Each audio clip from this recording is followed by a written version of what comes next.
Good morning, everybody. Good morning and welcome. Welcome to our Domestic Violence CEU conference. Um, we hope that the information that we provide for you today inspires you to become more aware of who you are personally so that you live your life with intention and integrity. We also hope that the information that we provide catapults you to new levels professionally so that you become more equipped as leaders in your industry to help those you serve to live a more abundant life. As many of you know, this conference was designed initially to be face to face, but due to COVID-19, that altered our plans just slightly. But as I tell my clients, oftentimes the storm may alter your course, but it does not have to alter your destination. So we do thank each and every one of you for your patience and your flexibility as we've adjusted our sails. My name is Monifa Groover. I am the founder and CEO of Within Your Reach Consulting Services, and we're going to go ahead and get started. But before we do that, I just want to kind of go ahead and give you a few housekeeping rules. Book orders. Many of you have ordered books, and I believe we've gotten all of those orders out to you. If not, please feel free to reach out to us, and we will make sure we fill those orders for you as soon as possible. Also, you will, if you haven't already, received an event survey. If you're watching us live via Facebook, that Survey Monkey link is embedded in the Facebook page that you're watching from. If you're watching us from YouTube, that Survey Monkey link has been emailed to you.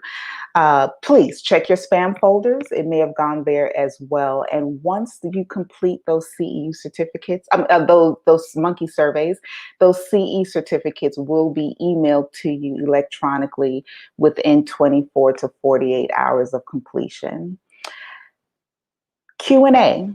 We want you to make sure you go into those comment sections in those chat rooms and type in your comments, type in your questions, and we'll make sure we do our best to try to pull those in to get those answered. We'll go ahead and type them in throughout the course of the event, and we will more than likely go ahead and pull them in towards the end of each presenter's presentation so that we can answer as many questions as possible. Also, as many of you know, this conference was initially supposed to be from 8 a.m. to 4:30 p.m. That was when we were going to meet face to face, and that allowed for a lot for breaks and things of that nature. But due to the fact that we are now virtual, we have significantly reduced the number of breaks that we offer. So hopefully your day will end around 2:30 today. So please, but you will still get all of your CE credits. All speakers will be speaking and you'll get all 6 CE credits for this event. And last but not least, restrooms and emergency exits. If we were face to face, I would be pointing you in the correct direction for that. However, since we're not, I'll leave that information up to you. So sit back, enjoy, and we will go ahead and get started. So let's bring our first guest into the studio. Today we have Lisa Banks with us. Hi, Lisa, how are you? Hi, Monifa. I'm doing very well, thanks. Great. Well, let me go ahead and introduce you to everyone first. So, everyone, this is Lisa Banks. Lisa has worked in the field of family violence intervention for 26 years. She's been designing and directing DV intervention programs, developing curricula for work with offenders, facilitating batterer intervention and child abuse intervention classes, leading support groups for domestic violence victims, and conducting professional training for members of the domestic violence intervention community. She is the founding director of 2 agencies which provide DV-related services. Family First in California, which provides certified batterer intervention and parenting without violence programs, as well as IPV Specialists in Georgia, which conducts research and professional training in the area of domestic violence intervention. Lisa Banks holds a Master of Arts degree in clinical psychology with an emphasis in marriage and family therapy and has completed doctoral coursework in forensic victimology. She specializes in DV-related lethality risk assessment and makes herself available to the courts for consultation and expert testimony. Thank you so much for joining us, Lisa. Thank you, Monifa. That was a very nice introduction. So I'm just going to go ahead and turn it over to you for the audience. Okay, all right. Well, All hello, right. everyone. The title of this conference, as you know, is Does He Love You to Death? And so we're going to be covering, a lot of the dynamics and dangers involved in abusive relationships. And I'm really honored to be here. Ms. Gruber is amazing. To put this into a virtual format the way she has, it boggles my mind. So you rock, Monifa. I want to give a shout out to our survivors, and some of you in the audience may be survivors. Survivors inspire us all, but also a shout out to the victims who are still in the midst of crisis. We want the victims to know that they're not alone, that we're here to help. And so this is what we're going to do today. We're going to learn and then take what we learn out into our professional setting and hopefully make a great difference. Before I start really into the content of the material, I want to just talk a little bit about language used in this presentation. First of all, historically, our field is referred to as domestic violence intervention. And DV, domestic violence, has been the common term. IPV is sort of the newer term. It stands for intimate partner violence. And the reason that I use the term IPV is that not all abusive relationships occur in a domestic setting. There doesn't have to be cohabitation or marriage. And so there could be just a dating relationship and perhaps a pregnancy and a child born. And these people have an ongoing relationship that was intimate in the past. So I'm trying to get everyone to kind of start using IPV instead of DV. So you'll hear me refer to it that way today. I also want to address the use of the term batterer versus abuser. And we'll talk a little bit more in a couple minutes about the difference between battering and coercive control. But I don't like to use the word batterer because it implies that abuse is always physical. So I do use the term abuser or sometimes offender. So you'll hear that. Also, the distinction between abuse and violence. Most people think of violence as something physical in nature, although I'll define violence in this presentation. Excuse me. To me, violence is a violation of another person's rights. Whatever those rights may be, rights come in all forms. So there are different types of abuse. In my mind, they're all violence in one way or another. But again, I'll discuss that a little bit more in detail in a few minutes. Another concept I want to clarify, and this comes out of some trainings that I've attended, and something that just kind of rubs me the wrong way. So I'm going to throw it out there. I hear people in the field sometimes refer to victims being violent. Victims are violent a lot too. And that bothers me. Victims do use physical force sometimes. That's not unusual at all.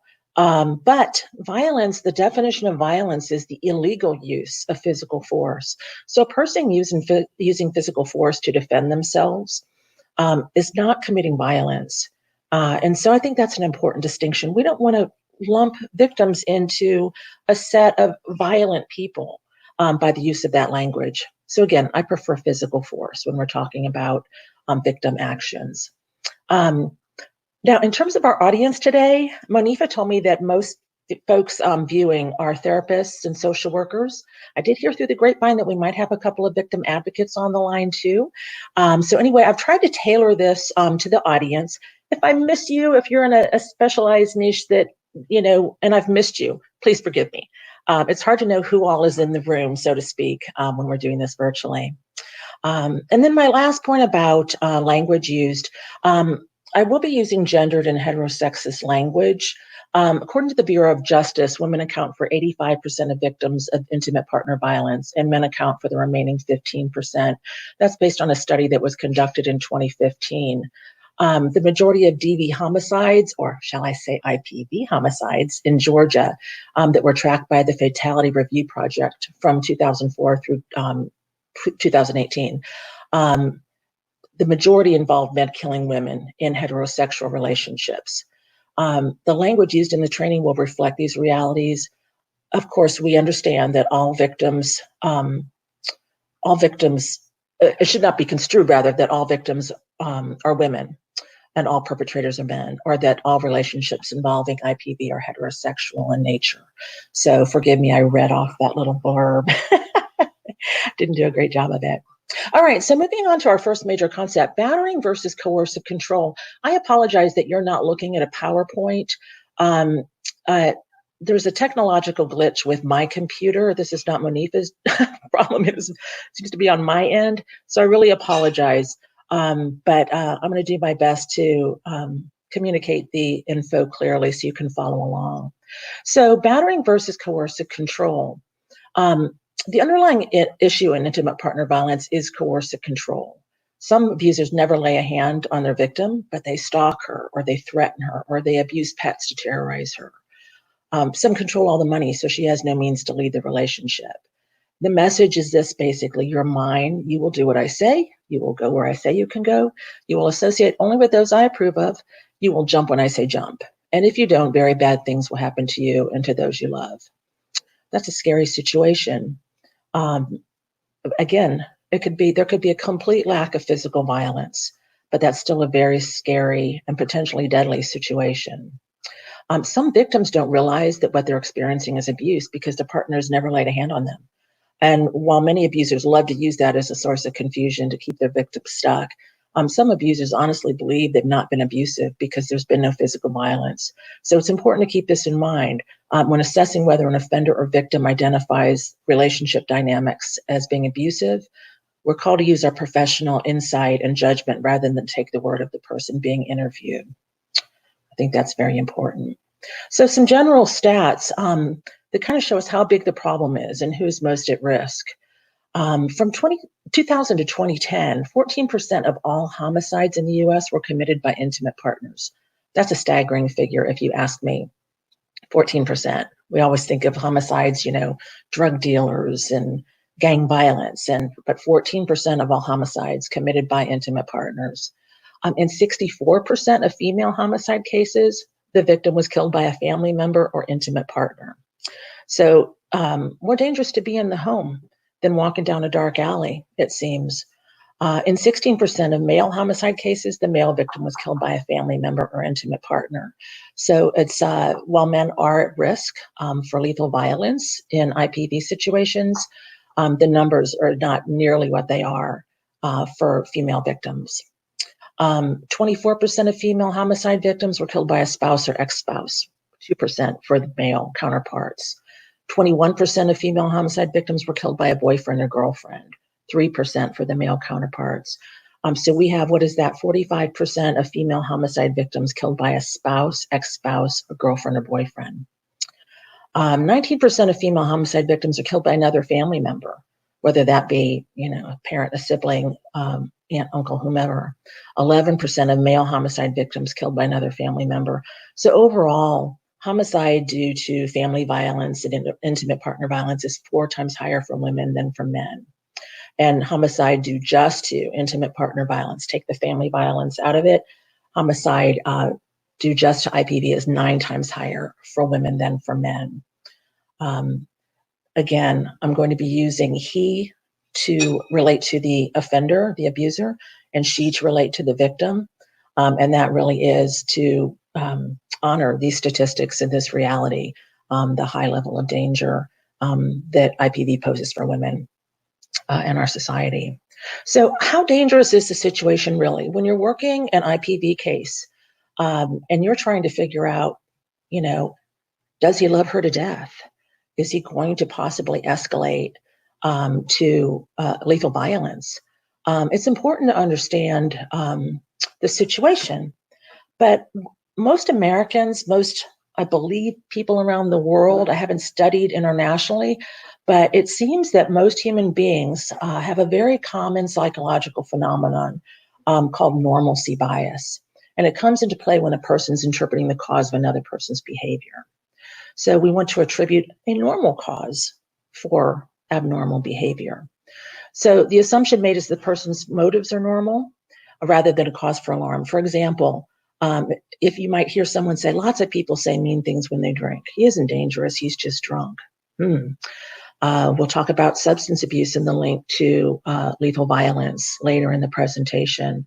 But you can hear how that's a victim trying to say, he's just drunk. This is normal. He's not about to kill me. Or a victim might say, sure, there's a protective order, but it's normal that he's feeling lonely at Christmas. He just wants to come by to see the kids. He's not going to kill us on Christmas. That would be totally insane. Well, that's not necessarily the case. I recall a case, it's probably around 2009, 2010. It was on Christmas Eve, and a man, his wife had left him and filed for divorce. And he had a large, very large, oversized Santa Claus suit tailor-made for him. And he went over to the relative's house where they always had the big family Christmas party. All the kids were there. All of her loved ones, his ex-wife's loved ones were there. Under his Santa suit, he had a container of gasoline and a blowtorch. And so when folks answered the doorbell, he basically lit them and the house on fire. People do crazy things at holiday times, well, any time of the year, really. But you can see how, you don't expect this kind of extreme behavior. But if there's a protective order in place and an abuser is trying to make contact, there might be a much more sinister motive. And so we have to confront our normalcy bias that says, this is probably okay. This is normal at Christmas time. My personal favorite that I hear people say all the time that includes, this normalcy bias, people say, hurt people hurt people. Well, that's what normal people think. The reality is that, in my mind, dangerous people hurt people. And sometimes they do it on purpose because they're incredibly mean. It's not so much that they've been hurt in their childhood necessarily. Some people, sociopaths, psychopaths, are incredibly mean and unconcerned with the effects on others. So we do have to pay attention to the red flags that indicate that someone is dangerous rather than just trying to normalize their behavior and the antecedents to that behavior. Normalcy bias also comes into play when a person is calculating the likelihood of a disaster occurring and the possible magnitude of the effects. So it causes a person to assume that a life situation will work out in the normal fashion. Similar events have worked out in the past this way. So they're not looking for a catastrophic event. For example, a victim might say, he pulls out a knife all the time, but he's never actually used it on me. So this advocate, she's crazy telling me he may kill me next time. Well, the advocate's not crazy. Display of a weapon is a lethality risk factor. And just because a victim has become desensitized to that level of violence and threat, it doesn't mean there's not a significant risk of lethal violence the very next time he pulls out a knife. And if that's his past behavior, it's that he's likely to continue down that road. So we have to help victims confront their normalcy bias and confront our own, because the vast majority of human beings suffer from this. The human brain takes about 8 to 10 seconds to process new information, and stress slows the process. So when the brain can't find an acceptable response to a crisis situation, we fixate on a single, sometimes default solution that may or may not be correct. So this pause to process human response is the stronger the normalcy bias, that longer pause to process. And folks with strong normalcy bias attribute the best thing that could happen rather than the worst thing that could happen. And so I want to give you an example. You can kind of gauge your own normalcy bias. We know that victims often resist leaving their home or their office or their relationship when evidence suggests a possible disaster is looming. There's going to be horrible violence, perhaps. So let me ask you this.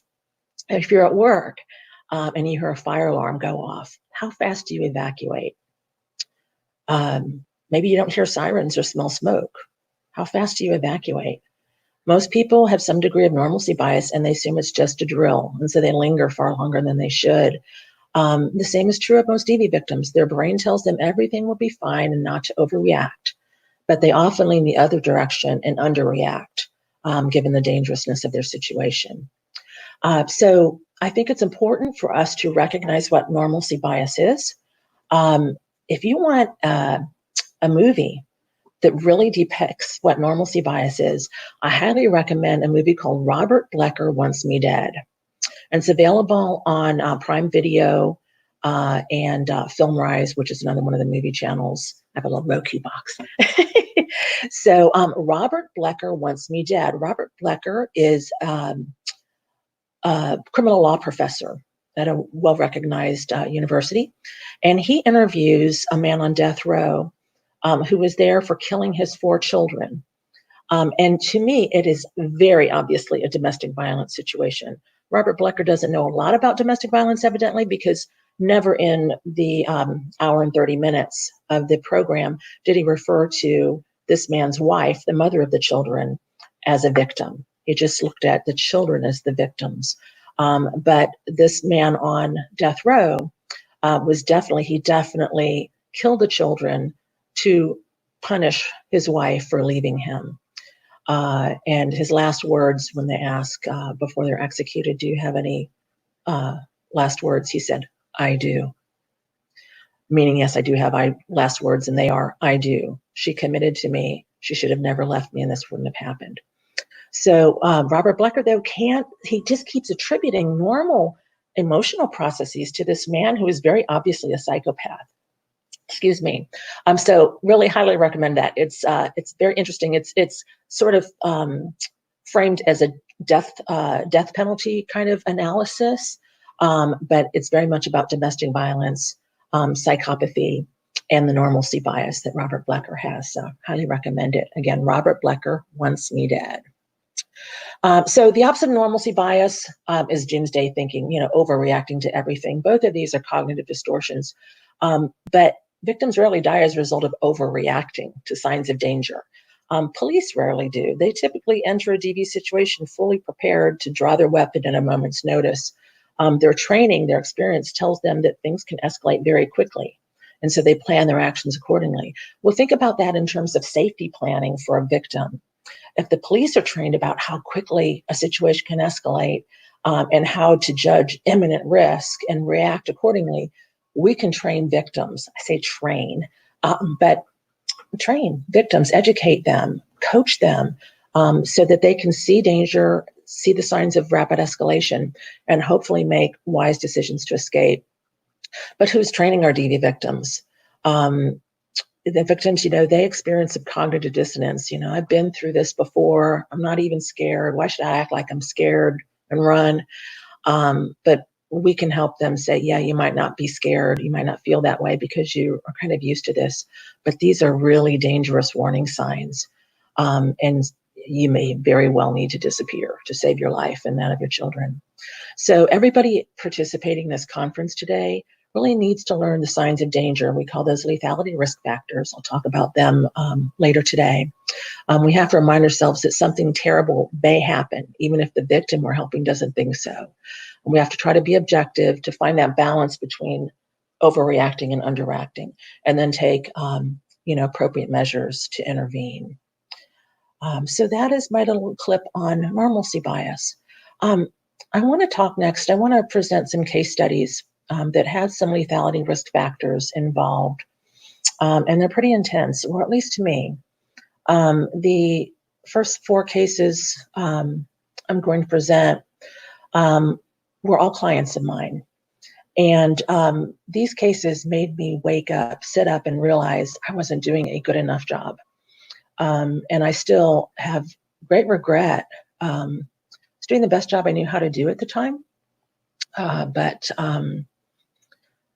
I needed to do better. And so I'm going to share these with you.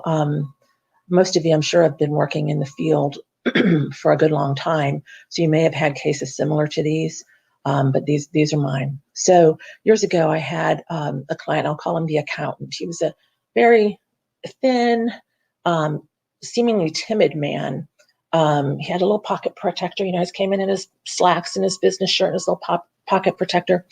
And where I was working at the time, I was working in LA County, and no police reports were made available. The courts made it almost impossible to get one. So I only had what this client told me regarding his presenting offense. His version of the story was that he only slapped her. And so he participated in program, minimally. I had to draw him out all the time. And then he stopped coming. Didn't know what happened until a felony investigator called me and said that he was investigating what probably would turn into a murder case. This man had beaten his stepson in the head with a shoe while the boy slept, and beat him so viciously that the boy was in a coma and the doctors didn't expect him to survive. And I said, oh my gosh, I only slapped her, beat a child almost to death. What in the world is going on here? So because I didn't have a police report, the investigator said, I could tell you what happened before. And so what really happened was that this timid little guy who presented, as not that dangerous in group, he had viciously beaten his wife for hours on end, kicking her, punching her, knocking her down, dragging her by her hair to another room, kicking her, knocking her down, beating her. This went on for several hours. She tried to escape through a second floor window at one point, but he grabbed her and pulled her back in. It was a very vicious beating, and she was 5 months pregnant at the time. And noted was that there had been ongoing conflict regarding her son, the accountant's stepchild. Having a stepchild in a relationship is a lethality risk factor that we look at. And certainly committing abuse during pregnancy, that's a level of viciousness that indicates we need to sit up and listen and pay attention to this case. Unfortunately, I didn't have that info. If there's one thing you take from this presentation, get a police report if you possibly can. Read it and then read it again. Do not take a client's word for what happened, because they will not tell you the truth. So that's the story of the accountant. I've always hoped that that little boy did survive and that his mother survived, but that's a really big if. Had another client. This was a crazy situation. We'll call him Danny. He had some mild gang affiliation. He admitted to me he had some stimulant substance abuse history. He wanted me to advocate for him with his probation officer so he could kind of get a leave of absence from his intervention program and go into a 30-day recovery program for substance abuse. So I did that. He went into recovery. He came out, was doing great, clean and sober, did really well in the program, earned a successful program completion. I thought everything was fine until one day I'm about to start a group, and this woman comes running into my office, hysterical, crying, sweating, just absolutely hysterical. Lisa, you have to help me. You have to help me. What in the world's wrong? Well, this was Danny's wife. And after, we called the police and calmed down, this is what she told me. She said that after Danny completed the program, he had a relapse, so to speak, on his violence, and he was diagnosed with bipolar disorder. She obviously requested a protective order, and that was in effect when this incident happened. Unfortunately, Danny tricked her. It was Christmas time, Christmas again, and he said he just wanted her to meet him at the gas station because he had presents for the kids. He just wanted to give her the presents for the kids. But when she got there, he held her at gunpoint, tried to force her into the trunk of his car, told her he was taking her out to the desert, he was going to kill her and then kill himself. So he had planned murder-suicide. Luckily, he did this in public, and she was able to escape, and she ran down the street to my office.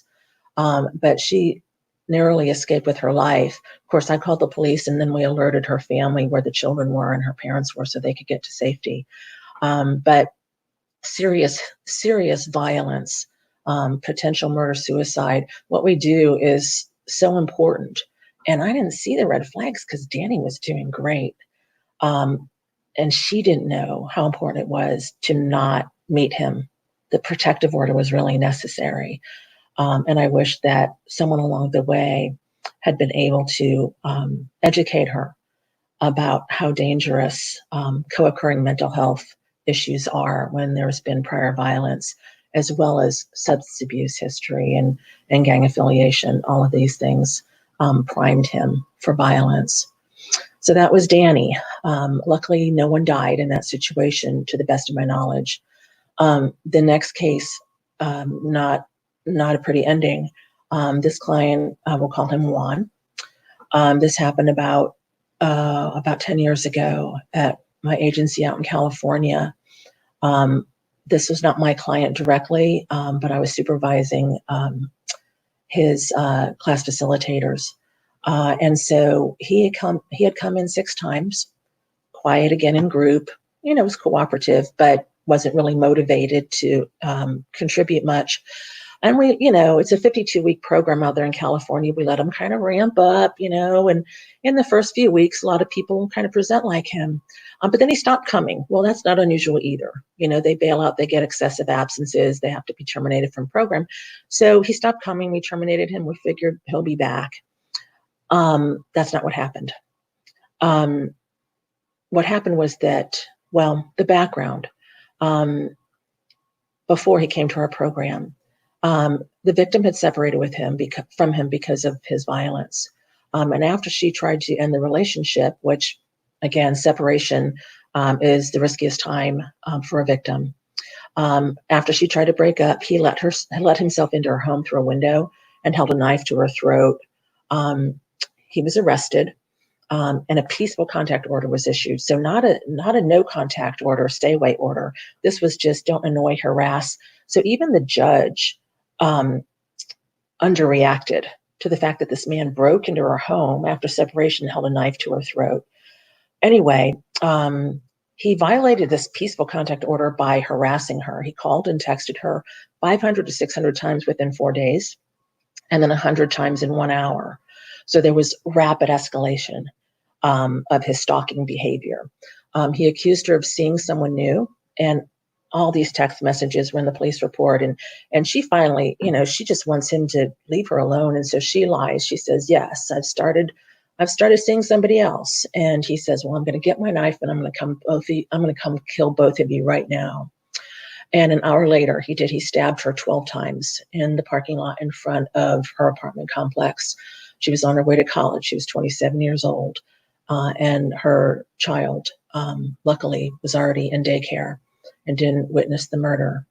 But we missed that. That guy sat in our office for 6 classes, and we didn't recognize what a huge threat he was.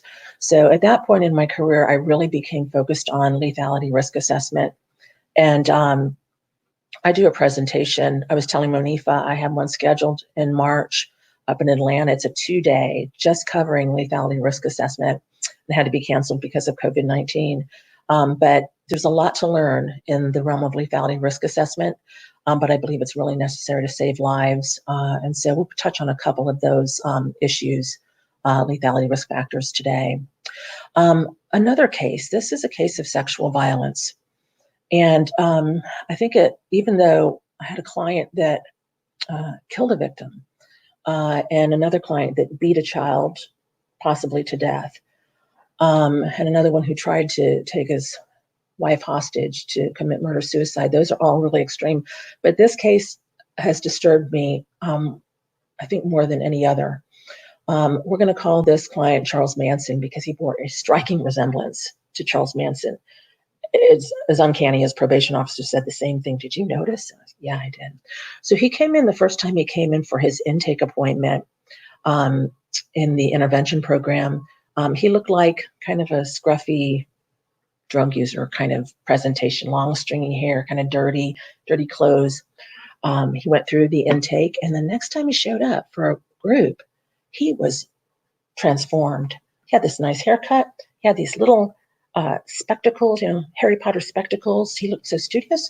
He used a new tone of voice. I once asked what level of dysfunction, right on a scale of 1 to 10, the level of dysfunction in your family of origin. And he said, well, there's been a long history of mediocrity in my family, so I'll say 5. And that was how he presented himself, like this scholarly academic,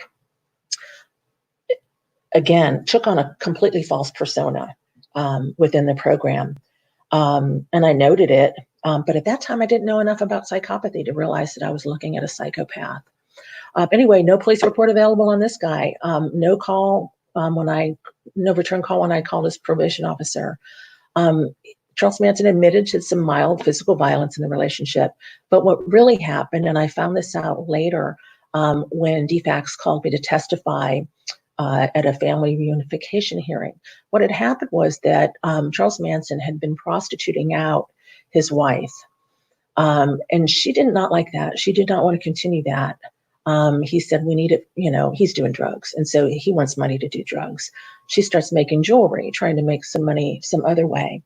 But he doesn't like that she's not just submitting. And so he retaliates by raping and sodomizing her for approximately 4 hours, using a Coke bottle to continue when he couldn't sustain an erection any longer. An absolutely horrific rape and sodomy scene. And their 2-year-old daughter was there on site witnessing this kind of violence. So he was arrested. The victim suffered a mental breakdown. She was literally living in a park, talking to herself. The probation officer thought that maybe she had schizophrenia. I believe what she had was a brief reactive psychosis. But in the process, the child was removed from her custody, obviously. He went to jail. She has a mental breakdown. Child's in foster care. Unfortunately, the child had been removed from her custody once before for neglect. And the second time a child is removed from a parent in California, they automatically lose all parental rights. So this woman who had been so victimized had no chance of seeing her child again. But he did. The psychopath with the false persona who presented like such an intelligent, upstanding guy if you didn't know the facts. At the family unification hearing, he was awarded custody of his daughter. Interestingly enough, his victim was there too. The daughter's mother was there. She reunited with him, and I think it was to protect her little girl. It was the only way she'd ever see her little girl again, but also protect her little girl from this monster. I have often wondered whether mother and daughter are still alive. I think that victim is a prime candidate for suicide. I think we have a lot more deaths from intimate partner violence than stats show, because I think that there probably are a rather large number of victims who do commit suicide, and nobody links it with the violence in the home. So that's obviously a case study with severe sexual violence. I have another case study, and this is a current client. Let me check my time. Oh, goodness, I have to hurry up. We're going to call this client the pimp. And he wants to have his partner have sex with other people even when she doesn't want to. She's a young woman, no parents. Her mom died of an overdose. Dad's never been around. So we'll call him the pimp and her vulnerable girl. She's dependent on him because he helped raise her since she was 4. So the pimp goes on long binges of stimulant drug use, and he gets vulnerable girl high with him. Like a lot of pimps, he has a lot more control over her when she's using. And when she's high, he has what he calls rough sex with her. So at one point, someone called 911. The police arrived. Vulnerable girl was barely coherent. Her arms, both arms, completely covered with bruises, all the way from her shoulders to her hands. He claimed that that was from consensual sex, but she was very badly injured, and unlikely she would have consented to being injured that way if she wasn't high. But regardless, the fact that she was high, she was unable to consent legally. So the pimp's rough sex was actually sexual violence. He also tries to make her have sex with other people. He calls it a 3-way, but 3-ways are consensual. And vulnerable girl does not want to have any more 3-ways. So the pimp hits her in the face when she says no, just like a street pimp beats his prostitute if she doesn't want to have, service the customers anymore. So this guy, our client, probably doesn't see himself as a pimp because there's no exchange of money, but he's still trying to force this victim to have sex with other people. He's having very violent sex with her, beating her when she does not comply. So another case of sexual violence. I want to talk about sexual violence for the rest of this presentation, because I think it's one of the very severe lethality risk factors that a lot of people don't ask about when dealing with victims and offenders. It's sort of like the taboo subject, sex is private. A lot of people don't feel comfortable talking about it. That might be the case for a victim. It might be the case for you. But it's something we definitely have to get comfortable talking about because it is, again, one of the more serious red flags of, potential lethal violence. So it is a lethality risk factor. And what we know is that every single intimate partner relationship involves sex, since the word intimate. So every abuser has the potential to commit sexual abuse or sexual violence. It occurs when an abuser's power and control issues overflow into the sexual relationship that he has with his partner. So he may try to coax her into sexual activity she doesn't want. He may grope her, rape her, sodomize her, or beat her before, during, or after sex. A study of women who'd been physically abused by an intimate partner found that 2/3 of the women, 68%, had also been sexually assaulted by that partner.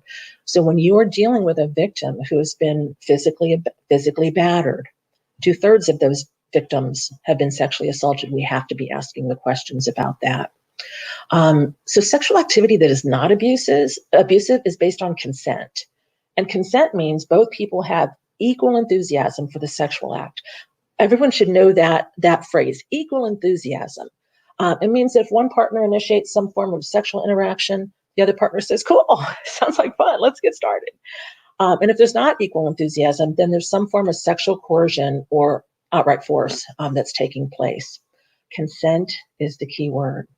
So sexual abuse is not the same as sexual violence. Sexual abuse is serious in and of itself. Horrifically traumatizing to victims that suffer this type of abuse. So I want to talk about what sexual abuse is, and then we'll talk about the difference between that and sexual violence. Sexual abuse refers to various forms of non-consensual sexual behavior that occur in an intimate relationship. So it may include types of abuse that are not commonly thought of as being violent, such as criticizing someone sexually, hammering their self-esteem, their sexual self-esteem, making degrading comments or unwelcome sexual jokes, demanding monogamy while having affairs, quite common. The one lethality risk factor that is most common in all of the clients that I deal with, in fact, 99% of them relate to this when they come in for intake and they're being assessed. Problems with jealousy and possessiveness, this victim ownership mentality that abusers have with their victims. And so they own her and constantly accuse her of having affairs when most of the time she's not, great majority of the time she's not, but he may be having affairs and she's not allowed to question him because he's the boss. So that's, again, sexual abuse. Recklessly or purposely exposing a person to STDs, sexually transmitted disease. My brother has passed away, but he was a doctor, and he, in his training, was working with a couple. The man had had an affair, and he had contracted AIDS, HIV. And of course, he didn't tell his wife he was having an affair. He went home and was still having unprotected sex with her. He transmitted it to her. She watched him die, and then she got to die on her own because of his behavior. So when we say recklessly or purposely exposing a person to STDs, he did it recklessly. He didn't do it on purpose, but nonetheless, he killed his wife. Reproductive coercion, such as pressuring a victim to become pregnant, sabotaging contraception, won't let her take birth control pills, won't use a condom, forcing or prohibiting an abortion, those types of reproductive coercion or sexual abuse. Pressuring a victim to engage in unwanted sexual activities, including use of pornography, multiple partner sex, like we discussed, or prostitution. All of those are sexual abuse. Unwanted touching of any sort, of any sexual nature. Sexual coercion, and that is the use of non-physical pressure tactics to achieve this unwanted sexual contact. Also demanding sex after a verbally abusive or physically violent attack. That is sexual abuse. Sexual abuse is a powerful tool used by abusers to gain and maintain that power and control over their partner. It is hurtful sexuality, it is selfish sexuality, and it's abusive sexuality. So you can see a pretty broad range of sexual behaviors fall under the category of sexual abuse. The sexual abuse can be a precursor to sexual violence. All forms of sexual abuse violate the rights of the victim, obviously. But a history of contact sexual violence is more closely linked with fatality. So research shows that if an abuser has ever forced the victim to have sex, the risk of homicide increases by 700%, which is pretty staggering. So again, Charles Manson that we talked about, he is 700% more likely to kill that victim and or the daughter than an abuser who doesn't go down that road with sexual violence. In cases of intimate partner rape, roughly 50% of victims are beaten before, during, and or after the rape. I think we all remember the case of Lorena and John Wayne Bobbitt, where she removed his penis while he was asleep. And she was taken to trial over that, and she was acquitted based on temporary insanity. That night before she did that, he had raped and beaten her, and he evidently did that on a regular occasion. She would often be seen with bruises. She was definitely an IPV victim. And he had bragged to his friends about how he loved to force his wife to have sex. He was an ex-Marine and was pretty violent.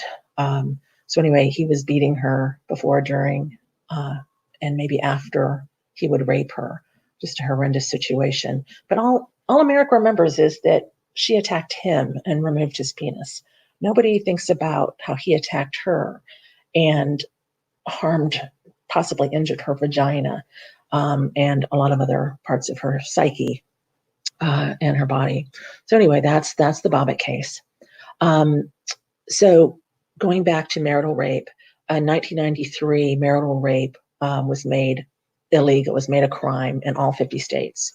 And that is actually 1993 is when the Bobbitt case hit the headlines. So it was definitely illegal. It wasn't just horrible. It was illegal what he was doing to her. A study by some researchers found that abusers who admit to IPV rape, out of those who admit to it, 63% admit to multiple rapes. So again, like John Wayne Bobbitt, raping the victim over and over on many occasions. Also, repeat rapists commit 10 times more other acts of violence against women and children other than rape. So this means that our abusers, our clients who have committed repeat acts of IPV rape, have probably committed a lot more acts of generalized violence against their victim, their prior partners, their current partner. That whole cycle of abuse that I picture it as a spiral. Each incident, sometimes there's not a honeymoon period. There's a lot of controversy about whether there's a cycle, but I see a pattern of abuse where there's an incident of abuse and then another one and then another one, and they get closer and closer together in frequency, and they get more intense, increased frequency and or severity over time. So these abusers were committing sexual violence and also committing 10 times more acts of other violence against women and children. Very dangerous abusers. So one other aspect of sexual violence that I want to touch on is, it's called RRP, rape-related pregnancy. The CDC, Centers for Disease Control, did a study called Understanding Pregnancy Resulting from Rape in the United States. And this was done, I think it's about at least a decade ago. Very comprehensive study. Google it, CDC, Understanding Pregnancy Resulting from Rape in the United States. And there's a ton of info. Anyway, the study indicated that 30% of IPV rape victims experience reproductive coercion in some form. So that means that their rapist abuser is trying to get them pregnant against their will. 30% of those. So what does that have to do with dangerousness and the risk the abuser will kill his victim? Well, forced pregnancy through rape is an extreme control tactic. A victim who's constantly pregnant feels literally trapped by life circumstance. She can't get out. All the while, the frequency and severity of the abuser's violence increases over time. So the victim's getting closer and closer to death with each pregnancy, being trapped. Um, when working with victims a few years back, there was a woman. I was running a victim support group at a shelter, and there was a woman who had 7 children, and she told the story. She was still being physically abused in her relationship with her husband. She told the story of how he would intentionally get her pregnant and how she was stuck as a result. He would get her pregnant, she'd have the baby, and just as soon as, he's beating her the whole time, and just as soon as the baby, she kind of recovers from childbirth and is getting ready to leave, a couple months, few months down the road, he senses it and bam, gets her pregnant again. The weird thing is that he had such control of her beliefs and her thought processes. He had her convinced that it was illegal in Georgia to have an abortion without the husband's consent. Um, that's not true. There were laws like that on the books many years ago, but they were ruled unconstitutional a long time ago. But he had her convinced of that. Finally, she sought out an abortion, and there was a doctor that says, "Yeah, I'll perform an abortion for you," which is not what she wanted, because that wasn't within her value system or what have you. But she was bound and determined to stop, you know, to make sure he stopped doing this to her. She wanted to get out eventually. She said that she had looked for shelters over the years, but what shelter has 8 beds open at one time? Just doesn't happen. So she had nowhere to go. So that was rape-related pregnancy, and you see the effect that it had on that victim. And I hope she's a survivor today, but I do not know. So all of that to say, sexual violence, sexual abuse, sexual violence comes in a lot of different forms, but it's very common in relationships where there's intimate partner violence. And it's also, again, the type of abuse that is not talked about as frequently, and it's not well understood. When I hire new staff for my agency, when I talk about sexual abuse, they always think I'm talking about sexual abuse of children. We've all heard about that. Anybody that watched Oprah, for years, heard plenty of information about the sexual abuse of children and how horrific it is. And yes, it is. But the sexual abuse of adults is less well known, less well understood. But it's time that we start taking a good hard look at it. And hopefully there will be stronger and stronger prosecution of this in the future. The penalty, the sentencing for marital rape is up to 10 years, from what I understand in most states. It's kind of the same as stranger rape on the street would be, but I don't have stats on actual sentencing and how much whether these types of violence and marital rape is just being prosecuted as as domestic violence, or if it is being prosecuted separately as rape. And I hope it's the latter, because it should be prosecuted as rape and carry stiff penalties. So that is my little blurb on sexual violence. I guess we have about 5 minutes left. And so, Munifa, if you have any questions that the audience has presented for me, I'll be happy to answer those. Okay, great. Thank you so much, Lisa. You're welcome. While we're waiting for some of those questions and comments to come in, I have a question for you. And I kind of want to start kind of where you ended with the rape-related pregnancies. Mm-hmm. My question is, are there any statistics on victims or survivors having any say-so in the man having parental rights, Mm. um, and whether they have say so or not, how all this plays into the cycle of whether or not she leaves the victim, leaves the perpetrator. Okay, are you talking about the men's rights movement that we've been kind of seeing go across the country for the last, I don't know, 15, 20 years? Is that what you're referring to? Not necessarily. Not Oh, okay. necessarily, no. Oh, so how much is the woman's voice, the female victim's voice heard within the court system when it comes to custody battles and such? Is that what you Correct. mean? Yes. Okay. Well, it depends on the courtroom and the judge. I was very disappointed to hear this doesn't relate specifically to sexual violence, but a woman that had enrolled for the training I was supposed to do in March was having a horrible time in the court system. The judge was just basically saying, you're just making all this up. And he had tried to run her over with a car. It was really serious, serious violence on his part, but he presented so well in court and he had such a good attorney. And she was just, ripping her hair out in frustration when she spoke to me. So obviously that's not related to sexual violence or rape-related pregnancy, but it really does depend on the courtroom and the judge and how good your attorney is. Family law attorneys, it's the bell curve. Some are great, most are average, some are crummy. Yeah. So you want to get a great one if you can. Okay. And we have a couple of viewers. Andrea was very thankful for the information and the cases that you shared. Marshall was thankful for the presentation, felt it was very informative. We have a question. We have Tanita. She wants to know, what self-care measures do you use, because these cases that you presented are truly traumatic? Yes, they are.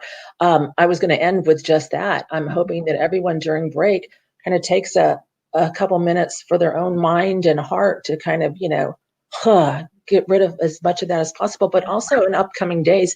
And anyone who works in the field, suffers ongoing vicarious trauma by being exposed to these cases. I've been doing this for so long, and I've always been very good at kind of compartmentalizing. So that, when I leave the office, I can kind of leave it at the office. But some cases do, they really rattle me. I have strangulation cases. That's another topic I had hoped to present on today, but I just ran out of time. We'll have you back. Okay. So yeah, some of them rattle me, and all I can do is kind of just, do the best I can at what I do. That's the only difference I can make. There's a slogan that I saw, and it said, "Whatever you are, be a good one." And I thought that is so true. Whatever you're doing in the field, be the very best at that. Devote yourself to trainings. Don't just do your minimum continuing ed requirements. Do as much as you can, and on different topics so that you're exposed. I think that's really important. And in so doing, you'll find other people who work in the field that can give that emotional support when you're dealing with a really horrible case or it's starting to wear you down. Right. Yeah. Thank you. We also have Natasha, who wants to know, how common is sexual abuse amongst men? Are there any signs we should look for if a male client presents with signs of sexual violence?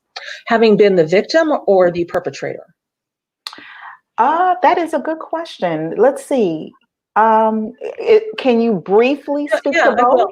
Yeah, I will. Of course, we all have, clients who are in gay relationships, lesbian relationships.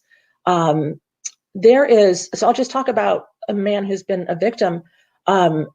There's a type of sexual violence that I didn't cover just for lack of time.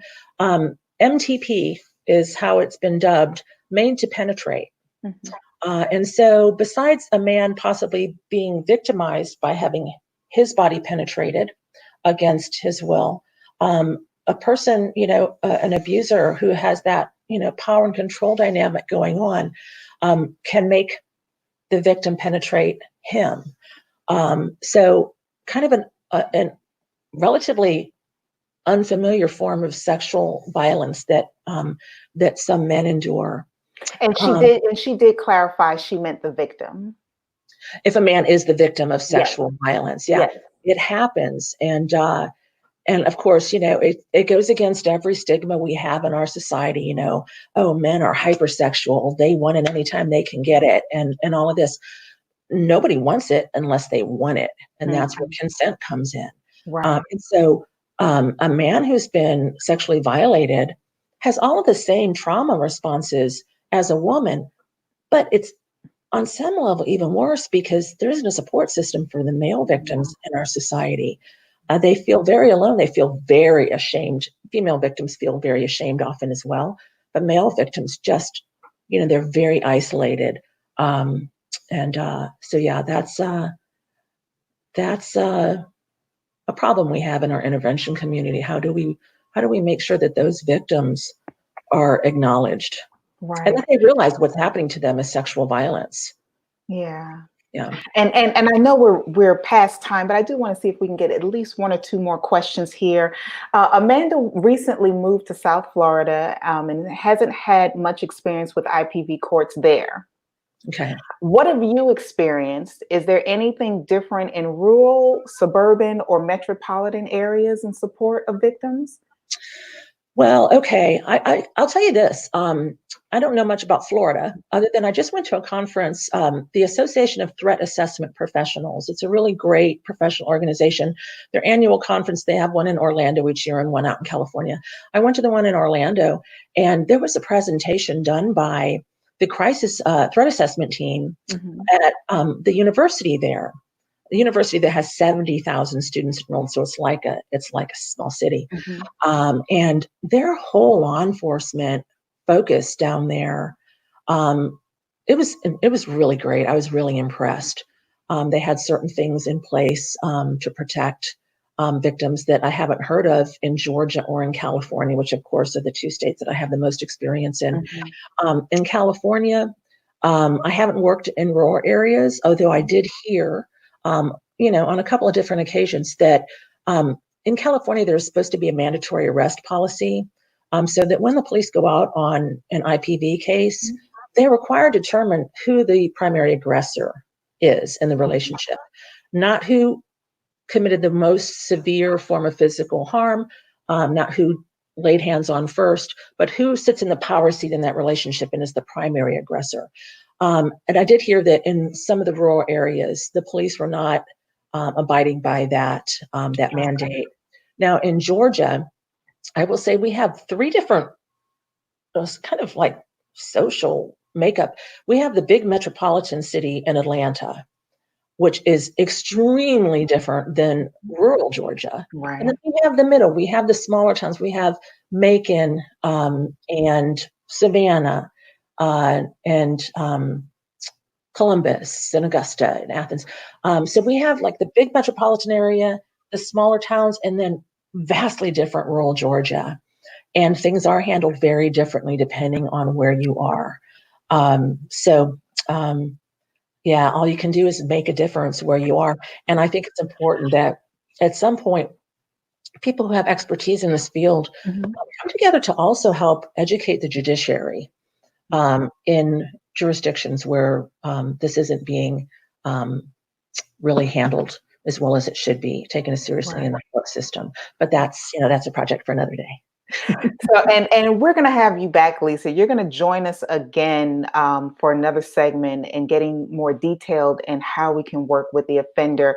But before we move on, one last question. We have tons of questions coming in, but we're going to see if we can save some of those for when you come back. This individual wanted to know, you mentioned getting police reports. Do you request your client bring those in, or do you look to see if these are reports, if there are reports prior to them meeting them? Yeah, I love in California things, programs, intervention programs are overseen by the county probation department. Okay. In the county that I work in is Santa Clara County, and it is recognized as having the best coordinated community response to IPV in the state. And of course, California is recognized as kind of a leader in the nation, one of the states that really does this stuff well. And so I'm very lucky to work in a county where this is taken seriously. And we are required as a certified program to have a police report on file for every single client who we enroll in our program.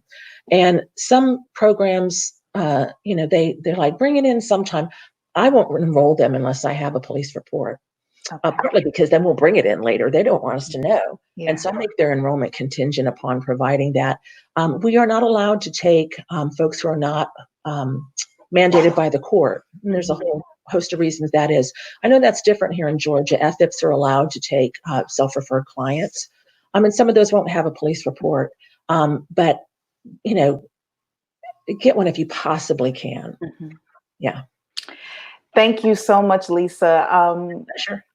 We're going to take a break with you, but we'll definitely be back later on in the morning to talk more with you. We appreciate all the information that you provided. All right. Thanks, Thank everyone. you. All righty. Bye-bye.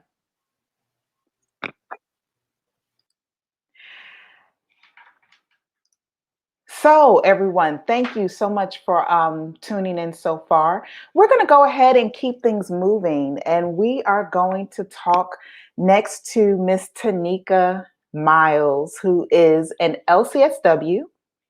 Let's go ahead and bring her into the broadcast. Hi, Tanika, how are you? I'm doing well. How are you? Can you hear and see me okay? Yes, we can hear you just fine. Thank you for joining us. Awesome. Not a problem at all. I'm excited. So let me go ahead and introduce you to everyone. Everyone, Tanika G. Miles is an LCSW who's a passionate philanthropic servant in both the secular and faith-based communities. Tanika profoundly knows through personal and professional experience that relationships are the conduit through which we experience brokenness or healing. As the CEO and therapist with Covenant Counseling Services, LLC, she empowers her clients to work through the psychological, emotional, and spiritual residue often left from damaging and unhealthy relationships. She has developed a framework of wholeness to address relational trauma through helping individuals heal from past relational wounds, discover their identity and purpose, empower them to have healthy relational attachments, and effectively function in their homes, workplaces, and society. Empowering wholeness has become her life's mission. Among being a skillful therapist, where she promotes insight and fosters transformation, Tanika educates and mentors other therapists and soul healers to empower, impact, and serve. So once again, thank you so much, Tanika, for joining us. And I'm just going to go ahead and turn everything over to you. Great. Thank you. All righty. Excited. Okay, welcome everyone. I'm very excited to do this presentation. As Monifa spoke, I work primarily with relational trauma. So some of my individuals that I have the privilege of working with may not be experiencing domestic violence or IPV, intimate partner violence, but they definitely have maybe some adverse childhood exposure to trauma, and they're finding it difficult to just navigate a healthy relationship. But I'm going to share with you today in regards to domestic violence, trauma-informed treatment, and ethical considerations for intimate partner violence. So some of our learning objectives today, we're going to define domestic violence and IPV. We're going to focus heavily on trauma and trauma-informed care. We're going to hopefully understand some differences between traditional care and trauma-informed care. And we're going to describe some trauma treatment frameworks for you. And we'll identify and address some ethical concerns for clinicians providing trauma-informed care. So domestic violence, also known as IPV. So you'll probably hear me kind of toggle back and forth between both words, and I hope you don't mind that at all. So let's look at the definition. So IPV is a pattern of assaultive and coercive behaviors, including physical, sexual, and psychological attacks, as well as economic coercion that adults and adolescents use in efforts to control their intimate partners. This is traumatic. That's one of the things that I know that we're hearing over and over and over again. This experience is very traumatic for those who are in these type of situations. And so, because of the traumatic nature, I definitely want to focus on trauma and trauma informed care. So, let's take a look and define trauma for you. There are several definitions I like to use for trauma, some of them more theoretical, some of them more practical. So, I kind of just combine some of the terminology that I use. So, trauma is the response to a deeply distressing or disturbing event that overwhelms an individual's ability to cope. It causes feelings of helplessness, diminishes their sense of self, and their ability to feel the full range of emotions and experiences. So, one of the, and you guys will probably be very familiar with the ACE study, which is what I'm going to talk about next. This study is very important to me in the work that I do, because I think assessing childhood, period, for me, any parental relationships, that is one of the first things that I like to assess in working with any of my clients. I like to know your first form of relational contact. What was it like? Was it healthy? Was it unhealthy? Were you nurtured? Were you not nurtured? Was it abusive? So this study is very important to the work that most of us do. So ACE is one of the largest investigations of childhood abuse and neglect. It's linked to chronic health problems, mental illness, substance misuse in adulthood. ACE can also negatively impact someone's education and their job opportunities, and significant relational issues with adults. And more important is ACE and IPV are highly correlative. So I want to take a look at some effects of trauma, but I want you to keep that last statement in mind about IPV and ACE being highly correlative. So some of the effects of trauma, we're going to look at some covert effects. So brain changes, compromised immune systems. These are things that we may not necessarily see until we see the external or the overt expressions of these things. So with your brain changes, and I would encourage anyone that is really interested in trauma to pick up works on attachment and neuroscience. It will give you a lot of detailed information about the brain changes and things that happen. But with those brain changes, what we start to see is the individual's inability to have proper attachment and relation issues. So that's primarily what I work with, individuals with significant attachment issues and relational issues.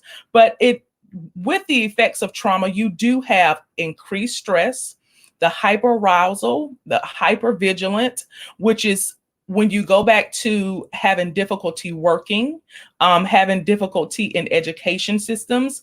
This may be why. Also, rigid and chaotic behavior. Some of the things that are expressed, it makes it difficult for them to navigate society, as a whole, not just intimate relationships, but family relationships, work relationships, community relationships. It makes it very difficult for them to navigate that. So, in looking at the effects of trauma, one of the things I want you guys to keep in mind is trauma-informed care. When we have something significant as these effects, our traditional care is just not going to cut it. We had to develop care that was specific to address trauma. So TIC, or trauma-informed care, is an approach that recognizes the presence of trauma symptoms and acknowledges the role trauma may play in an individual's life. The goal of TIC is to mitigate, decrease, and hopefully eliminate re-traumatization. But what then is the difference between trauma-informed care and traditional care? And we'll take a look at that. So we have some traditional care statements here. So normally we're looking at, you'll ask, well, are the clients sick? Are they ill? Or they're bad? We look more from a diagnostic standpoint, all the criteria that labels the client, that fits the client in this framework. But trauma-informed care takes a look at, is my client hurt or suffering? So it doesn't look at at labeling the client, but it places the client in a context of asking different questions instead of making statements. Also, with traditional care, we'll often hear, well, the client can change, they just don't want to. They lack the motivation. But for trauma informed care, we take the perspective that the client needs support, trust, and safety to make change and heal. And that is so important. I think Lisa spoke so very well about, the mindset of those who have experienced trauma and who have survived trauma is that I've been through this before. This always happens to me. So instead of saying, you just don't want to change, we have to take the mindset that, hey, they need support, trust, and safety. They need that stability. So let's take a look at some more traditional and versus trauma-informed care. So normally in agencies or when we're doing interventive work, in traditional care, we're seeking to manage or eliminate the client's behavior. But for trauma-informed care, we want to provide opportunities for the client to heal from their trauma. So we're not looking at the behavior. So like we mentioned, chaotic and rigid. And normally with traditional care, we're implementing strategies to deal with, okay, how do we reduce this chaotic behavior? How do we reduce this rigid behavior? Well, that's not the focus when we're using trauma-informed care. We want to focus more on healing. And so just keep that in mind. Also, systems of care focus on minimizing costs. And if you work in an agency, I'm sure I used to do resource utilization in a hospital, and I would be in a meeting weekly about how to get these clients out of the hospital, how to discharge them.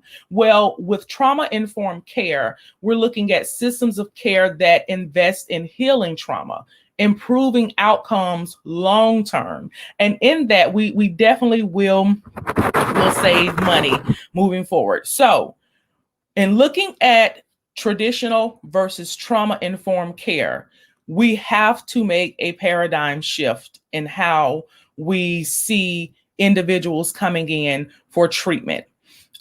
We're moving from asking, well, what is wrong with this person, to what happened to this person. So let's take a look at some core competencies in working with individuals who have experienced IPV. So we need the ability to respectfully explore the client's personal experience. Assessment of risk, including understanding the evidence-based factors that indicate dangerousness. Lisa spoke very well. I really enjoyed her presentation. She spoke very well in understanding some of those factors that indicate that. Assessment is so important, and I'll talk a little bit about assessment moving forward. So knowledge about the impact of the victims, and I apologize for using victim. I'll say persons experiencing violence. If it offends anyone, the word victim, I certainly apologize, because truly this is something they're experiencing, and we're just believing that they are survivors. And so, and of trauma-informed work practicing to achieve recovery. So we want to have understanding of that. And also understanding the system in which they find themselves in, such as police and court processes. And Lisa spoke some about that too. So assessment factors for effectiveness. So I'm not going to give you, what assessments you should use, because if you're in agencies, they already have standardized assessments they would like for you to use. If you're in private practice, you can certainly choose among many for your screenings and your assessments. But what I wanted to focus on is the assessment effectiveness, that the assessment that you decide to use, these are the outcomes of your assessment that these are the factors that you're looking for in an effective assessment. That assessment should definitely direct your treatment. You shouldn't complete an assessment and then say, well, I don't know where to go from here. Your assessment should be able to direct your treatment with your client. Their clients, for me, They're all different. They're all unique. What may work for Sally is not going to work for Jim. So completing a thorough assessment, which is next, leads me in the way that I would direct treatment for that individual.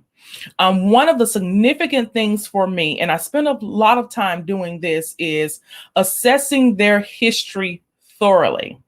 And I probably spent about 2 sessions, almost 3 sometimes, just really discussing history.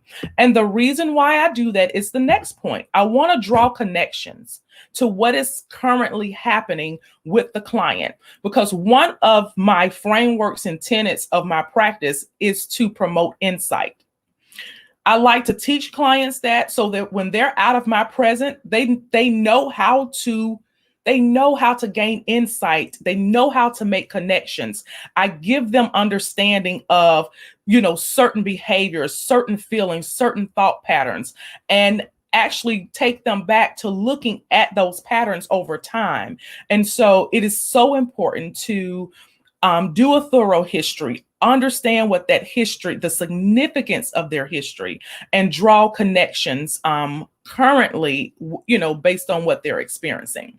Next, your assessment should lead to exploration. Understanding the impact of what's happening to the client. That is a way to promote insight for me, is getting them to see the impact of what's happening and the pattern of that. Also, being able to explore strengths. That's very important.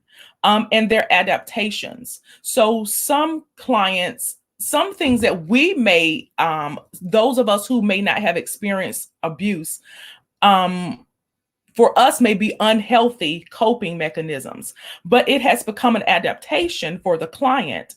And so I want you to keep that in mind. That goes back to us, this trauma-informed care, looking at not, well, what is wrong with you?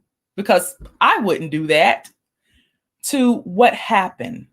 What happened to this person. So that is very significant to keep in mind when you see some of these adaptations.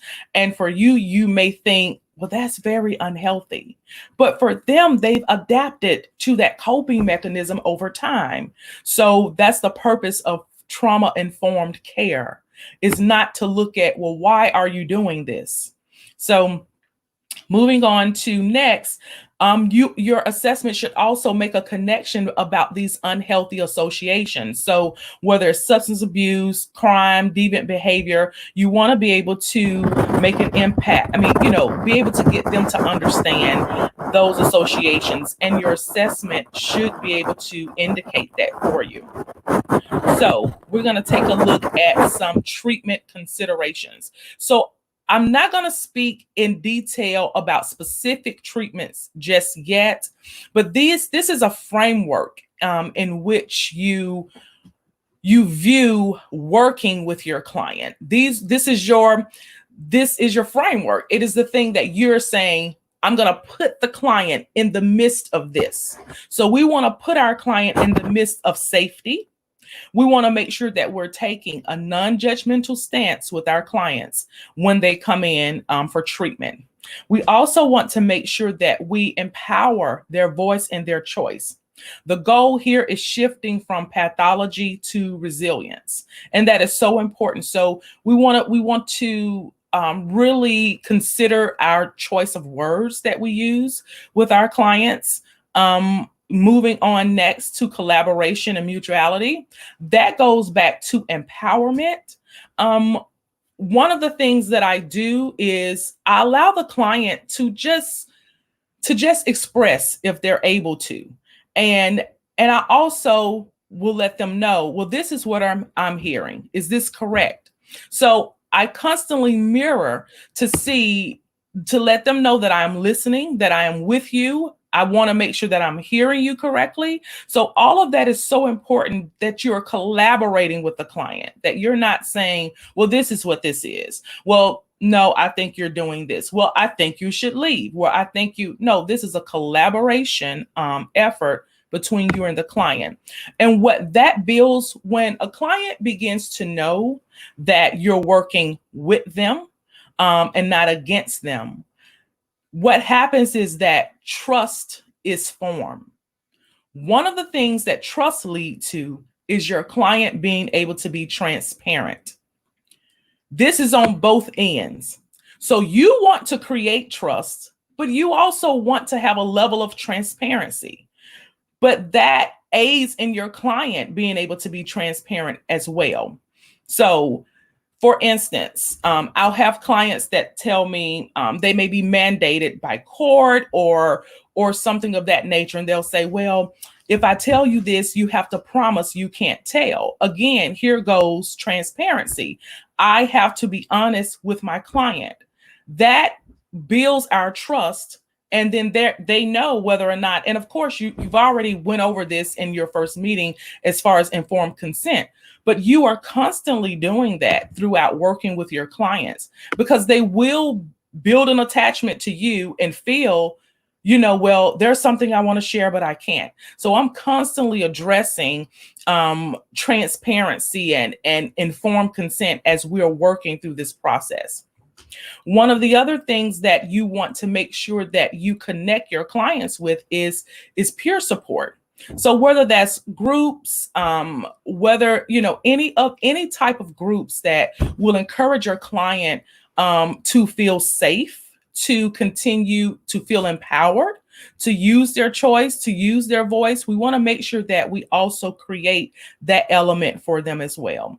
And we don't want to forget to consider gender, cultural, and historical issues. Lisa mentioned about male and male relationships and all of these things that are happening. This is very important to be aware of, as we're working with these clients and we're providing treatment. Those things are very, very, very important. So some specific treatment considerations is trauma bonding. So I do want to talk a little bit about trauma bonding and kind of get a little bit deep into that. So what is trauma bonding? It's also known as trauma-caused attachment. It's a dynamic cyclical state in which individuals form a powerful emotional attachment to their abusive partners. You'll often hear, and I hear this a lot, I feel stuck in this relationship. Now, this may not be a client that is being physically abused, sexually abused, psychologically abused, but they have a notion that they're stuck. They're stuck in this relationship. So that's an indication to me that there is an emotional attachment and that abuse is taking place, but we have to be able to direct and help them to understand what that is for them. So we're going to take a look at some indicators. So what I'm going to go over is statements that are normally made by clients that suggest trauma bonding is evident. So there's a constant pattern of non-performance, yet you continue to believe promises to the contrary. Others seem disturbed by something that has happened to you or was said to you, but you are not. You feel stuck, again, here's that word, because the other person keeps doing destructive things, but you believe there's nothing you can do about it. I probably have this statement made weekly. Well, what can I do about it? There's nothing I can do about it. We talked about this already. We had this conversation last week. I don't know what I can do. I don't know what to do. I feel stuck. You try to change the person into becoming less destructive by trying to get them to stop an addiction or become a non-abuser. You keep having repetitive, damaging fights with this person, but nobody wins. You seem unable to detach from someone, even though you can't trust them or really don't even like them. I have this one a lot as well. When you try to leave this person, you find yourself missing them to the point of longing that is so awful that you believe it is going to destroy you. This is also an indicator that I hear often. So what are some of the effects of trauma bonding? The deterioration of self. You'll often hear clients say, I just don't feel like myself anymore. And this leads to dissociation. And Lisa spoke some about that, where they're no longer connected to feelings, thoughts of themselves. They completely disassociate. Internalized image of others, as a consequence of a cognitive shift and a loss of sense of self, which we talked about, that deterioration, not just of self, but of meaning. The individual is forced to adopt a new worldview entirely dependent on the abuser's perspective. So that's where you get the internalized image of others, is what this person thinks. And Lisa talked about how they often control the individual's beliefs, and it becomes, well, I was told that I can't get an abortion without their say so. So that happens a lot. The values and the ideals invaded and systematically broken down. The individual subsequently begins to take blame and responsibility for their abuse. They idealize their abuser and they strive to please them. That is a significant indicator of trauma bonding. They do this all while losing themselves. So I want us to pause a minute and I want us to think about the current climate that we're in with COVID-19. And I want you to think about those who are experiencing IPV, and we have this shelter in place. We have all of these boundaries right now as far as reaching out. So when you're looking at those who are experiencing IPV, there's already a psychological barrier to seeking help. Now it feels like there's almost a physical barrier to escaping. And so what I did was I found a video, and this is from the UK, but I want you to listen to some of the things that she shares. And I want you to think about what's going on now here in the United States, and how this relates to those who are in abusive relationships and what we can do to be able to support to them. So I'm going to play that here for you all. One of the silent symptoms of COVID-19 has been the significant rise in domestic abuse. Charities have seen inquiries and outreach to them rising by over 25%, and women's deaths from domestic abuse have risen from 2 deaths a week to 5. So the lockdown has caused a significant problem and rise with domestic abuse. But why? Well, the answer is simple. A victim is now stuck in a property with the abuser. That abuser now can exert total control over the victim's movements, their interactions with others, what they can do, and their availability to access help that would otherwise be readily available to them. But my message to anybody who is a victim of domestic abuse, or to anybody that you may know who is suffering from domestic abuse, is that you are not alone and that there is still help there. The first port of call I would suggest is to try to make contact with a domestic abuse charity, such as the National Domestic Abuse Helpline, Women's Aid, or the Men's Advice Line. There will also be local charities in your area where you can access help for getting support with domestic abuse. For example, in my local area in Woking, there is Your Sanctuary, who are a local charity that can help with domestic abuse. Now, you might be frightened to pick up the phone and speak to somebody because your movements are being controlled in your house. However, you can contact them by email and they will respond and get help to you. In addition to contacting a national abuse helpline, you can also download an app onto your phone called Blue Sky. So this is an app that can help you access information and support if you are suffering from domestic abuse. I'd also encourage anybody, if they feel an immediate danger, to contact the police. So ring 999. I know that might seem dramatic, but the police are there to help and they are still available to help despite the lockdown. So there are a number of support groups out there. However, is there more that we could be doing as a community? Well, it's so difficult with lockdown to actually be able to get help to people. If you're Entire movements are being controlled by somebody, picking up the phone, emailing somebody, downloading an app, or anything like that can be very, very intimidating. Dame Vera was speaking to the Home Affairs Select Committee, and she has advised that the government look at introducing into this country a campaign called the Ask Angela campaign. And what this would mean is that if you're a victim and you're going out to do the weekly shop, as you know, we can go out to do weekly shop, that you could alert a shop assistant to the fact that you are suffering from domestic abuse by using a special code word. Okay. One of the silent. So we'll talk a little bit about safety planning in just a minute, but I wanted to play that video because I thought it brought out some significant factors that we may need to start looking at as a community for individuals during this time. And so I wanted to share that so that maybe you guys can start thinking about, well, what is it that we can further do to be of assistance and to provide some effective outlets for individuals who are already, again, having these psychological and emotional barriers to actually seeking help. And so we'll move on to safety plan. And one of the things that's, very important when we are working with victims or those who are experiencing IPV, and also survivors as they move on is safety planning. We want to make sure that that is in place.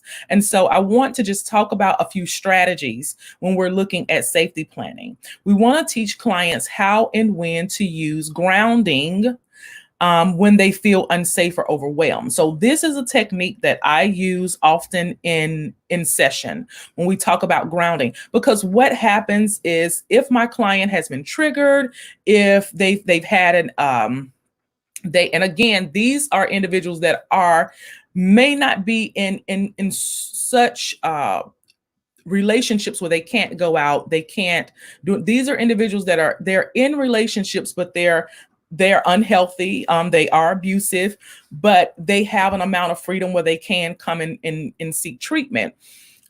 They come in sometimes and you can tell they're a little frazzled, they're upset, they could be visibly upset, they can be crying, unable to get their words together. And one of the things that we do is we definitely deep breathe to slow down all of the autonomic nervous effects that are happening at that time. And that is one way that we want to make sure that we are grounding clients before you start working with them, before we start talking about a safety plan, before we start addressing, connections to past patterns. You want to make sure that you ground your clients and that they feel safe. And that they do not feel overwhelmed, because the one thing you don't want to do is when your client is feeling what I call unhinged, they feel like I'm coming unglued. They don't feel safe. They're feeling paranoid. You want to make sure that you center your clients. And there are different techniques to do that. Again, I would definitely, there is some great research out on the vagus nerve, and I would definitely encourage you to get some information on neuroscience and attachment. Anything on trauma would be very helpful, but the new research on the vagus nerve, something that clients can actually do to start making an impact on that vagus nerve, which is severely impacted with trauma, is also something that's groundbreaking. So the vagus nerve, VAGAS, you want to look that up. Okay, so one of the next strategies would be to establish some specific routines in individual, group, or family therapy. Routine is very important with your clients. A structured setting can provide a sense of safety and familiarity for clients with histories of trauma. Also, we want to facilitate a discussion. This is significant also on safe and unsafe behaviors. I have found that sometimes clients don't distinguish between what's safe and what's unsafe. And so I'll often just start just ask some questions. Well, how do you feel? How does this make you feel? What do you think about this? Have you ever felt this way before? What was the circumstances during that time? So I can start again promoting insight for them to be able to distinguish, okay, I don't like this. I don't like what this feels like. I don't like what it makes me think about myself. So that's a way to help them to kind of distinguish that. You want to have clients identify on paper behaviors that, again, promote safety and behaviors that make them feel unsafe. And last, and there are tons of strategies I'm sure you guys use for safety planning, but I just want to bring out a few. You do want to encourage the development of a safety plan. Depending on the type of trauma, personal safety can be an issue. Work with the client to develop a plan. Again, going back to that collaboration, we're working with the client to develop a plan that will help them feel in control and prepared for any type of exit that they have to do. That is very important, that we are ensuring that whatever plan that they develop and that we, provide assistance with, that they feel in control of that and that they're also prepared for that. So we'll talk a little bit now about some ethical considerations in working with individuals who are experiencing IPV or trauma in general. Number one, we do not want to re-traumatize. So we'll look at a couple of strategies to kind of help us with that. We want to be sensitive to the needs of clients who have experienced trauma regarding behaviors and treatment setting that might trigger memories of trauma. So this, when in thinking about this strategy, one of the things that I think about is the assessment. So I ask, do you know some of the things that trigger you? And I may give some examples of that from other clients. I may give some examples. And one client stated that I had a certain type of coffee mug with, I think, like a Yeti. And she pointed out, she said, yeah, that cup triggers me. He uses that's the type of cup that he uses. And so when I broke down what a trigger is, she was able to identify just even my cup triggered her. And so for that, something as simple as that, we want to be mindful of. Again, this is not traditional care. So there's a lot of adjustments that as clinicians, me myself, that I make for them. Next strategy to kind of take into consideration. We do not want to ignore their symptoms and demands. When clients with trauma histories act out in response to triggered trauma memories, doing so may replicate their original traumatic experience. One of the things that I find a lot with my clients is they're almost waiting for me to invalidate. So if they come in and they're upset and this happened now, and this could be something that may have happened at work. I got into it with a coworker and they'll say, well, I spoke to my mom about it and she said, I'm just being dramatic. And we have to learn not to perpetrate that response to their emotions, but to be present, to really create a sense of safety that they can kind of expel what they're feeling at that time, because we don't want them to dissociate. We want them to know they're safe to express what they're feeling and that their feelings will be validated. Another strategy to avoid re-traumatization. We want to be mindful that efforts to control and contain a client's behavior in treatment can produce an abnormal reaction. And I have seen this with students that I work with those seeking their licensure. When I asked them, well, how did the client came in and they were just, out of control. And my first question is, well, how did you respond? Well, I just said, okay, you need to calm down. Wrong. That's the wrong response. That's inappropriate. So we want to really take into consideration if they're having at a reaction that makes us feel uncomfortable, and we'll talk about that a little later, we have to be mindful to continue to work in the confines of trauma-informed care. That we're not saying, okay, what's wrong with you? But tell me what happened. You want to connect with your client to understand, okay, tell me what you're feeling right now. Tell me what's happening right now. So, one more strategy. We want to listen for specific triggers that seem to be driving the client's reaction. That is an important step in recovery.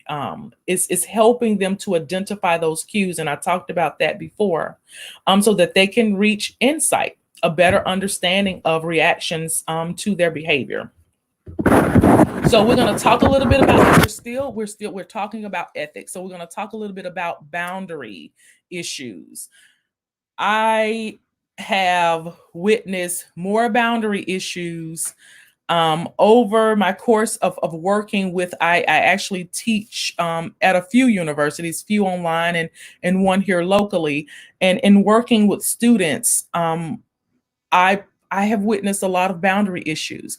And I think that comes from sometimes we don't understand our own trauma history. I think someone asked Lisa, what do you do for your own self-care? It is so important because if you do not, you will cross boundaries. It is inevitable. So understanding your own trauma history, understanding your own triggers. When you don't do that, it leads to countertransference, where you are putting your own emotions and thoughts on the client. You're projecting onto your client. So we want to be careful of that. And with that, we don't want to redirect our unresolved trauma history on our client.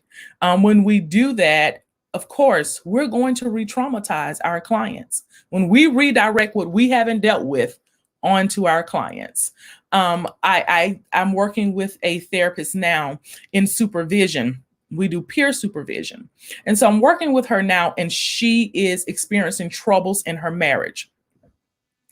Well, that is significantly impacting her work with couples.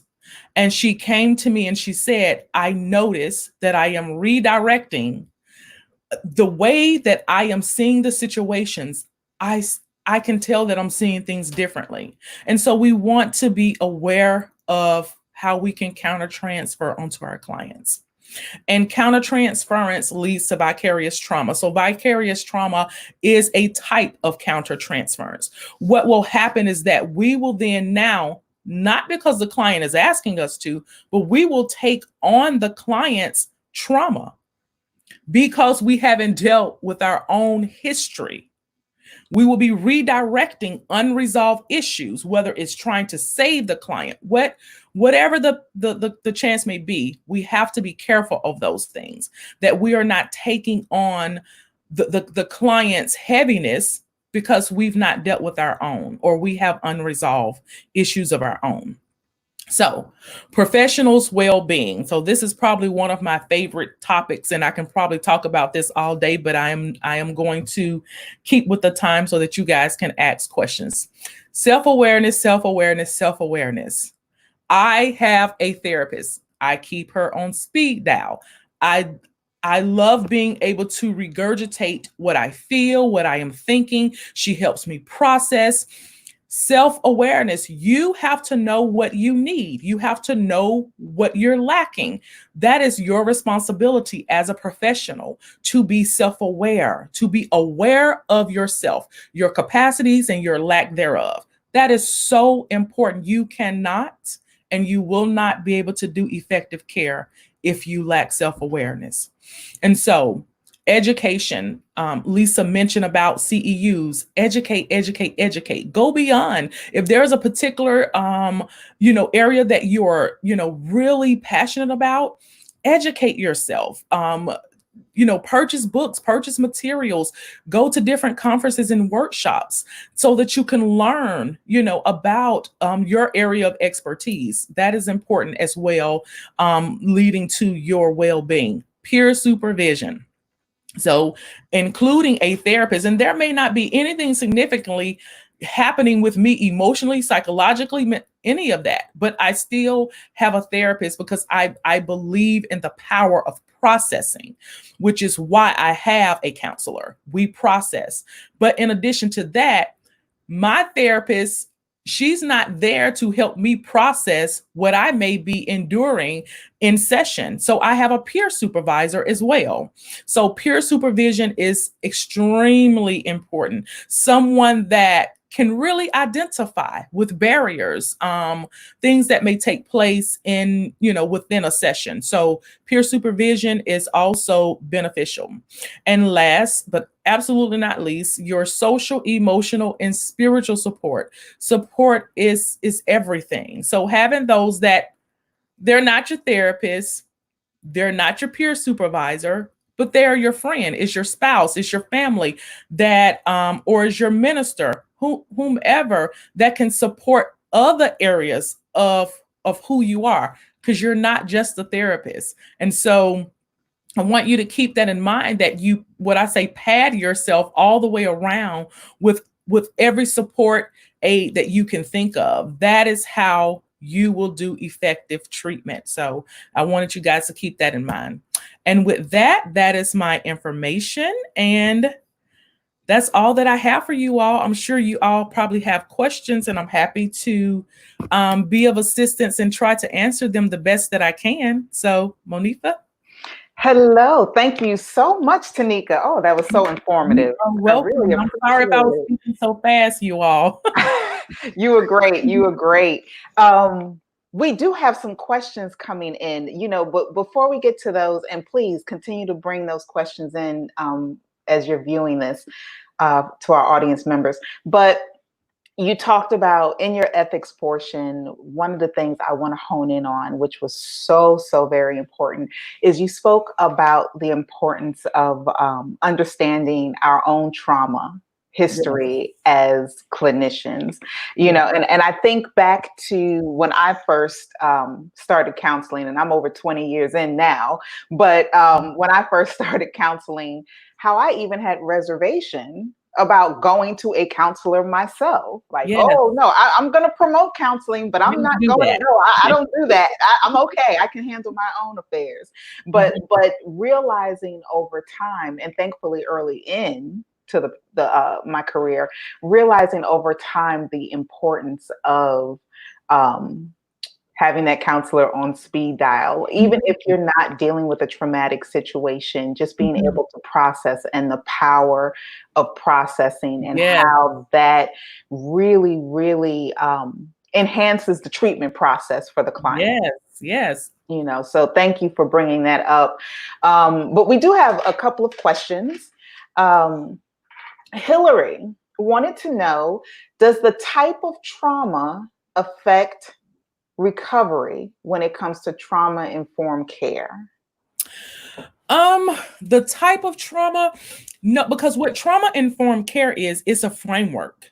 So it's not the specific treatment that you're going to be doing. It is a perspective, it's a shift in thinking. Mhm. So when we're talking about recovery, and which is tied to the treatment or the interventions you're using, I think that does come into play. The type of trauma and the type of intervention that I will use. Some treatments that I use are general, and some are specific for different types of Okay. treatment.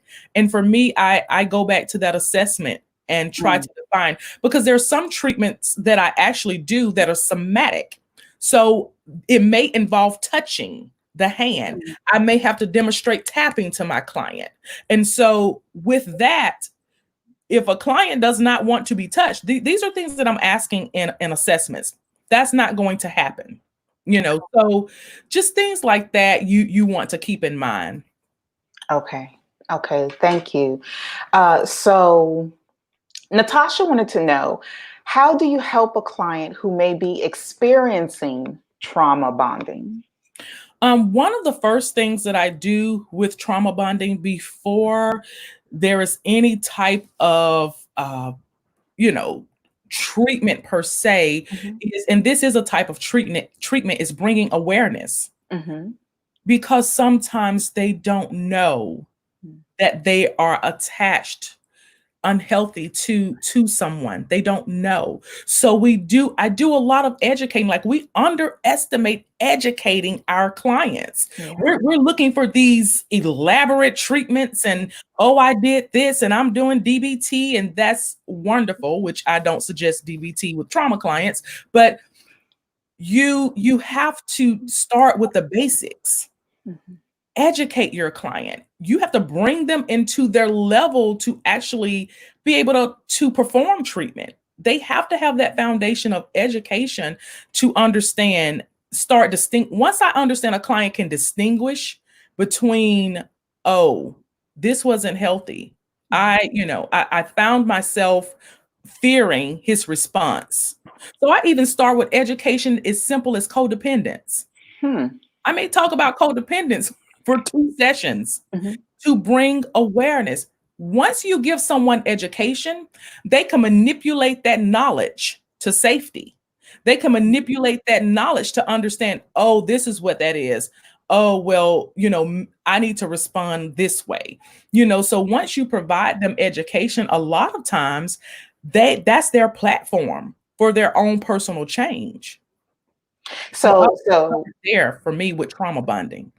So what you're saying is, a lot of times we underestimate education. It sounds like sometimes we as therapists might jump or dive into the fix it piece, not knowing that a main component or the foundational component to fixing, and I put that in air quotes, is education. Yeah. I like that. Education translates to that empowerment piece, and they can use that to, when you're not around.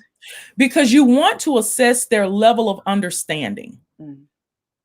Because if I try to tell you how to multiply and you've never added, you've never completed addition. Matter of fact, you don't even know what numbers are. Right. I am defeating the purpose.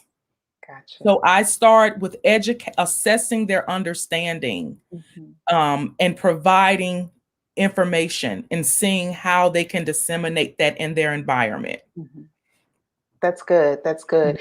Now, so Hillary wanted to go back and touch on the piece in your presentation that spoke about COVID-19. Would you say that what she wants to know is, are there higher risks for the victims when it comes to the knowledge they're receiving or not receiving about COVID-19? Meaning, are victims in a position where they're continuously stuck or even further stuck in their situation?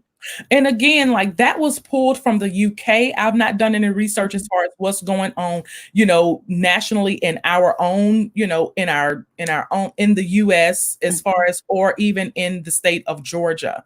But just even in specific to that, let's just think about barriers in general. Right.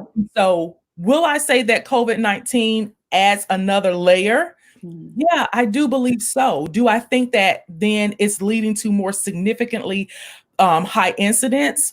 I'm not sure about that, but we do know that it adds another layer where a barrier, for those who are in home and who could have been going to the store or different things that had that access and outlet to society. And now that is limited. So I think for me, and I am going to do some research too. I just actually found that clip a few days ago, but I do want to look into, is this significant? I will say my clients, their frequency of sessions have increased. And I thought it would be different, because my clients do not like telehealth. They prefer to come into the office.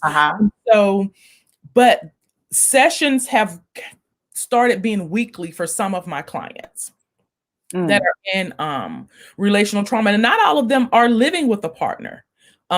They're in relationships, but they may not necessarily be living with a partner. But I think it has increased anxieties in other areas of their life. So those are things that I just kind of take a look at during this time. That makes sense. That makes sense. We have Andrea. She's grateful for the information, and she is particularly grateful on how you closed on the topic of well-being, which she feels is so important in being effective. She's curious though as to what you think about EMDR. Yeah, I figured EMDR would come up. So Andrea, thank you for your question. I am not trained in EMDR. I don't have a lot of knowledge on EMDR.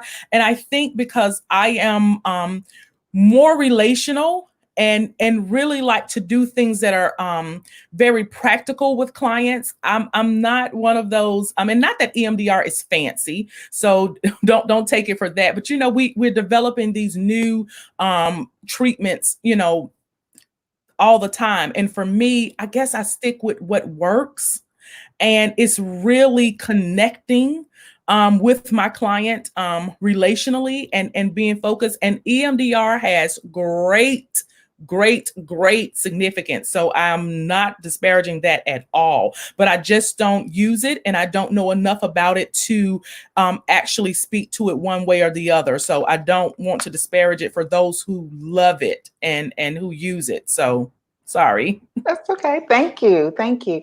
We have Tanita. Tanita mentioned that she's glad you talked about codependency. Can you speak to how powerful working through issues of codependency is to powerful outcomes? It is. So codependence, I talk about that a lot with not just those. So people come in on a spectrum. So it can be, I'm working with someone that is 65 and her husband is about 13 years older than her. They both come into session together. And I was intimidated at first because of their age. I'm thinking, what can I tell them? They've been married for so long, but she's at a state where how she used the relational dynamics between them, she's changed. She's finally kind of being aware of some things that make her unhappy. And for him, he's like, I don't know what the problem is. Like, we're, older. She should just be okay. But he didn't want to let go because her connection to him allowed him to remain safe and to feel a certain way in that relationship. And for her, that was no longer working with her. And being able to help them understand that they're individuals in themselves. And when they're healthy individually, how powerful their relationship can be together. But I had to be able to pull apart almost looking at different intricacies of years. You're talking about 40 years of marriage, looking at some of those codependency factors in that relationship. And once I was able to get them to just trust me a little, to say, okay, I know you need her to go to Walmart with you every time, and you feel like if she doesn't go, that you're upset about it, and she feels like, well, I don't really want to go, but I'm going to go anyway. And that's something very simple with codependence. But she was miserable in doing that, right? And so then you have this cycle of things and a spiraling of things of something that small. And so it just is not healthy. So if you can get them to see some of those dynamics and to learn how to individually be healthy, to just state, I don't agree with that. Or is this another option? I would like to do this. Just teaching her how to verbalize was a powerful thing. And him learning how to validate what she verbalized was powerful. So something as small as going to the Walmart and her being able to say, honey, I don't feel like going to the Walmart. And that not leading to she sleeping in the other bedroom. Something that small. And so just teaching, verbalize what you feel, and they need to validate and understand and respect that. And that's being healthy. That's being healthy. So yes, I do think talking about codependence is so important. It's kind of basic when you're dealing with trauma, but you I mean, if you don't bring them to that level of awareness, there's not much else that you can do. They have to realize that they're unhealthily attached to each other. Hmm. That was good. Thank you. Thank you. So I have another question for you, Tanika. Now, earlier in your presentation, you mentioned traditional care versus trauma-informed care, Mhm.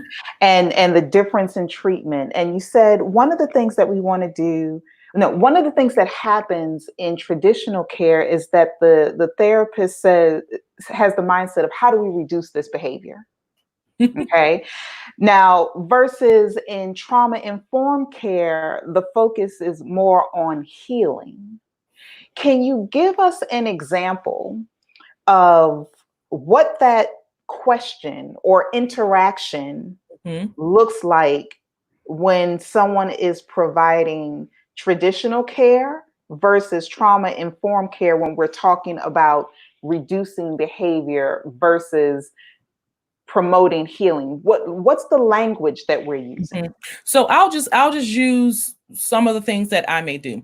So Okay. in traditional care, absolutely. We're going to say, okay, well, you need to stop doing that. Like don't you see that this is not working for you?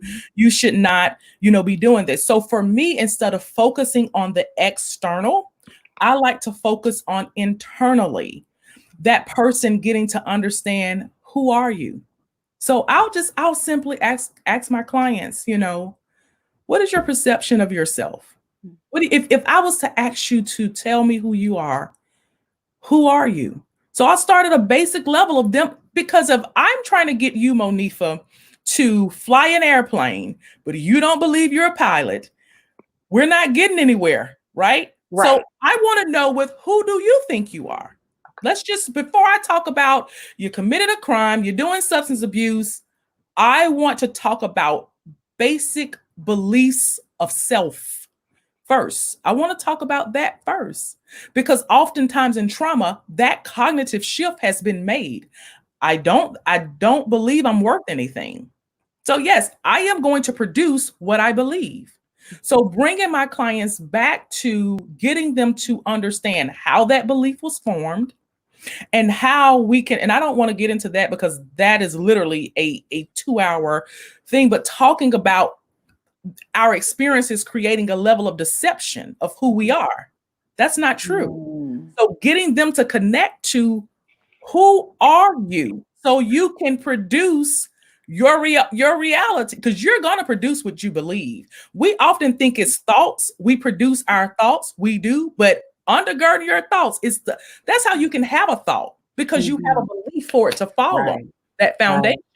And so getting them to go back to, I mean, that's why I do use spirituality a lot. A lot of people don't, but getting them to have a foundation of self, and having those experiences so that it can override what unnurturing environments have created, because our experiences create definitions.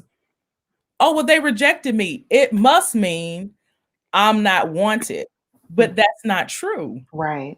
right? Right. I mean, working with individuals that they have that repeatedly happen to them, that is one thing that I'm really, why I use a spiritual component, or component of faith, a component of belief, because how can I combat what they're constantly experiencing? Right? They feel that is their reality. And so that is a barrier in the work that I do. I have to faith is the bridge for me in certain mental health issues with my clients.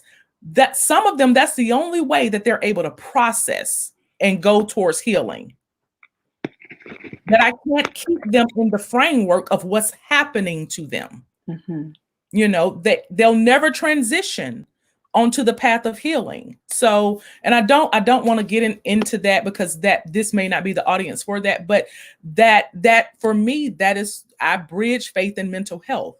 And so, because that's what has worked in my practice with my clients. Mhm. But that's just something that I use because of because of how delicate it is when a person is continuing to re-experience things. Right. Thank you. And I love what you said. Our experience oftentimes creates a level of perception. Oh yeah. That was powerful, Oh, to even be able to encapsulate what you're saying into that one statement. yeah. One Well, Tanika, thank you so much You're for welcome. your time and your expertise. Um, we'll be having you back in the future. We appreciate Great. you. I look forward to it. I look Thank forward to you. it. You're welcome. Have a Bye, great day. everyone. Bye-bye. Well, everyone, this is awesome. We want to thank Tanika and Lisa who have come on so far. We're going to get ready to take a break, but before we take a break, I just have a few announcements. We do want to apologize to everyone if you had some technical difficulty earlier on YouTube. You may have had the wrong link. Hopefully, everyone now has been streaming either via YouTube on the correct link or Facebook. If you're having any difficulty whatsoever, go ahead and shoot us an email or write something in the chat room so that we can try to help you get situated. Also, before we go to break, I wanted to make sure that everyone knows that please check your emails. Please check your spam folder as well.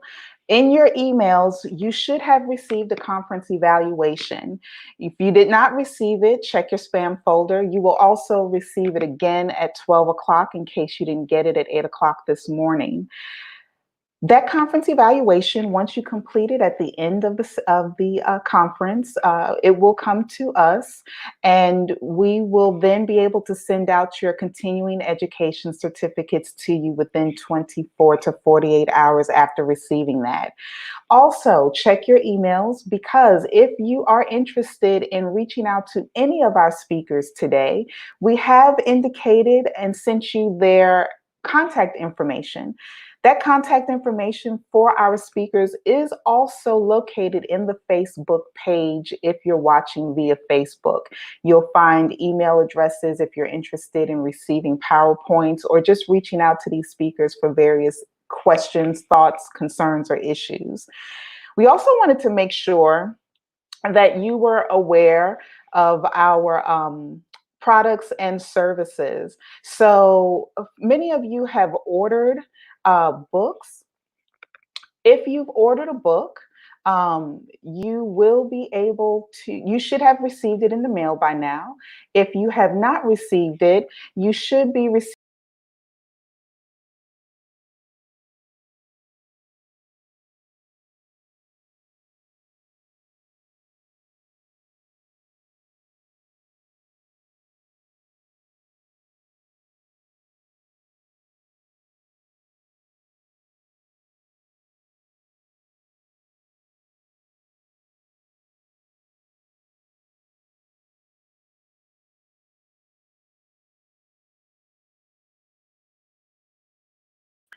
Also, if you have any questions or concerns and you want to be on our email list, please make sure you go to our website within your reach.life and subscribe at the bottom of our website so that we can keep you on our email list.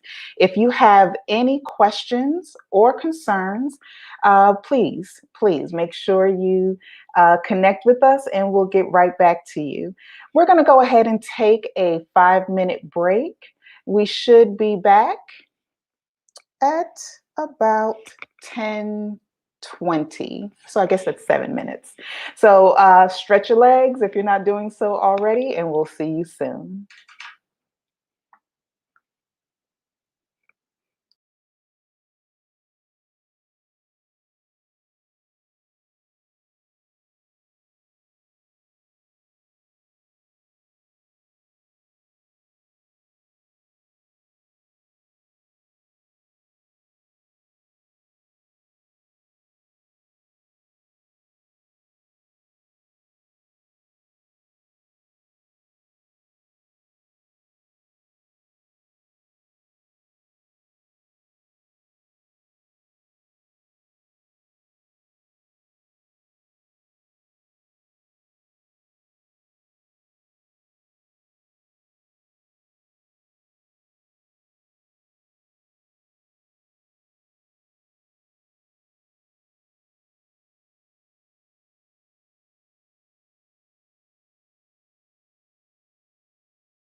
Hello, everybody. We're back. Let's see here. So we are going to continue. I hope everyone is gaining some valuable and very insightful information.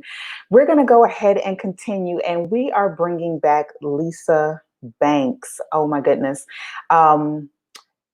For those who didn't join us or who missed the opening due to technical difficulties, I'm just going to go ahead and introduce Lisa again to you. You know, Lisa Banks has worked in the field of family violence intervention for 26 years, and she's been designing and directing DV intervention programs, developing curriculum for work with offenders, facilitating batterer intervention and child abuse intervention classes, leading support groups for domestic violence victims, and conducting professional training for members of domestic violence intervention, those in the community.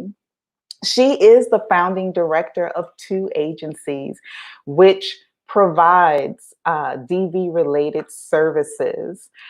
And those two agencies are one, Family First in California, and the other one is IPV Specialist located in Georgia. She conducts research and professional training out of the Georgia office, and she works in the area of domestic violence intervention. Lisa holds a Master's of Arts degree in clinical psychology with an emphasis in marriage and family therapy, and has completed doctoral coursework in forensic victimology. She also specializes in DV related lethality risk assessment and makes herself available to the courts for consultation and expert testimony. Thank you so much for joining us again, Lisa.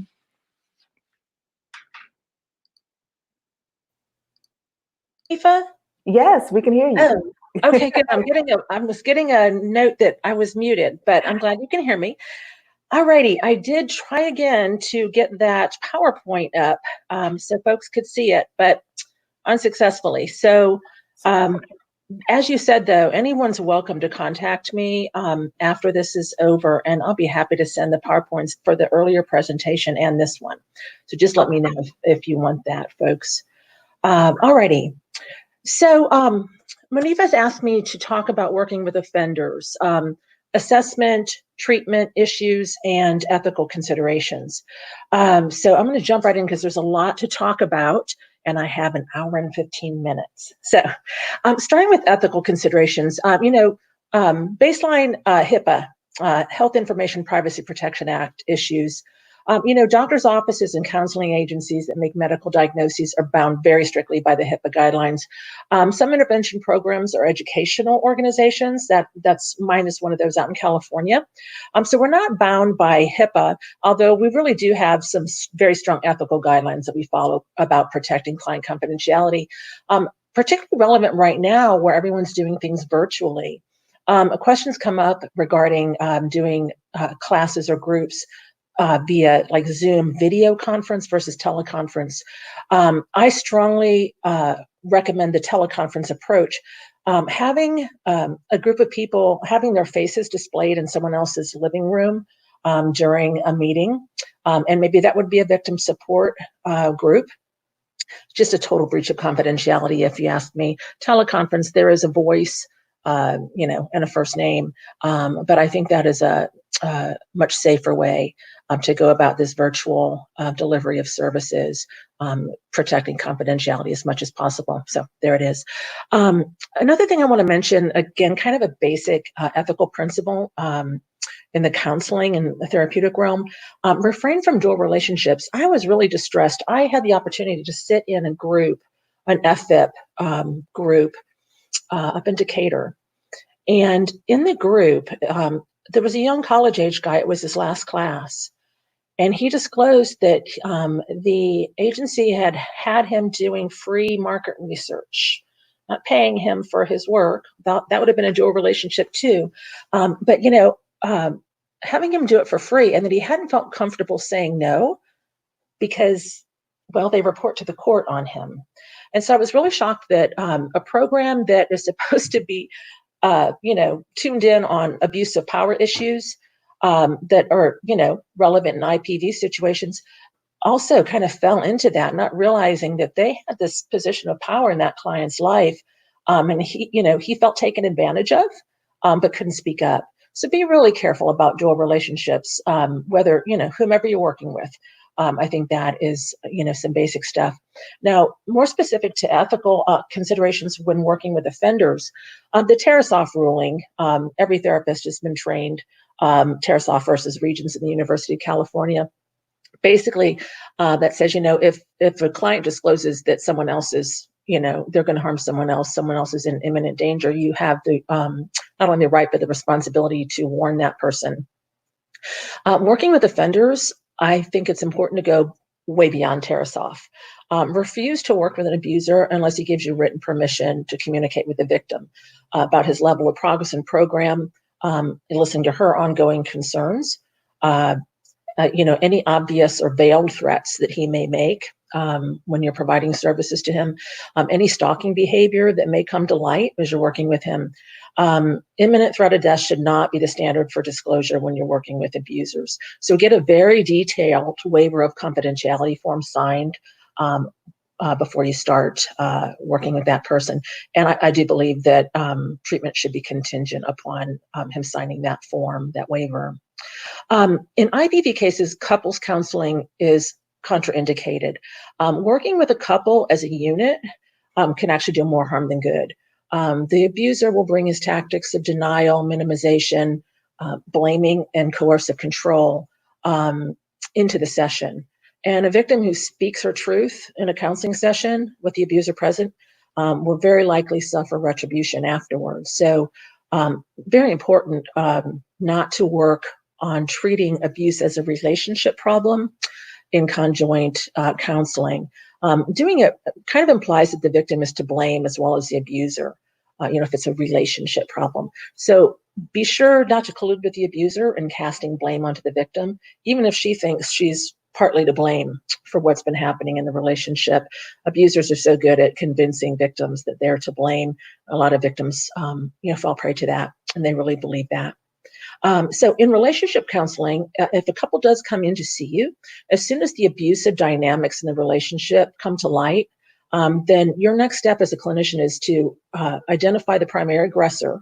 And again, that's the person who sits in the power seat in the relationship, not Lorena Bobbitt, who held the knife and cut off the penis, but her partner, who was definitely in the power seat and regularly battered and raped her.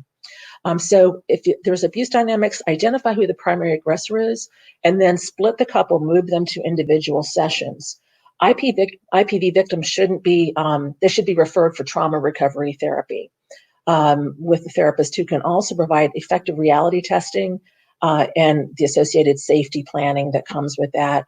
Again, Tanika mentioned that educating clients is so powerful.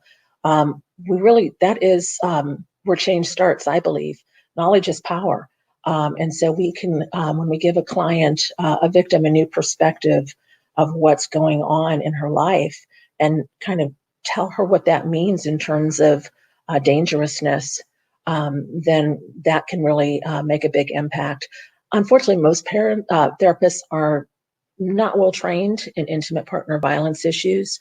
So a victim really should be referred to a therapist who's very skilled in victim-focused intervention and safety planning. Now, another basic tenet in a counseling or therapeutic setting is that, the therapist is supposed to, their first priority is to act in the best interest of the client. And of course, we want to do that. But when working with an offender, ending the client's pattern of violence is in his best interest. We want to balance that client's best interest with victim safety focus. And so telling the client, look, I am going to disclose things to the victim if it helps end your violence, that helps bring her safety. You've signed this waiver of confidentiality, and I'm going to help you end your pattern of violence if you'll let me. IPV is against the law. Criminal prosecution is a negative outcome for your client, the offender. And so it's in his best interest to do everything you can to help him avoid further prosecution. A study was conducted by the U.S. Department of Justice little over a decade ago, I think. And it found that the number one deterrent for continued violence in IPV situations is the abuser's fear of incarceration. It found that intervention programs may help curb the violence. There's a lot of controversy about how much, kind of depended on the program, and they're all so different. But the intervention program's impact to curb recidivism, which is repeat violence, was not nearly as strong as the threat of incarceration. So to help your client, don't be afraid to play that card. How can I help you stay out of jail? It sounds like a very odd clinical approach, but if it helps to motivate the client to make better choices, then use it. Abusers, in my opinion, after 26 years of working with them, are the most self-centered people on the face of the earth. And you know what? Use that if you have to. Use it to their benefit. All right, so that's my little brief bit on ethical considerations. Moving into assessment, I mentioned earlier, get the police report if there is one.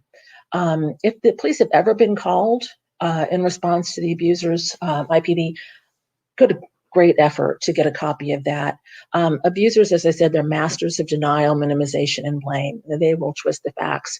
And you heard that in a couple of the case studies that I presented earlier. So keep these concepts in mind. And I explain this to abusers when they say, she made up the whole thing and, I didn't do anything at all. And this is the way I explain it. Arrests are made based on evidence. So perhaps it's the 911 recording with the child pleading to daddy, stop hurting mommy. And, that's on the recording. Physical evidence of injury, including defensive wounds. When an abuser is strangling a victim, she'll claw at him, right? And so he'll have wounds, right? But that's evidence that the victim was defending herself. And good law enforcement will be able to, will have been trained to pretty much detect what are defensive wounds and what are not, although some jurisdictions have better training than others. Other evidence, victim witness statements, property damage is evidence of intimidation tactics. So there's a hole in the wall and he's got a bloody hand. He didn't hit her in the face, but he let her know by hitting the wall that he's very, next step is hitting her in the face. Also, evidence would be indications of pet abuse. That's a major lethality risk factor. We hear about it with serial killers, Jeffrey Dahmer, he was killing animals when he was quite young. But there's also a very strong link between pet abuse and intimate partner violence, including dog fighting. And I could do an hour just on that, the link between animal abuse and intimate partner violence. In fact, there's a website, go type in the link with domestic violence and animal abuse, and you'll find a very worthwhile read. So anyway, so you're explaining to the client, look, you say nothing happened, but there's all this evidence. Arrest wouldn't have been made, couldn't have been made without evidence, probable cause, and all of this kind of stuff. And then the police report is submitted to the DA's office. Prosecution only occurs when the DA thinks there's strong enough evidence to win the conviction. Prosecution and conviction may not occur if the victim recants her testimony or refuses to testify. So lack of prosecution or conviction doesn't mean there was no evidence or that there was no violence committed. So you can confront a client's, proclamation of innocence by explaining that that's how it works in the criminal justice system. And then I usually just ask them, what can you admit to? We don't have to start with you taking full accountability for everything in that police report. Let's just start somewhere. And sometimes they'll start with emotional abuse tactics. And that's a nice way to go. And they feel like that's not illegal, which it is actually, especially if there's been any history of physical violence. But anyway, that's one way to get them to talking about what has happened, what they've done. So there's a risk needs responsivity model of assessment. I'm going to throw it out there. I'm not going to be able to go into detail here, but I want to kind of give you a framework to think about assessment of criminals. A huge percentage of IPV perps commit other types of crime, a staggeringly high percentage. So there's this general criminal mentality and criminal behavior that you'll find in a lot of abusers.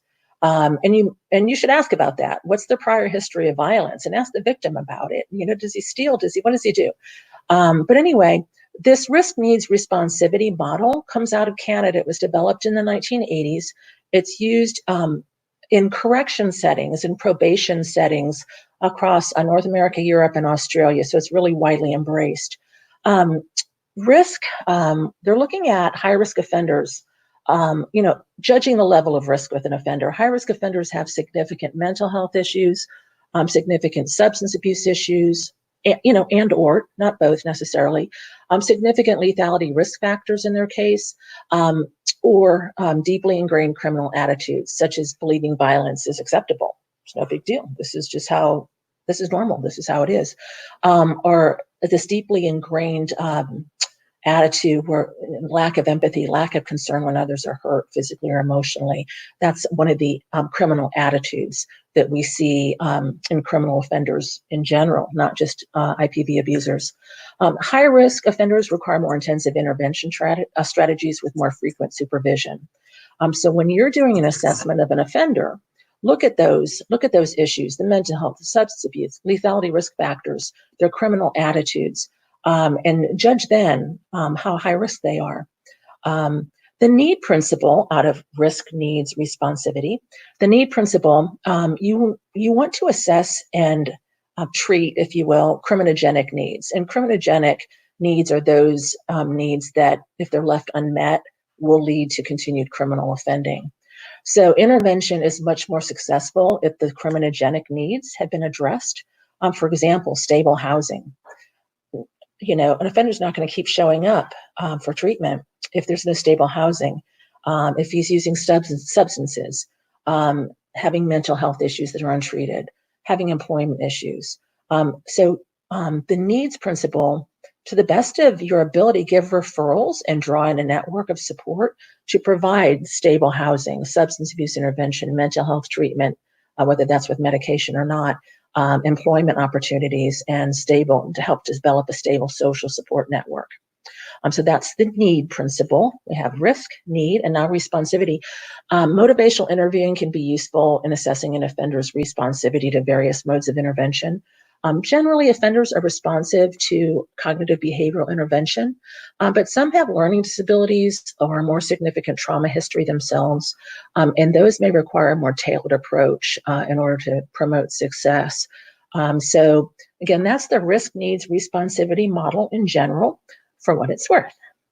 Now, I'm going to go specifically into some of those factors, the first being how to assess for substance abuse. I'm going to give you some stats. There was a study conducted in 2003, and it was found that 31% of men arrested for IPV met criteria for a drug use disorder, and 53 met criteria for an alcohol use disorder. 31 drug, 53 alcohol.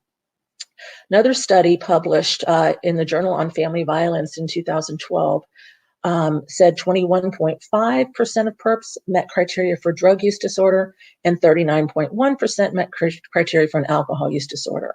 So again, we have two studies: drug use 31%, 21%. So let's factor it out. About 25% of IB perps have a drug use disorder, diagnosable. And somewhere between 39 and 53% have an alcohol use disorder. So what is that? 46%. In my experience, roughly 50% of offenders that have come through my programs over the years have a drug and or alcohol issue. So don't minimize that. They'll tell you they don't. A lot of them will tell you they don't. But if your numbers don't add up to roughly 50%, somebody's not telling you the truth. So we have established long ago in the field that drug and alcohol intoxication does not cause intimate partner violence. Many abusers abuse when they're not inebriated. It's their underlying power and control issues that cause the violence. But we do know that bad or intoxication during the commission of domestic violence has been found to be linked to more severe injuries sustained by victims. So it's very important for victim safety that offenders are referred for effective substance abuse treatment. It's not just for their own wellness, which we care about, of course, but it is really a victim safety issue. When we do lethality risk assessment, substance abuse issues are very high up on the list of the most serious lethality risk factors. So IPV offenders with a drug use disorder, remember we said about, what do we say, about 25%, right? 26% of offenders have a drug use disorder. So they perpetrate significantly more psychological aggression, physical violence, and sexual aggression than those without a substance abuse disorder. Offenders with an alcohol use disorder perpetrate more psychological aggression and physical violence, not a heightened level of sexual aggression. Okay, so the reason I'm telling you this is, yeah, we know that these folks who have substance abuse disorders, they commit, more severe violence in general. But when you have somebody with a drug use disorder, especially stimulant drug use, be aware there may very well be an element of sexual violence going on in that relationship because of drug use kind of pushes the offender a little bit more in that direction with the behavior. The next comment I want to make about assessing for substance abuse, I call it the rule of three. So when you're asking for an estimate of an addict's substance consumption, so you have somebody, they admit to, using drugs fairly frequently or on a regular basis, or, I'm a regular drinker. You ask them how much and how often. General rule is multiply times a factor of 3. So if they say, they drink 2 drinks a day, they probably drink 6 drinks a day. It's a 6-pack, not a couple of beers. So listen to that. A couple of beers. No, it's a 6-pack. If he says he drinks twice a week, he's probably drinking 6 days a week or every day. A couple of days a week. If you ask the victim, you'll probably find that it's more than that. I like to draw a distinction, though, between substance use and substance abuse. In the DSM-4R, we are now on the DSM-5 or 5R, I think I've lost track, the Diagnostic and Statistical Manual of Mental Disorders. Substance use and substance abuse was delineated in the DSM-4. And things have changed. Now there's just substance use disorders, not substance abuse disorders. But I think it's a really useful distinction. Substance use, a lot of people use substances. They smoke a joint every now and then. They have a drink every now and then.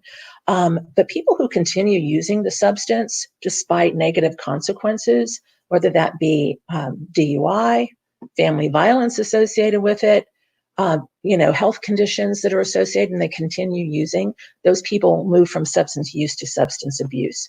And I think it's important to help a client when they're resisting that they might need a referral for substance abuse treatment.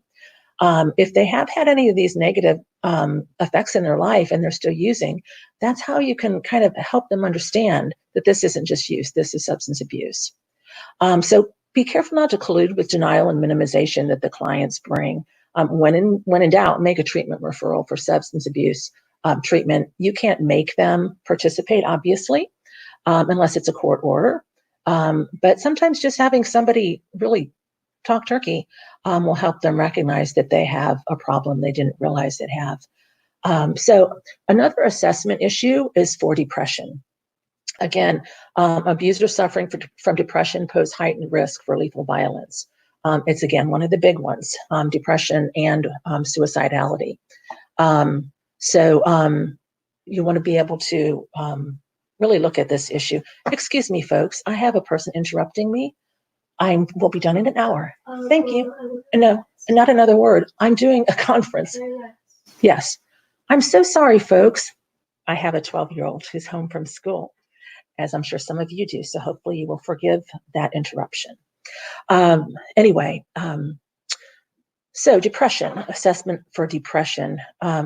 So the Georgia Fatality Review Project, this was a project undertaken by the Georgia Commission on Family Violence and Criminal Justice Coordinating Council. I think they collaborated. And so they're looking at what factors were involved in cases where there was a DV fatality. And so they looked at like a 3-year span in the early 2000s. And during those years, those 3 years, 26% of the homicide perps were known to have a prior history of depression and or current symptoms of depression at the time of the homicide. So 1 out of 4 people that killed were depressed, had a history of it. Another year, that in 2016, they did another study of this, and they found that for murder-suicide perps, 48% of them showed signs of depression prior to committing murder-suicide. We're not talking about suicidality, we're just talking about depression. So very important to assess for depression and make appropriate referrals. Don't just think, suicidality is the only red flag. Depression itself is also. So assessing for depressive symptoms, the clinicians in the audience, this is like Psych 101, but some other folks in other facets of the profession of the DV intervention community might not know this. So I'll just run over some of the common symptoms of depression noted in victims as well as offenders. Significant change in their appetite or their sleep patterns. So they might eat more or eat less than normal, and not just because they're bored at home on shutdown. They might sleep more, they might sleep less. Increased tearfulness or anger and irritability. We see more tearfulness with women and more anger, irritability with men who are dealing with depression. Obsessive thoughts of anticipated or experienced loss. So they're really wrapped up in their pain. Feelings of hopelessness, like it's never going to get better, there is no hope. Lack of motivation, including poor hygiene habits. Sometimes that's the first way that loved ones notice something's wrong. He doesn't shower anymore. He's just not taking care of himself. And that is a symptom of depression, or can be.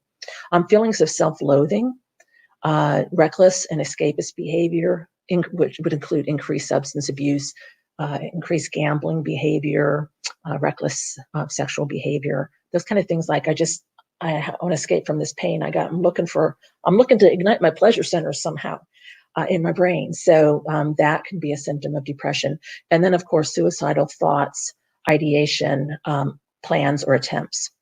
So be sure to, ask those questions to see if a client and offender coming in is suffering from some of those symptoms. They don't have to have them all. Now, moving to assessment for suicidality. So in a national study on the risk of IPV homicide, 39% of female victims who were killed had experienced abuse by a male partner who had threatened or attempted suicide. That comes from a study by Jacqueline Campbell in 2017. Jackie Campbell is the one that came up with the danger assessment based on this really in-depth research she conducted.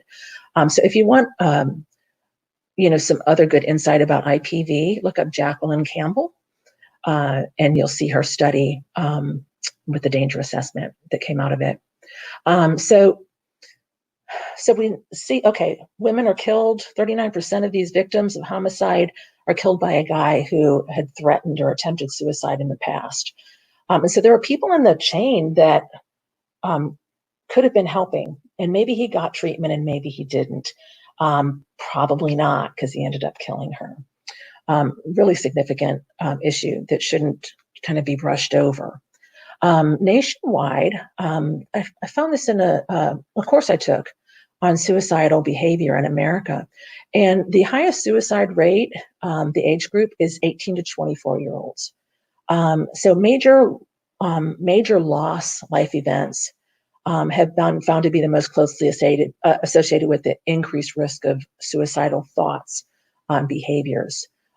Even controlling for other risk factors like depression, hopelessness, anxiety. So you got these, college age kids, we'll say 18 to 24 years old. They may not be depressed. They may not be hopeless. They may not be feeling anxiety, but they've had a major life loss event.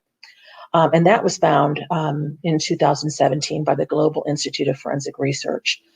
So why is this age group so vulnerable? Why are they killing themselves more than anybody else? I theorize that they've never endured loss before. They don't know they can live through it, and they lose their first love, right? It's the first big breakup. Now, we know with IPV, that sense of enmeshment that Shanika talked about, that sense of victim ownership, where the abuser is not going to let her leave. No, you're not leaving, because he doesn't want to give up the power, but he also can't sustain the pain if he's the obsessive attachment kind of abuser. And so these folks will not only perhaps murder the victim because she's trying to leave, but it will turn into a murder-suicide. And sometimes children are caught in the crossfire, which is, extremely, extremely sad. That's called familicide, and the whole family is taken out. So basic suicide assessment. You're looking for a plan, the means to carry it out, assess for prior attempts, and assess for insomnia. When I went to grad school, they gave me plan, means, history, but nothing about insomnia. Insomnia symptoms indicate significantly increased risk of suicide. So don't forget about that. We talked about changes in sleep patterns with depression. Insomnia is directly linked with suicide risk. So plan. If a person has a plan, and that's, how, when, and where, basically. I'm going home tonight, and I'm going to take a whole bottle of aspirin and lay in bed and bleed out. Well, that's a when, where, and how, right? That's a very distinct plan. Do they have the means to carry it out? Darn right. Anybody can get a bottle of aspirin. Have they tried to kill themselves before? You want to assess the number of attempts and what the most potentially lethal attempt in the past has been. So if they, if they came pretty close to really doing themselves in, then be aware they might actually succeed this time. They're on that trajectory of successful completion. So plan, means, prior attempts, and insomnia. Those are the things you really want to be asking about when you're assessing for suicidality. Now, I think this is really interesting.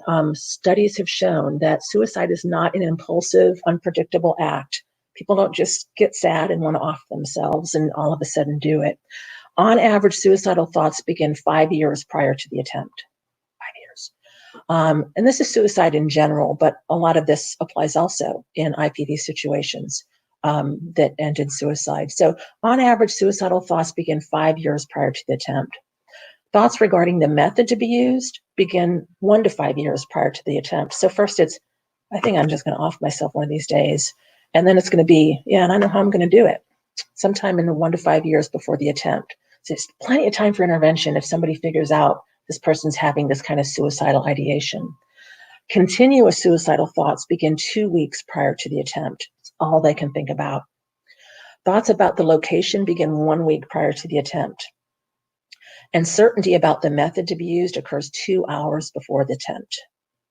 So all of this stuff is just happening really fast. Once you get to that 2 week mark where that's all they're thinking about, continuous suicidal thoughts, it's really picking up speed into location, method, and then certainty about the location occurs 30 minutes before the attempt.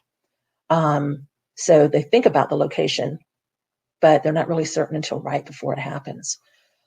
So tuck that away as you think about assessing people for imminent risk of suicide. All right, so when you're working with offenders, you also want to assess for mental health issues. Obviously, co-occurring mental health issues are a lethality risk factor. And most of the research on mental health and IPV has been focused on clinical depression and PTSD, post-traumatic stress disorder. And these obviously have significant impact, but there are other disorders that deserve some attention as well. So I'm going to run through them fairly quickly. I want to get to more of the treatment stuff as fast as I can. So assessing for mental health, it's been found that generalized anxiety disorder, panic disorder, and social phobia are linked with higher levels of IPV in female perpetrators, while substance abuse disorders have been linked with the highest level of IPV in both male and female offenders. Okay, so with female perps, you might see some other generalized anxiety, panic disorder, and social phobia. Antisocial personality disorder, and this I call it lie, cheat, steal, and commit violence. That's their MO. Antisocial behavior, personality disorder, and borderline personality disorder. That one's I love you, I hate you, please don't leave me. Those have been found to be strongly related with IPV. Individuals with these disorders are more likely to commit very severe physical, sexual, and psychological aggression.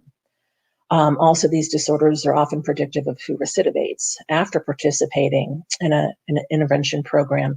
So again, people with antisocial personality disorder, lie, cheat, steal, and commit violence, and people with borderline, I love you, I hate you, please don't leave me, are capable of committing some really severe violence and repeating it over and over. Bipolar disorder, as formerly known as manic depression, this often presents with long periods of sleeplessness and increased irritability and aggression during the manic phases. And as we know, sleeplessness has been recognized as a lethality risk factor. We just talked about it in connection with depression and suicidality. Psychotic disorders, these involve distorted perception of reality, often with hallucinations. They might be visual, tactile, or auditory hallucinations. Auditory hallucinations, sometimes they're hearing voices instructing them to harm self or others. Psychotic disorders can also involve delusions. Delusions are fixed, false beliefs maintained despite contradictory evidence, such as paranoid delusions. Paranoid, these delusions of persecution, he's out to get me, she's out to get me, everybody's out to get me. So a person with psychotic symptoms can have an outburst of very sudden and very severe violence in an IPV relationship. So those absolutely have to be treated. There's just such a high degree of risk there. So obsessive compulsive disorder, we don't often hear about this with IPV, but I wanted to share a case.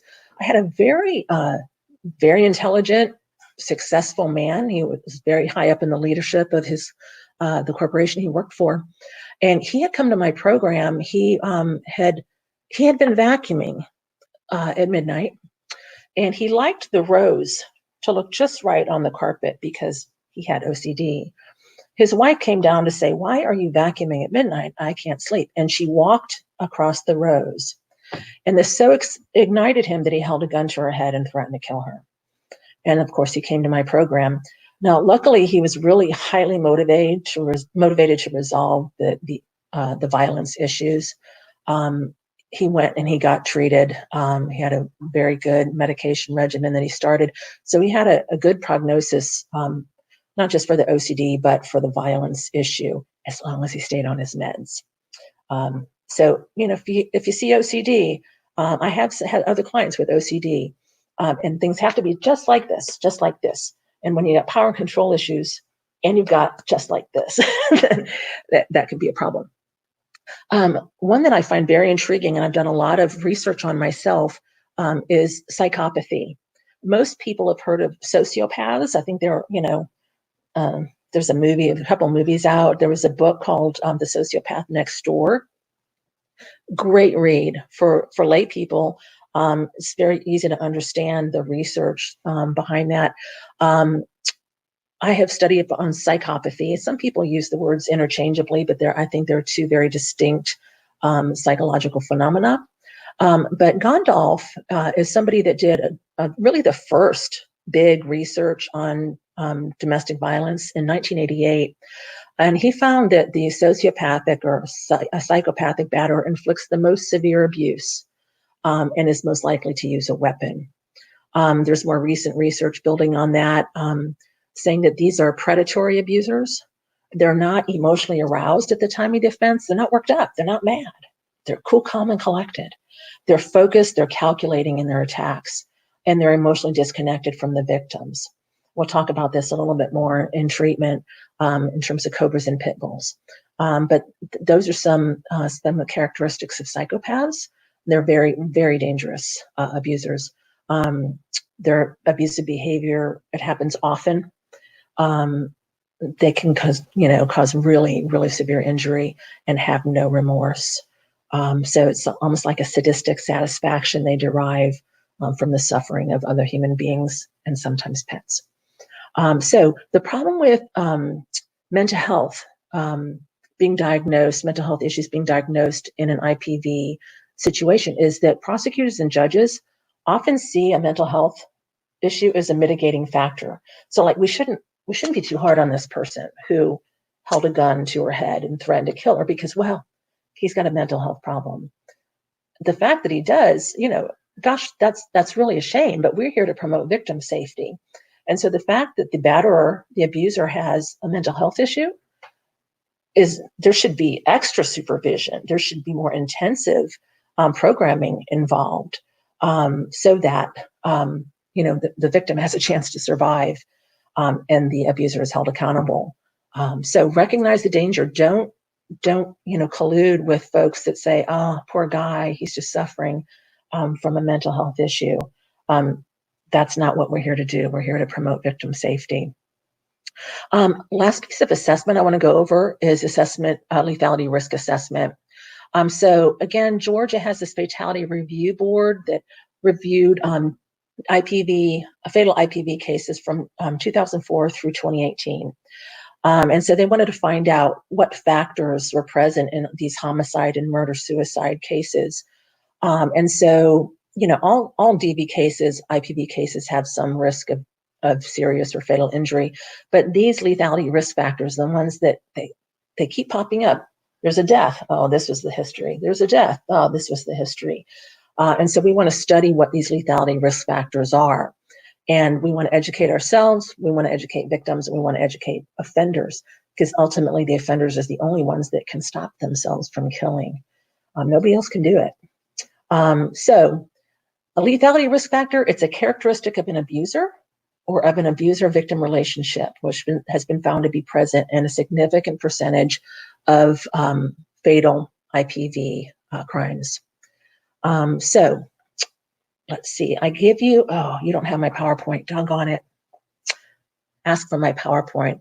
I have a list of, I think it's about 26, 28 lethality risk factors divided into primary indicators and secondary indicators. And those that have been present in murder-suicide are bolded.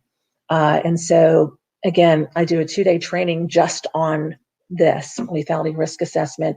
So I'm not going to be able to go into in depth here, but I can give you this list if anybody requests the PowerPoint. So moving on to treatment protocol. All right, so in my opinion, again,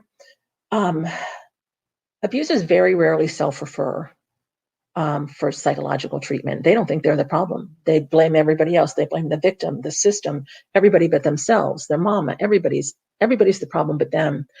So it's rare to have somebody self-refer and really be motivated to change. Usually an abuser who seeks treatment on his own, he's doing it because the victim has said, you did this is the last time, get help or I'm leaving you.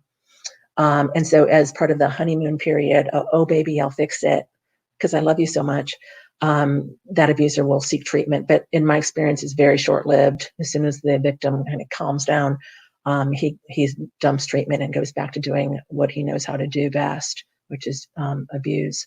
So anyway, again, I work with people who have been ordered by the courts. But some of you in the audience here in Georgia, it's a whole different process than California. And so I understand that some FIPs take self-referrals. And, you might have, as a clinician, you might have in your private practice a couple who's come in and there are abuse issues. Or let's say it's a male abuser and his pastor said, you got to go get counseling, bud. So you might have somebody like that in your private practice. But regardless of whether it's the abuse is treated in a group setting or individually in counseling, I want to warn you against too much emphasis on skills development. I think it's way too heavily weighted in most intervention approaches. And what I mean by skills development is teaching clients the feeling words and how to use I statements and how to use active listening techniques. A lot of programs, that's half of what these people do. But research based on victim testimony tells us this. Some abusers do have trouble identifying their emotions and they exhibit poor communication skills. But the vast majority of abusers, they display excellent interpersonal insight and communication skills during the honeymoon period of the abuse cycle. They're extremely communicative. They tell the victim everything she's always wanted to hear. They're so open and they're so caring with her. What does that tell you? They know how to use feeling words. They know, they're tuned into what she needs. They're very capable of being different, acting different when they want the victim to believe they've changed. So if you're going to teach an offender feeling words, It should be so that he has better insight into what the victim is feeling. It's not all about him, after all. He thinks it is, but it's really about understanding your partner's worldview, feelings, thoughts, needs, and respecting those. Remember, abusers are master manipulators. So they're always willing to play the poor, pitiful me card if it will get them what they want. They do this masterfully with the victims, and they'll do this with their treatment provider too. Don't be fooled. Don't waste time working from this deprivation paradigm based on a theory that these abusers just haven't been taught respectful, compassionate ways of relating. That might be true for some, but that is not the underlying problem. The underlying problem is this quest for dominance, the power and control over their partner. Three basics that we see in almost all treatment with offenders is denial, minimization, and blaming tactics. So I'll start with denial of guilt. So you confront the abuser's denial of guilt. He'll say, I didn't do anything. She made it all up. And that's where you go back to what I spoke about earlier. If there's been an arrest, get a copy of that police report. Read it with the abuser and present the reality that arrests are made based on evidence. Prosecution happens only when there's strong evidence. Lack of conviction does not mean there was no violence committed. So he might say, well, cops never came out. I didn't do anything. See, if I had really done anything, cops would have come out. She'd have called. And we know that's not the case. So confront them with the reality of what the victim has disclosed, whether that be through a police report or through some other contact. Confront offender minimization. They'll say, I only slapped her. It's not like I beat her up. I always say, well, how many times am I allowed to slap you? Once? Really? Is that okay? No. 0 times are you allowed to slap somebody. So let's not minimize the impact here. This is the first time I've ever hit her. It was a mistake. I'm not an abuser. Reality is, it's very rarely the first time he's ever hit her. But even if so, I always say, she made this all up, right? What in the world did you do to this woman to make her want to ruin your life, to have you arrested? Now you have a criminal record. What have you done to her to make her want to ruin your life? You didn't do anything bad? And he'll be like, okay, well, yeah, I cheated on her and I did this and I did that. Okay. So there has been some behavior we can discuss. So again, they're going to try to minimize either the severity of their violence, the frequency of their violence, or the impact of their violence. Try to get their whole prior history of violence and get to those dynamics of coercive control in the victim witness statements, especially if you have a police report. And then confront blaming tactics. Like I said, they blame the victim, they blame the system, they blame their upbringing, they blame society. Oh, well, the power structure in society, I've been oppressed, well, if you feel so badly about having been oppressed by others in society, stop oppressing the people in your family. Stop oppressing them. And, I don't have a lot of sympathy, you can tell, for people who blame their violence on other factors other than they chose to be violent because it gets them what they want. Okay, so you're confronting the denial, minimization, and blaming. So progress doesn't really begin with a batterer or an abuser, rather, until they take accountability for the violent behavior. So I use what I call the 3 R's of accountability: responsibility, remorse, and reparation. So this is what it looks like. Pretend you have gone into a parking lot and you've dinged someone's car.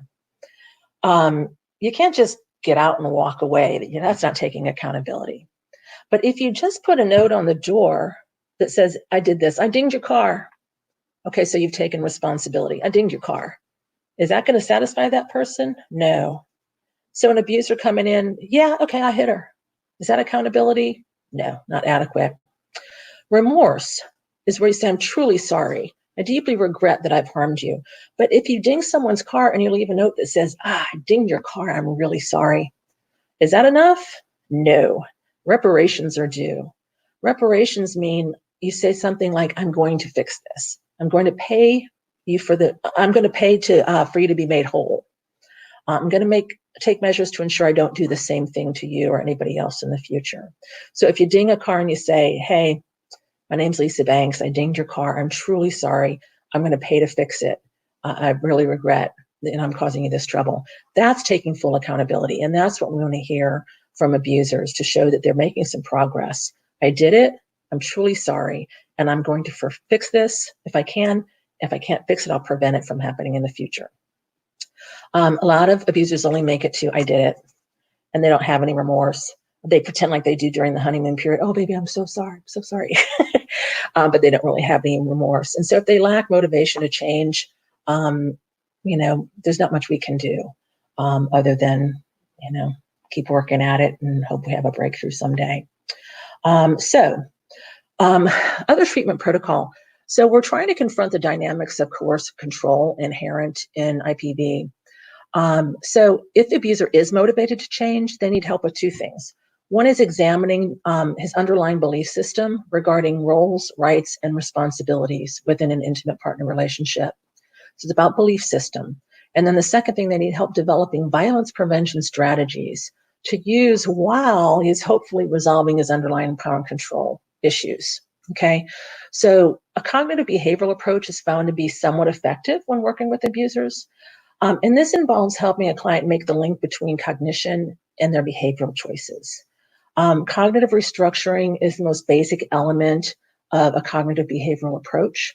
The goal is to identify and change these automatic thoughts and feelings that have been erupting into antisocial behaviors such as violence, substance abuse, etc.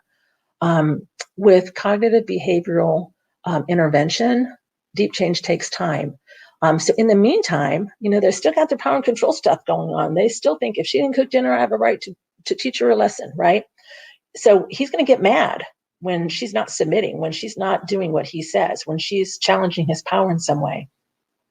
And so in the meantime, he needs to learn to practice some very specific violence prevention strategies. And these should not be framed as anger management skills because, again, the anger is just a symptom of the underlying problem. He's not getting his way. So violence prevention strategies are different than anger management skills. Now, I want to say this. Some abusers don't experience anger when they're committing violence. Not at all. There's a book called When Men Batter Women. And it talks about these two different types of batterers, and they're dubbed cobras and pit bulls. Pit bulls are the ones that hang on, and they just fight you and fight you and fight you. And yeah, they can do some serious damage. But a cobra, did I scare you? Comes out of nowhere. They very calmly and violently assert that they are the boss. So it's the guy that he walks in, she's got a pot of boiling water on the stove for the pasta, and dinner's supposed to be on the table by 6, says the boss. But it is 5 after 6, and she's just now boiling the water, and he walks in and he picks it up and he throws it on her. That's a cobra type of response. The weird thing is that while the cobra's violence escalates extremely quickly, their heart rate, their blood pressure, and their body temperature actually decrease during their violence. So they're just cool, calm, and collected. These are your cold-blooded killers, very scary people. Again, pit bulls are pretty scary too, but cobras are the most deadly. And we'll see these again. There's an overlap with psychopaths, with some of the neurological stuff that goes on. So again, anger is not always present when abuse is being committed, but when the anger is present, it's because the abuser's power and control issues are at play. He's not getting his way. There's an old saying that I heard years ago in the field. It says, abusers don't lose their temper, they use their temper to maintain control. That scary temper tantrum they throw makes her go, okay, stop, I'll do anything. Please don't hurt me anymore. So important to not let abusers say, I lost my temper. Sure, everyone loses their temper once in a while, but this is a much more premeditated, thoughtful plan of maintaining dominance when you're talking about IPV. So you want to teach these folks how to use violence prevention techniques while you're getting at this underlying problem. And the most basic violence prevention technique is timeout. Now, the Georgia Commission on Family Violence has said, don't teach timeout in the programs. It's a way for the abuser to, dominate the victim. And I think they're not understanding what a proper timeout is. Don't tell them I said that. Well, you can tell them I said that. When a timeout is used properly, it's coupled with other coping skills like calming self-talk, exercise to release adrenaline, journaling, or positive social support to vent that emotional energy when a person is agitated, healthy cognitive reframing, All these things during a timeout can help the abuser think calmly rather than simply reacting to his escalation of power and control issues. So this is what a timeout looks like. It's a process that should be discussed in advance between the couple before it's being used, and at a time when there's no conflict in the relationship. So you teach the offender how to do this. Offender goes home and says, if they're still living together, if they're still in contact, here's something I learned, and I want to try to do this because, well, I got to change, right? Something's got to give, and I don't want to hurt you anymore. So here's how my therapist said this works. There has to be an agreement that timeout doesn't mean simply leaving an escalating situation because the abuser feels agitated. Timeout should never be used to worry a victim, like, oh gosh, where's he going? Is he out there getting drunk? When's he coming back? It shouldn't be used to abandon her in the midst of conflict. The victim should be every bit as much in control of the timeout as the abuser is. So one, timeout includes a statement of intent. Sounds like this: I need to stop for a few minutes and get my head together. As you role play this with an offender, which I hope you will because they think they know how to do it and they don't for a very long time and a lot of practice, sometimes their words will sound like a veiled threat of violence. You know, I'm totally losing it. You don't understand how much I'm losing it? I need to just get out of here. I'm losing it sounds like she's like, right? It's very different than I need to get my head together. I just need to stop for a couple minutes to get my head together. So statement of intent, I need to calm down. Timeout includes a commitment to place and time. So the offender, the abuser says, I'm not going to a bar. I'm not going to use. I'm just going to go for a jog a few times around the block. I'll be back in 20 or 30 minutes. Okay, so that's a commitment to place and time. And then timeout includes a commitment to returning and resuming interaction as soon as the victim feels comfortable with proceeding. Abuser might come back, but she senses it's still not safe. He's still agitated. He doesn't get to start up again until she says. So again, the victim is very much in charge of this timeout. It's not just the abuser. The commitment to returning and resuming interaction sounds like this. After I cool down, as soon as you feel comfortable, I promise I'll be here to resolve this. I'll be calm and respectful. I just need a few minutes to get my head together. So that's what a timeout sounds like.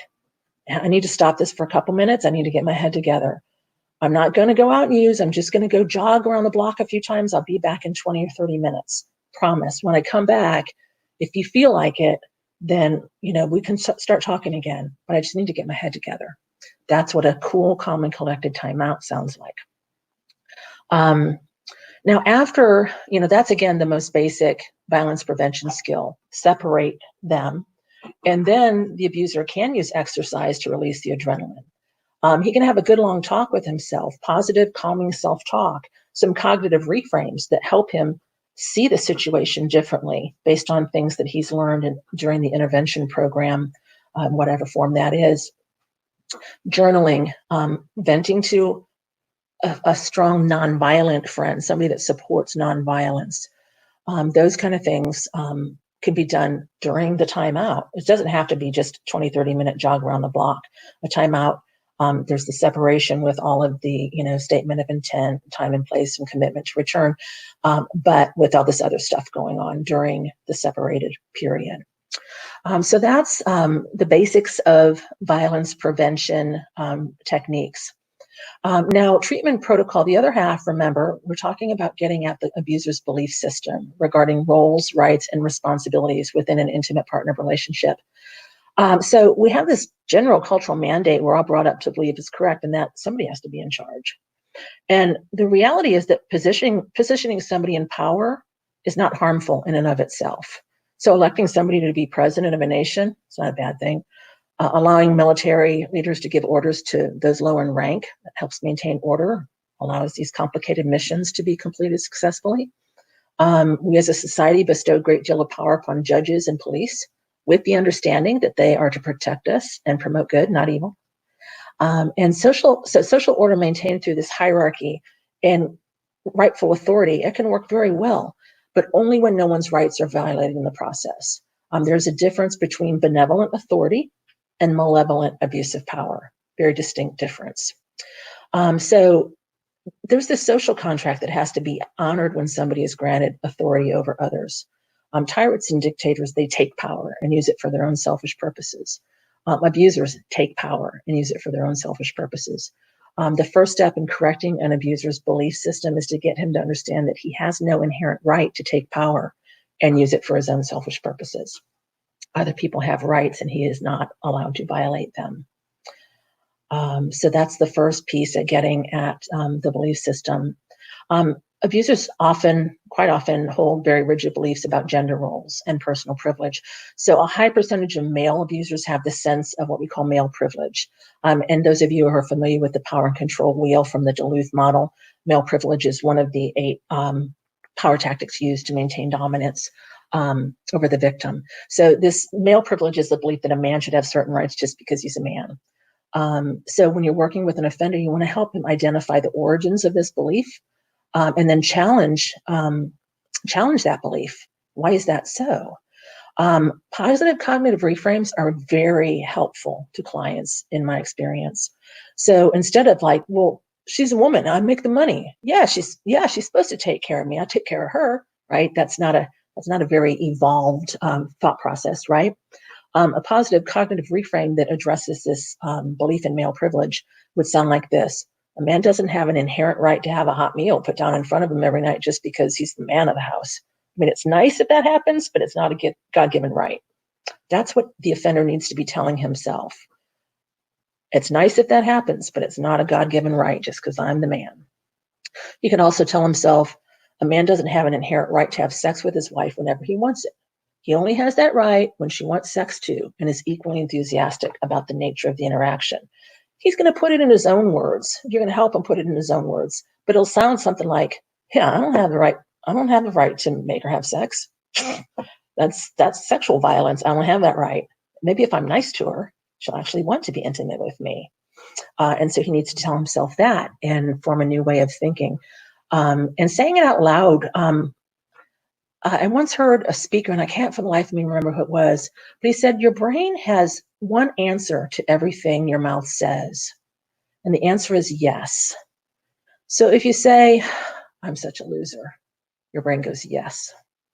If you say, I can do it, your brain goes, yes. And so an abuser hearing himself say some stuff that makes sense to the rest of us, his brain will agree with it when the brain hears the mouth say it. And so, we've all heard about the affirmations in front of the mirror, and whether you like that or not, it's up to you. But there is something to getting the abuser to actually vocalize these positive cognitive reframes and to do it on a regular basis. So the brain goes, yes, yes, yes, this is who I am. Yes, yes, yes. And it's cool to see when that does happen. Now, some female abusers, and particularly narcissistic abusers, whether they're male or female, if they have that narcissistic edge to their personality, they'll have a sense of me privilege. It's not male privilege. I don't have rights just because I'm a man. This me privilege says I'm inherently special and everyone should provide what I want exactly the way I want it because I'm me and I'm most important here. So this is that selfishness bias inherent in the cognitive process of abusers. And really, this is their motto. I want what I want when I want it, regardless of how that may affect you, my victim. This is how small children behave. Give it to me now. And I don't care that you're about to lose your mind, Mom. Give me what I want. Give it to me now. So small children behave like this. Adults are not supposed to behave like this. If you have an offender who has this me privilege, it's usually a more deeply ingrained approach to relationships than the gender-based privilege that we just talked about. It has deeper emotional underpinnings. With that kind of abuser, the concept of mutuality should be presented, but deep change is going to take a long time. It may not actually be possible if there's this, strong narcissistic tendency in the offender's personality. So other treatment protocol, the Duluth model of gender equality. Ellen Pence is the woman back in the 70s that was working with victims and listened very closely. And she came up with this model of gender equality. And it presents the power and control wheel that outlines 8 of the most common power tactics used by abusers to maintain dominance over their victims. And it also presents an equality wheel that outlines the 8 corresponding behavioral strategies an abuser can use to promote equality and mutual respect in the relationship.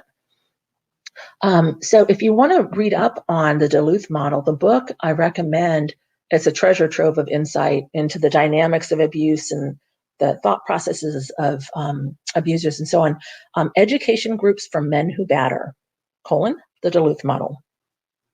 So again, it's written by Ellen Pence, P-E-N-C-E, and Michael Paymar, P-A-Y-M-A-R, Pence and Paymar, and the title is Education Groups for Men Who Batter, the Duluth model. All right, so more treatment protocol. I mentioned in the earlier presentation that I define violence as the violation of another person's rights. So violence doesn't have to be physical in nature. An abuser who violates his partner's economic rights is committing economic abuse, economic violence. An abuser who constantly attacks his partner's right to a sense of safety and self-worth is committing emotional abuse, emotional violence. An abuser who violates his partner's right to say no to a sexual encounter is committing sexual abuse and sexual violence. Abusers typically have a very broad view of what their rights are in life in general, and particularly within the context of their intimate relationship, but they're very rarely recognized that other people have rights too. The concept of gender equality that we talked about with the Duluth model, the concept of gender equality is really difficult for some abusers to grasp, especially if they're older and they were brought up in a very traditional home or culture with those rigid gender roles. This is what men do, this is what women do. So they might not be able to grasp this concept of gender equality, but equal rights is a concept they may be able to grasp more readily. And so, helping the abuser identify his own basic human rights can then lead to a discussion of his partner's reciprocal rights. And so the positive cognitive reframe there would sound like, if I have the right to say no to doing something I don't like, well, she does too. She has that right to say no. And so there's that mutuality, that reciprocity in the relationship based on acknowledging his rights and her rights. So I think we're coming to the end. I'll wrap this up. So again, treatment protocol. When does this nasty dragon, right, this spit and fire dragon, turn into a deadly dragon? It's one thing between spit and fire, and there's another thing before, consuming the victim in that fiery attack. So it's really important to help the abuser identify the lethality risk factors present in his case. He needs to monitor himself for escalation. As I said, if he's a stalker, he's the only one who can make himself stop stalking.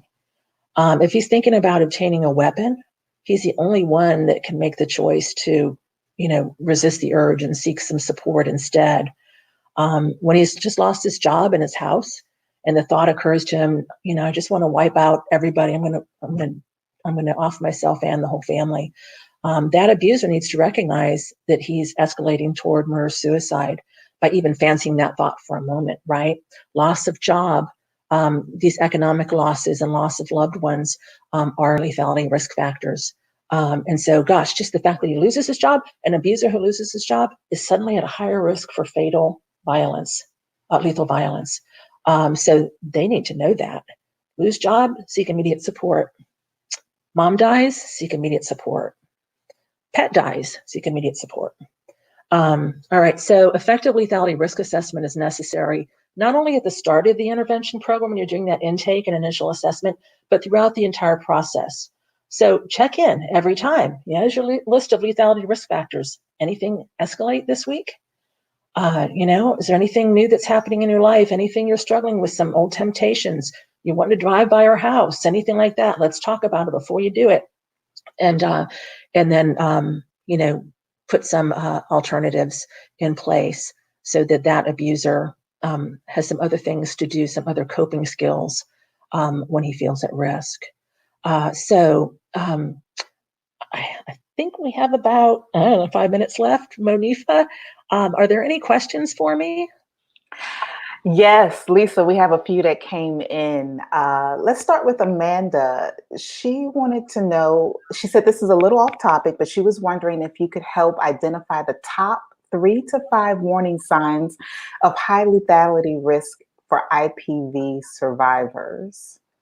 Yes. So we talked about, display of a weapon, and the Federal Gun Control Act It's a nationwide law. It's not always enforced well in Georgia, but anybody that has a history of IPV, or even not a criminal history of it, but a protective order that has been put in place because of IPV, they're not allowed to be in possession of a firearm. So that really should be enforced. Display of a weapon, possession, access, or display of a weapon is a huge lethality risk factor. Strangulation is also a huge lethality risk factor. Somebody that has strangled a victim is seven times more likely to actually kill that victim than somebody who hasn't strangled. So once a person reaches that level of violent behavior, we're on a very slippery slope here. Let's see, history of sexual violence, one of the big ones.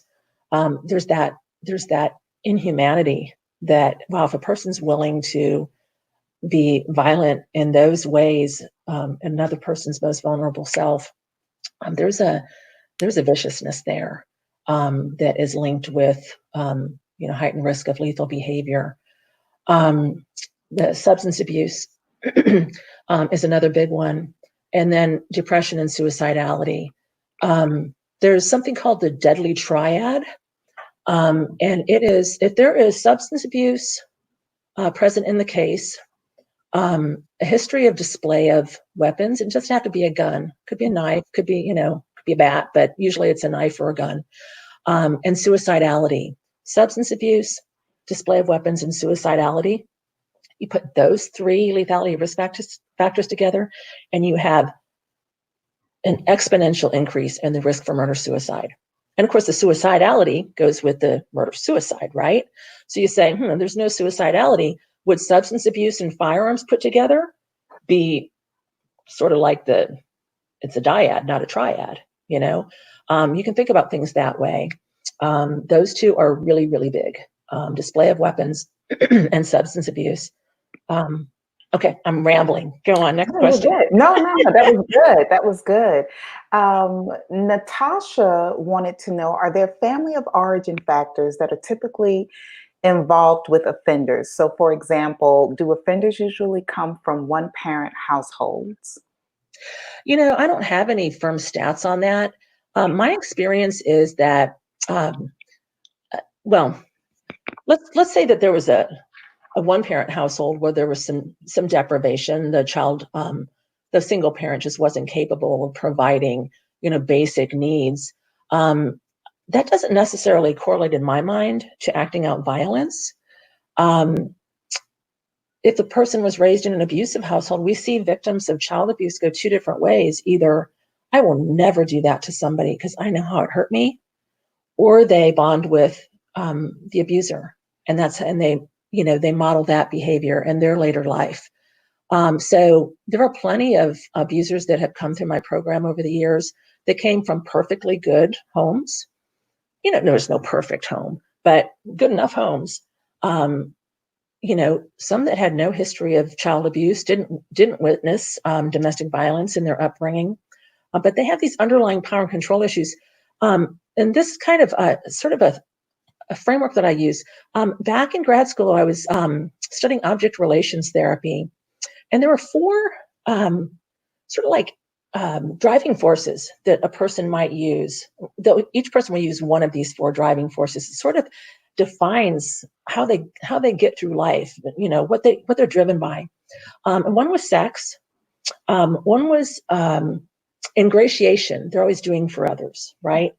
One was power. And I can never remember what the fourth one was, which drives me crazy on a regular basis. I'm trying to look it up, but I can't find it.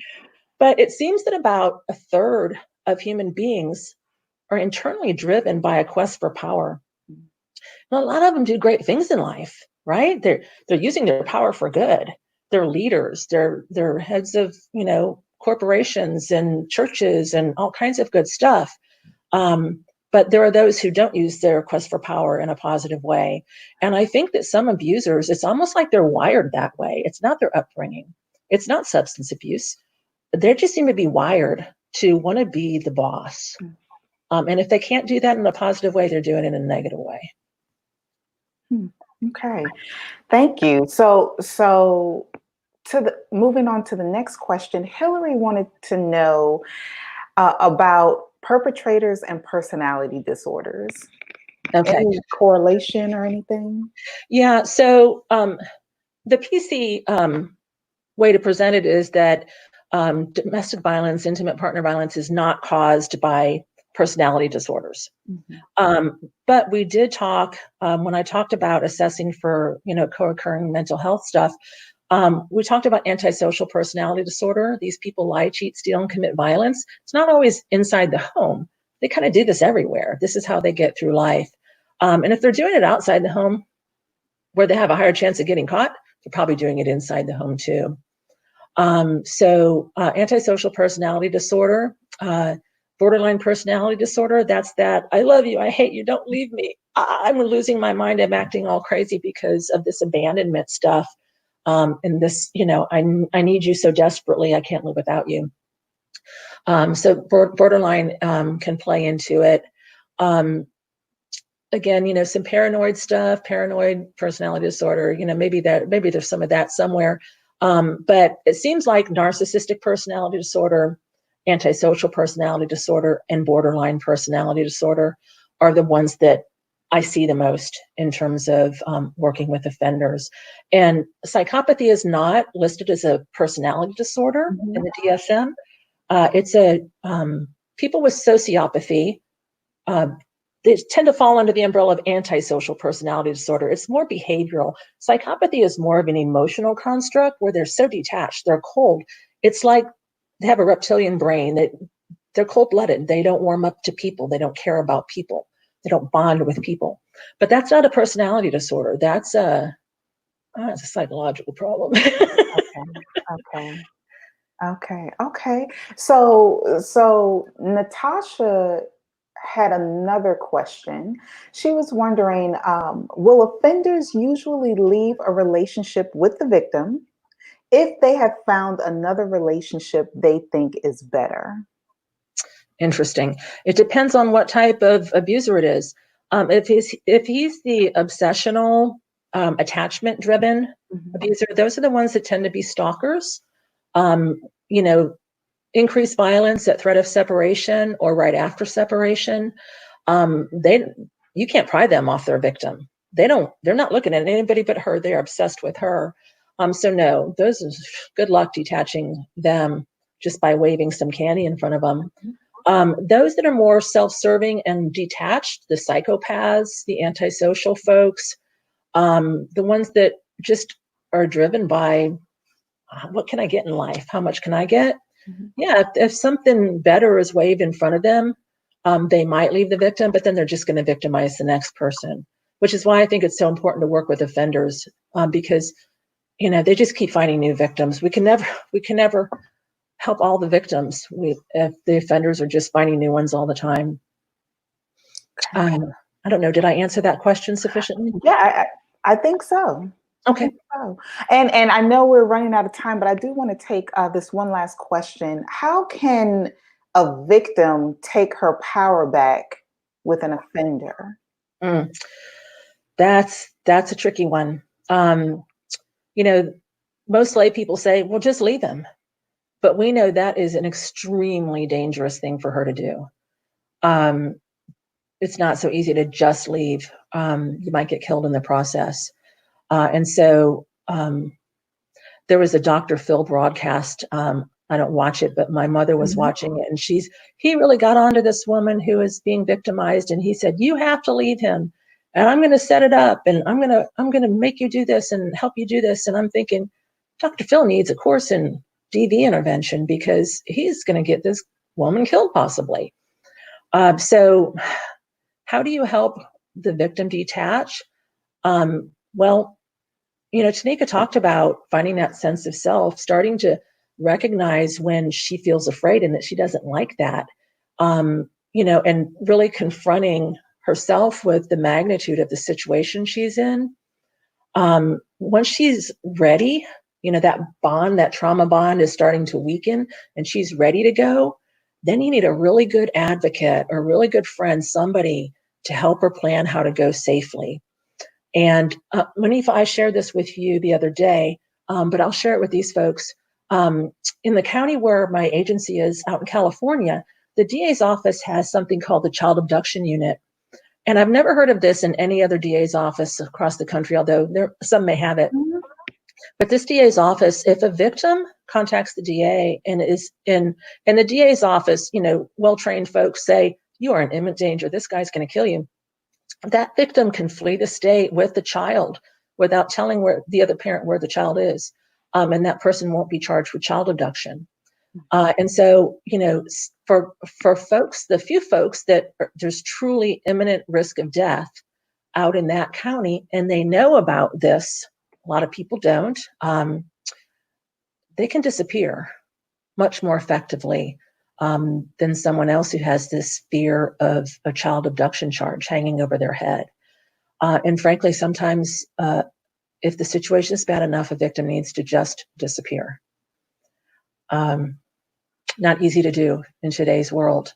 And most victims aren't willing to. Who wants to lose their friendship network and their house and their job and have to start over somewhere? And, nobody wants to do that. Take the kids away from their friends and their family. Nobody wants to do that. But I think it's an option that needs to be considered in certain very dangerous situations. Right. Well, unfortunately, Lisa, we are out of time. But I know several viewers have commented about how to get your information. So we have provided them with your email address. Okay. So anyone that would like a copy of your PowerPoints from either session will definitely reach out to you that way. Okay, and great. Thank you so much for being with us. We really appreciate you. Thank you for giving me the opportunity, Manifa. I really appreciate it. This has been fun and meaningful for me. So hope it has been for everyone else too. Thank you so much. All right. Have a good one. Take care. Wow, that was great. We want to thank Lisa for joining us and providing all of that great information. We're going to go ahead and transition to our next speaker. Today, we have Christy Puckett with us. Hey, Christy, how are you? I'm well. How are you, Manifa? I can't complain. Before we get started, Christy, I just want to take a moment to introduce you to the viewing audience and tell them a little bit about you. So Christy has her master's degree. She is the statewide campaign for Smart Justice Manager for the ACLU of North Carolina and is a working scholar in mass incarceration with a focus on treatment of women, including pregnant women in carceral facilities. Christy holds her MA in Human Services Counseling. She's an addiction and recovering counseling individual in the field, having survived domestic violence, drug addiction, and long-term incarceration via community corrections. She is now an advocate and activist fighting for the rights of all marginalized and disenfranchised people. So recently, Christy was appointed to North Carolina's governor, by the North Carolina's governor to serve as the chair of Women in Incarceration Work Group for the State Reentry Council Collaborative. Also, Christy is currently traveling across the state of North Carolina with the Attorney General and his staff to conduct roundtables to talk about pretrial detention practices in the state. Christy serves on the Domestic Violence Advocacy Council, the Domestic Violence Speakers Bureau, and the Domestic Violence Fatality Review Team in Mecklenburg County. Her goal is to use her education and life experiences to convey a message of strength and hope in the community, as well as a message of recovery, restoration, and redemption. Thank you so much, Christy, for joining us. I've been looking forward to this segment all week. I can't even just say this morning, and we're going to use it, and I'm going to let you tell the other part of it, but we're going to use the term survivor. Christy is a domestic violence survivor. And, we're just going to start off, and I'm just going to turn it over to you. But just so that our viewers know, in this particular segment, we're going to go ahead and allow questions to kind of funnel in throughout the process, because we're going to have a conversation and a dialogue with Christy. So if you have any questions or comments that come up, we'll try to interject them throughout this next hour and 15 minutes. So, Christy, Hey. thanks for joining us. Tell us, I'm just going to let you start where you think is best. Okay. It's been a long road to get here, y'all. So you heard all the things Monifa read, which were some of the worst days of my life, but all of those days led to today, which is one of the best days of my life. So I don't describe myself as a survivor of domestic violence. I am a thriver post domestic violence. We don't get to see a lot of people thriving after the type of violence that I've endured. And so for me, it's very important to represent a group of people who have not allowed what the permanent damage that they've sustained to permanently alter how they move through life. And so a victimhood is a state of being, and I just refuse to be in that state. I was in that state for a long time, y'all. So when I was 21 years old, I met a guy who was so nice and charming, and I loved it at him. I mean, I loved it that Not man. not love, but love did, huh? I mean, I loved it at that man. I did. I was 21, honey. I knew I was cute and you couldn't tell me nothing. And I thought I had met the guy of my dreams. He was so super nice and caring and attentive. Um, and so when he hit me the first time, I was so shocked. It was such a different person, seemingly, in that moment. And that is, as I look back, that is how I stayed for so long, is because I had separated him into two people, right? He was like this way and he was the good guy. And then he was like, oh, when we had a bad day and his bad side. And so I had learned to like separate those people and compartmentalize those people. And that doing that allowed me to stay. Um, the first time he hit me, I can't even tell you what it was about. Um, but I can tell you how we got to that first hit. There would be little things along the way that now I see, but then I didn't notice. So y'all see my hair? I have curly hair. And so he would say like, I like the curls, but you should really flat iron your hair. I like it best when it's flat ironed. And for me, 21, okay, my man likes my hair. Flat iron girl, let me go get my hair. I'm gonna flat iron his hair. It's gonna be bone straight, right? Never realizing that when he went into that barbershop, I never told him how I wanted his hair cut. It was his hair. Whatever he did with his hair is how I liked it. And so that little small, seemingly small thing was his way of um, measuring how much I would do for him, or where my self esteem was, or all of that.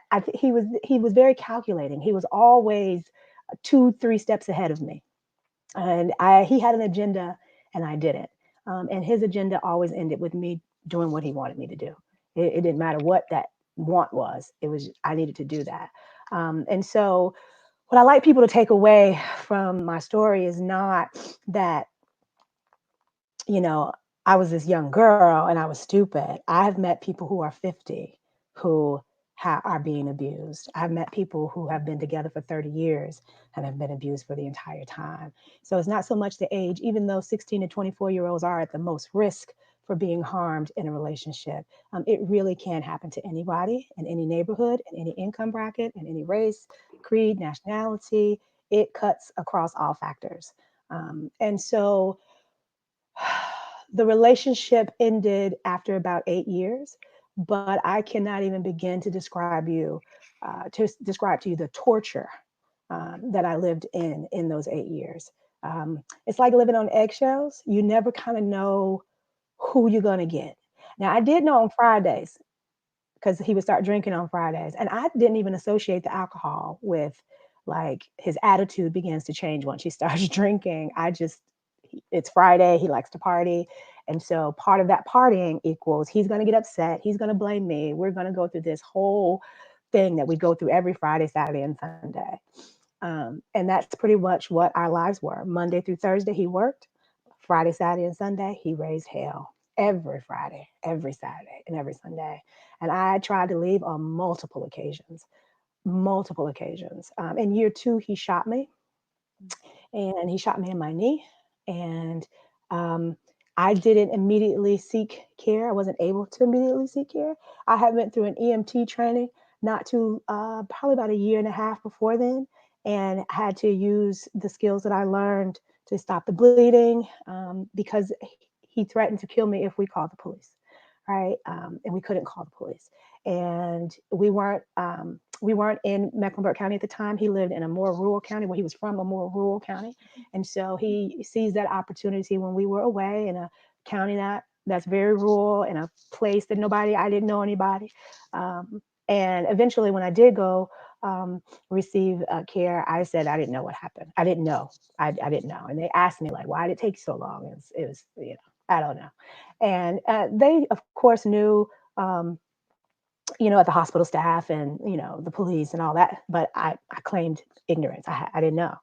And so that was in year two, and it took me 6 more years to leave. I wanted to leave then, but once someone uses that type of violence towards you, they've already done what they needed to do to terrify you. Like I was terrified before he shot me. After he shot me, I was frozen into fear. Um, and he stabbed me. I have stab wounds. He tried to split my neck. Y'all can't see it, but he tried to cut my throat one time. But I was fighting and moving, and it caught me in the back of my neck. All of those things, all of those escalations, the police would come.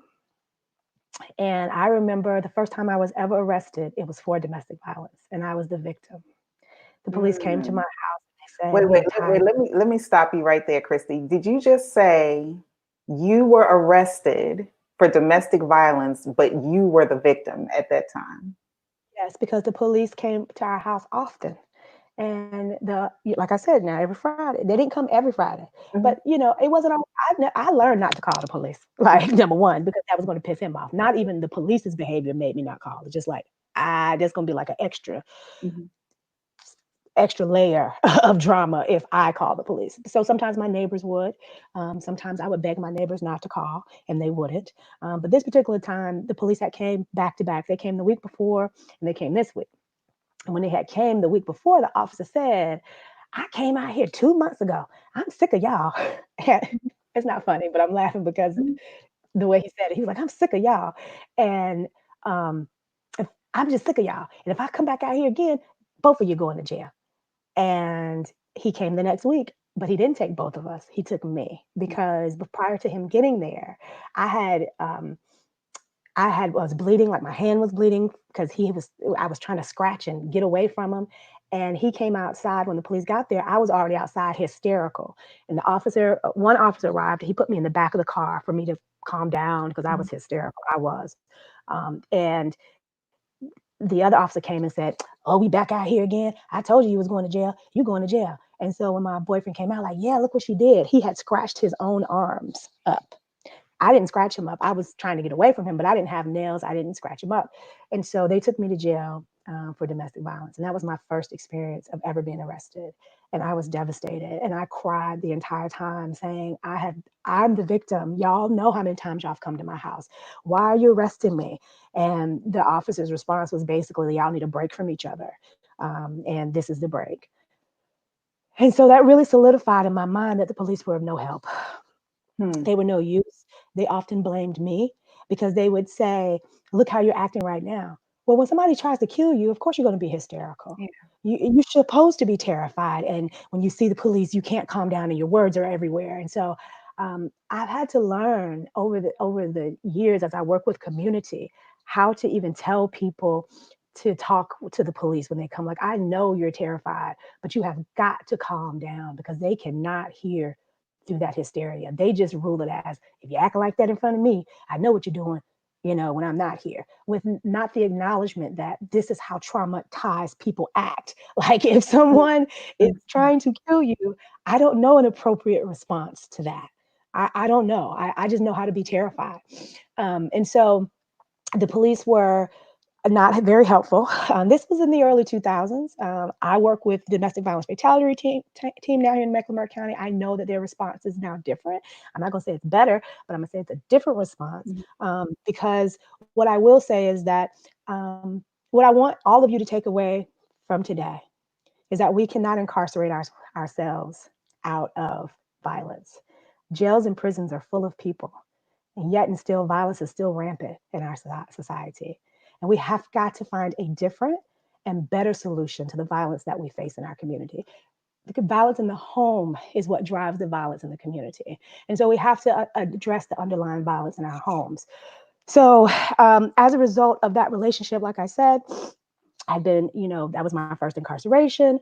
I ended up using drugs, right? So I used cocaine was my drug of choice, and that worked for a while. And because it helped to escape the daily reality, right? So like, and it's also very numbing too, right? So you got to think about if I'm high as a kite, Yeah. it's kind of don't feel that blow that you just Mm, levied, right? I don't right. I feel it. I mean, I know you hit me, but I don't Mm, feel that like that. Right. And so it was my numbing agent. It was my way. I couldn't call the police. There were no resources being offered. I felt stuck lots of times. Like, even if I do go, he's going to follow me. He burned an apartment down. I moved out. I did what everybody said. They said, Christy, you need to leave that man. So I packed up all my stuff, me and my son's stuff. I didn't have a child by him. I had a child by someone else. I met him with that child. And pack up all y'all stuff, and we need to go. Okay. And he came, found out where I lived. It took him a little minute now. He wasn't there the mhm, next day, but it took mhm. him a little minute. He was there, burned it down.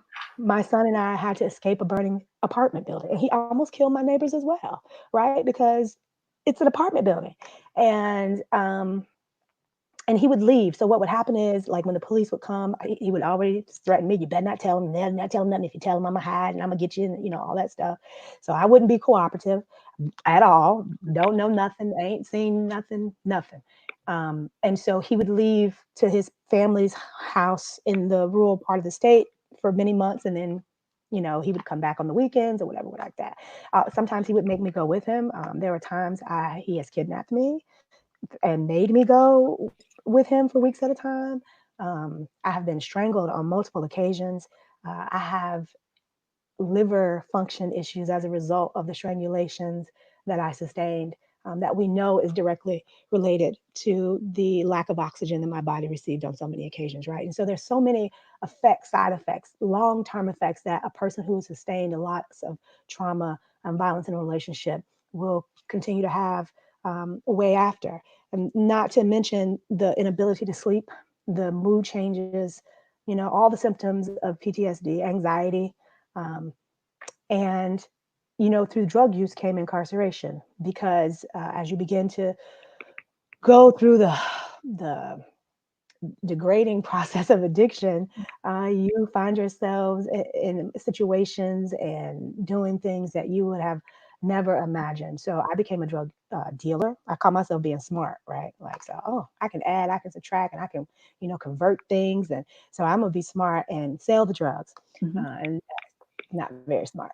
And ended up with several felony convictions and spent significant amount of time in carceral facilities, all because at 21 years old, I decided to date a man who would end up trying to kill me on multiple occasions. So my life's work now is trying to unpack for people how a person enters into a relationship, stays in that relationship, and then how do they, if they survive that relationship, how do they thrive post that relationship? Um, I don't think I'm only an expert because I've had to do it, not because of a book that I read or a degree that I've obtained. It's only because I had to do the really hard work of healing. And what was most healing for me in this long road um, was forgiving myself. I didn't, I blamed it was my decisions, right? Like, and I have to accept that. Like, I couldn't just say, well, it's his fault for hitting me. It is his fault for hitting me. But I accepted that first hit and I accepted the things before the hit. And so I had to really unpack how did we even get to a gunshot or a knife or a strangulation? What things came before that? And I had to take it all the way back to the beginning. And I had to play the tape from the very beginning. And it was painful.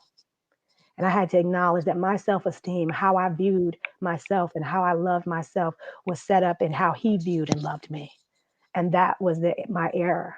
And so I try to talk about with young women, girls and boys, um, about self-esteem. What does a healthy relationship look like?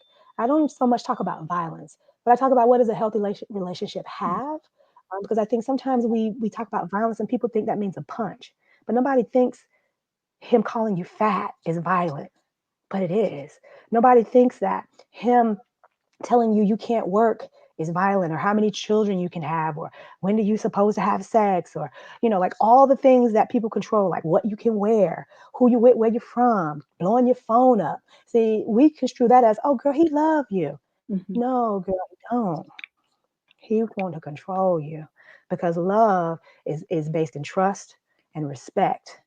And trust means that you can have anybody on your phone you want, you can go where you want, do what you want, and still be in a relationship that's healthy, right? Um, so for me, I think it's what's important for clinicians to understand is that what you think don't really matter. Mm. That you are the student to the life of that victim, and so your opinion is not helpful. What is helpful is your resource. Okay, so you know somebody that knows something about it, help us out. Unless you don't have your ass beat, you don't really know much. Mhm. You know what I'm saying? And I know that's kind of harsh language, but you have to get it. Like what you think you would do, you don't know until you've had that gun to your head. Mm. All the scenarios that you play, and I would do this and I would do that. Okay, good luck. My decisions are what has me here to speaking to you today. Because if I had to listen to my mama, my grandma, my auntie, and them, I'd be dead. Because Mm. the time I did listen to them when they said pack up and go, he almost killed me. Right. And so it was my decisions that kept me alive. Well, not the 50B that the police wanted me to get and the DA wanted me to get, because that's a piece of paper, y'all. That's a piece of paper. Right. And so after I went through the drug addiction, I found myself incarcerated, and I got out and I went on to go to undergrad, graduate school, and I found myself with a proposition to work in a batterer intervention program, which the speaker right before me described, Mhm. um, of a batterer intervention program. And I thought to myself, there's no way. This was 2015. I had got out of that relationship in 2008. It had been 6 years, and I thought, there's no way I'll be able to do this. And they said, well, just come and observe and see what you think. And I went and observed, and I was hooked. I knew that I had to work with these men. And I worked with those men until very recently, until about the end of 2018. So I worked there about 4 years, working with men who were convicted of violence, physical and or sexual violence against their family and children. And it was one of the most rewarding jobs that I've ever had, because a battery intervention program is about punishment, and generally it's mandated, generally court mandated, as we've heard, right? And so they talk about accountability in these programs, but what they don't ever get to is the victimhood of the people who commit these heinous acts. Now, is everyone a victim of child abuse? No. Has everyone witnessed severe domestic violence? No. But every single one of the men in the program had toxic masculinity as a trait. They learned how to oppress through oppression. So, whether that's the oppression of white supremacy, patriarchy, and paternalism, all of those oppressions lend to their violence. And if we wanted to really get them to safety for their family and victims, we had to figure out what was going on with them. And so for me, it became about, because as the other speaker said, they would always lie, like, no, Miss Chrissy, I didn't do that. I didn't do that. So, you pull out the police report. Now the police said, this is what they say you did. No, no, no, no. She a liar. She lied so bad. I can't stand her. She lied. Oh. So what does it say about you Mhm. that you would be with somebody who lied on you like this? What does that say? Because let's just say that everything you said about her is true. We just go act like she's the worst woman in the world. What is it about you that is willing to accept the worst woman in the world? And so it took the onus off of the victim and it placed it right back on them. I was constantly shifting it back to them. You have to work on you. What type of man do you want to be? Because as a society, we've painted them as monsters, bad and evil. And we have not been able to verbalize the complexities that exist within a domestic violence or intimate partner violence relationship. Because as I told you, I love that man. Mhm. So when you say leave that man, that ain't quite as easy as you think it is. See, because that's my family you talking about. And yeah, he beat my ass, and yeah, he mean to me. He called me all kind of names, but I love him. He mine. That's my family. And so what we have done is we've allowed the violence of anti-blackness and poverty to shape how we respond. Because in our minds, who's violent? Hmm. In society's mind, we're talking about black people, poor people, brown people. But as I stated earlier, it cuts across all, right? And so some of those things do increase a person's the way that they behave. But for the most part, it is the toxic masculinity that all of them, regardless of their race and money, subscribe to. They all believe. I don't remember if anybody watched Good Times, but I'll never forget I was a little girl and James told Florida that a woman's place was the kitchen and the bedroom. Florida, the Mhm. kitchen and the bedroom, right? And they all had that. They all believe that women were here to serve them. And we had to get to the bottom of where did y'all get that from? Like, who told you this? I'm telling y'all, it was powerful because we would talk about, well, where did you see this happen? Because first of all, they had to understand what toxic masculinity looked like. So it was Okay. an education process of this is these toxic traits, right? This is what it looks like. Where did you get that from? And what we learned, and I say we because I was a student to their life, right? What we learned together was they had witnessed that from their dad or their granddad or somebody. And sometimes it was even their mother who told them how a woman was supposed to behave, right? Their mother said, you need to find you a woman who does these things. And if you don't, she's not a good woman, right? Because oppressed people oftentimes buy into the very oppression that is Hmm. keeping them, right? So that we often can subscribe because we've all been steeped in it, right? Right. And so we had to unpack that for them. But then we had to vision out, well, what do you want to be? What kind of man do you want to be? So I would have them write out their eulogy. Like when you die, what's your tombstone gonna say? He beat his wife every week. Is Hmm. that your legacy? The kids don't fuck with you because you beat your kids all the damn time. They don't want to fool with you either. Is that your legacy? And they were like, right out, no, I want my legacy to be. Well, why? What do you need to do to get to that legacy? So it was really helping them understand. And I think for them it was powerful because for me as a victim and somebody who had been incarcerated and on drugs, all that Hmm. little game they try to run on the other people, you can't run that on Miss Christie. See, Miss Christie from the street like you. And if you're not from, guess what? If you're not from the street, you act like you are because you got a criminal conviction now.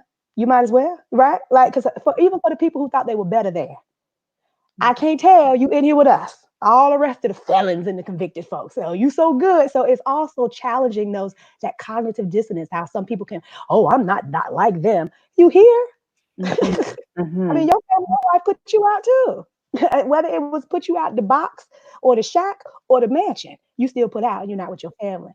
They were able to, I believe, we were able to disrupt the narrative that they had created for themselves and Mhm. for their family. And I represented something to them as somebody who was able to come out on the other side. Mhm. They recognized I had it a lot harder than what they did, and I was able to come out. And I used to say, challenge that toxic masculine. You gonna let Miss Christie beat you? You gonna let me beat? You supposed to be the man, strong, providing, protecting. That's all the Mhm. labels you created for yourself. How you gonna do that? And I'm over here further along than you. And so it wasn't a competition, but it was helping to recognize the humanity in all of us. I Mhm. think for me, I saw them as the humans that they were. We are all one bad decision away from jail and incarceration, y'all. Mhm. And the Mhm. majority of people who are incarcerated for murder are there because they murdered someone that they knew and loved. And that is the only person and the only time they've ever committed such an act, right? And so we have to reshape the narrative about violence. And we have to be able to know that we can no longer incarcerate our way out of violence. Actually, we're incarcerating our way into more violence. And so these are economic, political, and social issues that deserve economic, political, and social answers. If someone comes to you as a counselor, if there's abuse present in the relationship, best practice is to not counsel that couple. Best practice is to send that gentleman, that or that person who is abusing, to have that addressed, because the couples counseling, the premise is that we have a problem, and that just entrenches that she is part of the issue, and she's not. She has her own issues, she does, but as it relates to violence in a relationship, that's not something that she owns. That's something that he owns. Well, okay, I have 1,000 questions, but Okay. I'll start with one. Okay, Okay. so let me ask you this, Christy. In your Okay. experience, had you been to counseling? Were you in counseling at any point during your process, during your experience with, the gentleman and afterwards? Afterwards, yes. Afterwards, Excuse me. okay. So I was mandated by the courts to attend substance abuse counseling, and then through the substance abuse, it was I arrived at the fact that I needed counseling in Okay. general. Like, I cannot use drugs, but if those same underlying issues haven't been resolved, then it'll be something else. It'll be Okay. Amazon. Okay. So let me ask you this. In your counseling sessions, and I don't know how many counselors you've ever had, or if it's just one that you've maintained at that time, I've had but several. okay, so were there anything, was there anything in any of those sessions that the counselor or counselors may have said that were just awful, maybe borderline Oh, unethical? And did you ever also have a counselor that hit the nail on the head? And if so, what was his or her response to helping you?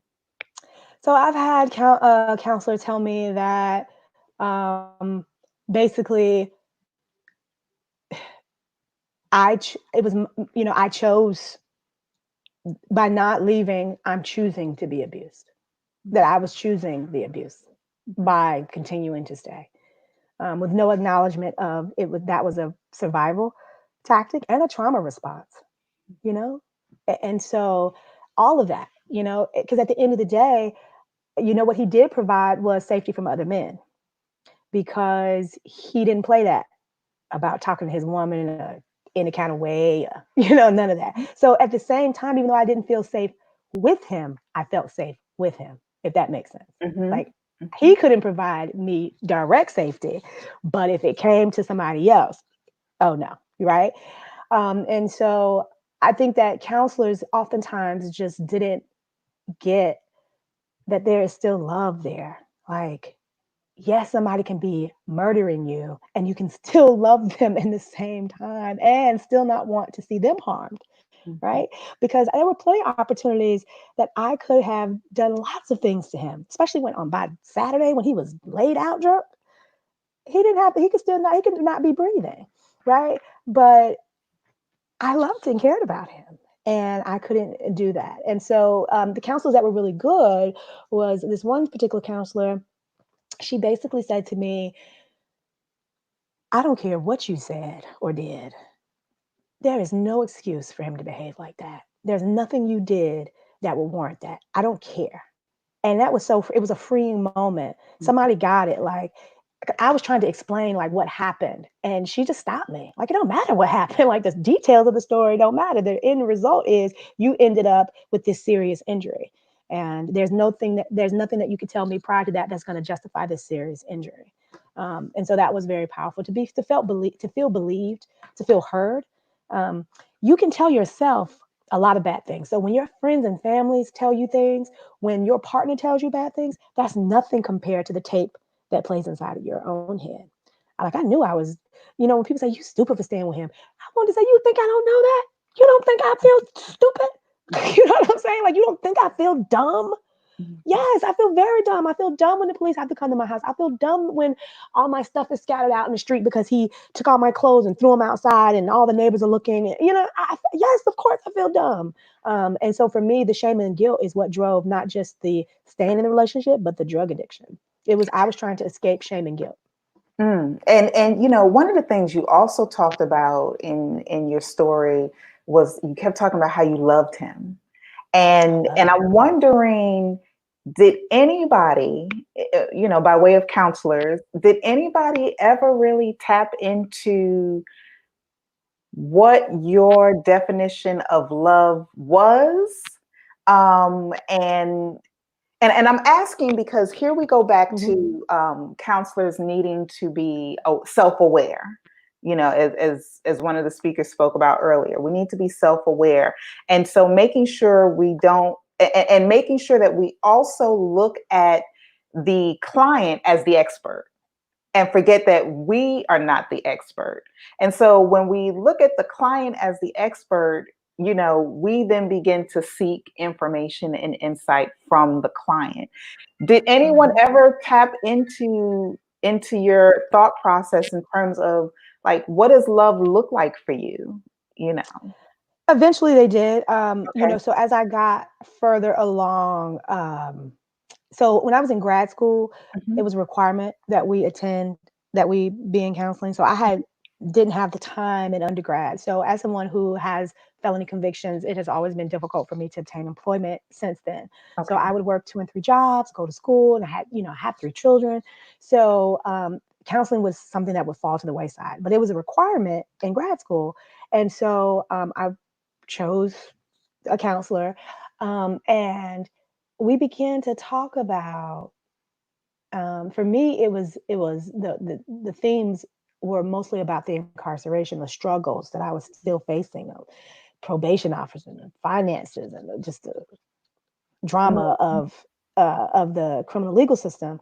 And I said to him, she asked me, I had told her I had seen him at a store, and she said, "How did you feel? Did you feel any love?" And I couldn't describe what I felt. Mhm. So then we had to go to, well, what did you feel when you were with him before? And that's how we began to break down, um, how I even saw him as valuable, right? So I value hard work in a partner. So for me, if you work hard, it's almost like an excuse to hang loose on the weekend. You know what I mean? And so I valued hard work and Mhm. providing. And not so much like I didn't work or anything like that. It wasn't that, but like a strong, Mhm. provider. Right. That was Right. my definition. And so Yeah. that's what he was, all of that. Like he was all of that. And I think I didn't touch on that too. A lot of times people say, why he didn't leave? Well, his income was more than mine. And I think the other speaker said, like, you don't want to leave your own house and go live in a shelter. Have y'all been to the shelter? Has anybody ever been? You're Mm. not racing to get there. You know what I mean? Like it's not, and once I went to jail and I saw what the shelters look like, it was like, well, that's not much difference between jail and the shelters, right? I Mm. think they've done better now about making them more like a home, and the decorations not being so institutional. But then it wasn't like that. And so um, I didn't want to leave my home and have to go live in a shelter. And it wasn't even like a those people with those people. It was just like, I don't want to live in a shelter. I want my own space. I want to be in my own home. And so, yeah, I think the counselor, a lot of counselors they get very limited information about domestic violence. I don't even think it's a whole chapter in a book. It might be a couple pages in some Wow. Yeah, books in that's some true. schools, right? Yeah. And intimate partner violence is much different than any other type. And so this is somebody you know and you love. And so how do you, extrapolate yourself out of that is it can be very difficult. And so we had to work through what was that, how did I view his love? And then I was able to come to the day that I saw him in that store. I felt pity because I knew that he was still the same person. He hadn't grown, he hadn't changed. It had been however many years since we'd met, and I had grown and developed and changed and flourished, and he still was pretty much the same person. Um, so I felt really like sorry for him Okay. in a lot of ways, and I still really feel that way for him today. I saw him not too long ago, and he looked bad, and I thought, Mhm. that's what life do to you when you see you go around hurting people. You end up just looking bad. I mean, it's, whew, girl, it wasn't good. Because I'm 40 now, so this was 19 years ago when we met, right? And Okay. if I'm 40, that means he's like 48, and ooh, just life ain't Mhm. been good, and all that drinking and all that drugging, Right. all of that. But for him, not having a job was a huge factor in the type of violence in our relationship. So there were times when he would lose his job. Um, well, not so much lose his job, but he had a seasonal construction job. He made a lot of money, but there would be times he wouldn't be working. And Right. so that could be a contentious time because who he was as a man was directly tied to how much he brought home in that paycheck. Okay. Um, so again, tying back to that toxic masculinity that he had been bred with. And Christy, we have a couple of questions Hmm. coming in. Hillary wants to know, what was your aha moment? And she's talking more in terms of not falling back into the same pattern. So let me tell you, Hillary, what happened. I'll never forget today. It's like yesterday. I went over to his house. Now we were broke up by this point. We were not together. Um, and I don't even know how we ended up breaking up and it really stayed broken up, but we weren't together. And I went to go see him for some reason and he wanted me to stay and I refused to stay. I was like, no, I'm leaving. He took my keys and he threw them out in the yard. It was at night and I'm trying to find my keys. And he had a 40-ounce bottle. Y'all know what 40-ounce bottle of liquor? And a beer, excuse me, malt liquor. He took that and he whopped me upside my head. And I had this huge, I'm talking about y'all. See, because now I've been hit and beat 1,000 times, but I never had a black eye. All my shots were body shots because he was very, conscious about not hitting my face. Not being really, readily visible marks, right? A black eye is like a black eye. So, but that goose egg on my head, and I remember finding my keys and screaming and running, and the neighbors that came outside and they were holding them back. And I got in my car, I had a stick shift, and I was tripping gears trying to get out of that driveway. And I remember going to the mirror when I got home and looking at that big ass knot, and it was purple. And I said, never again. I don't care. And I don't know why. Now you would think a gunshot, a stabbings, and all of these other things would have been the aha moment. But something about that big ass knot on my head was like, oh, hell no. And I went about the business of trying to learn, not so what was wrong with him, what was wrong with me. Like, why? What's wrong with me? And then I learned through what was wrong that nothing was wrong with me. I mean, well, there was some stuff wrong, but but the majority of stuff wasn't. I didn't own. That was just stuff that had been placed on me and a load that I had been carrying, and it wasn't mine. And then I realized one day I don't have to carry this load anymore. That's his stuff. I don't have to do that anymore. I found myself for a long time still obeying his rules um, of like cleanliness. He was a neat freak. Not that I'm dirty, but I don't care. I don't have OCD. Like if you don't put the cup back, it's okay, right? And I found myself living by lots of rules way after the relationship had ended. Um, Mhm. so yeah. Wow. Um, she appreciates you sharing. Natasha had a question. Hmm. What type of advice would you give to female clients who say, I feel incomplete without a man due to society's norms that being in a relationship is important? I would first acknowledge that I can understand why they would feel that way, right? So like their feelings are valid, right? I think in order to even have to say that, right? Mhm. To have the strength to admit that to another person is a plus. So just building on the fact that she recognizes that she feels incomplete without a man. Because you have so many people that behave in that way, but girl, I don't need no man, but steady doing everything they can to keep that man. So I think acknowledging the fact that she has some insight into the issue, and then just building on where does that come from. Culturally, it depends Hmm. on where those messages come from. But for Black women, we know those messages are especially harsh um, about what society is accepted as normal, what's good. We know anything Black is seen as bad. So, depending on people's complexions and color and culture, all of those things can play a huge role in how someone views themselves and how someone views themselves as worthy of being in a relationship. So media would have us to believe that, you know, the angry Black woman, educated but can't keep a man type thing. Like all of those narratives permeate.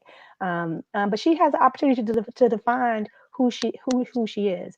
Um, and helping him work on self-esteem. I think for me it was about self-love, right? Like I knew in that relationship that I deserved better. I just Mhm. didn't know how to get better. That's all. It wasn't like the fact that I didn't think I deserved better. I knew I deserved better. But how do you get to better? That's the part I didn't know.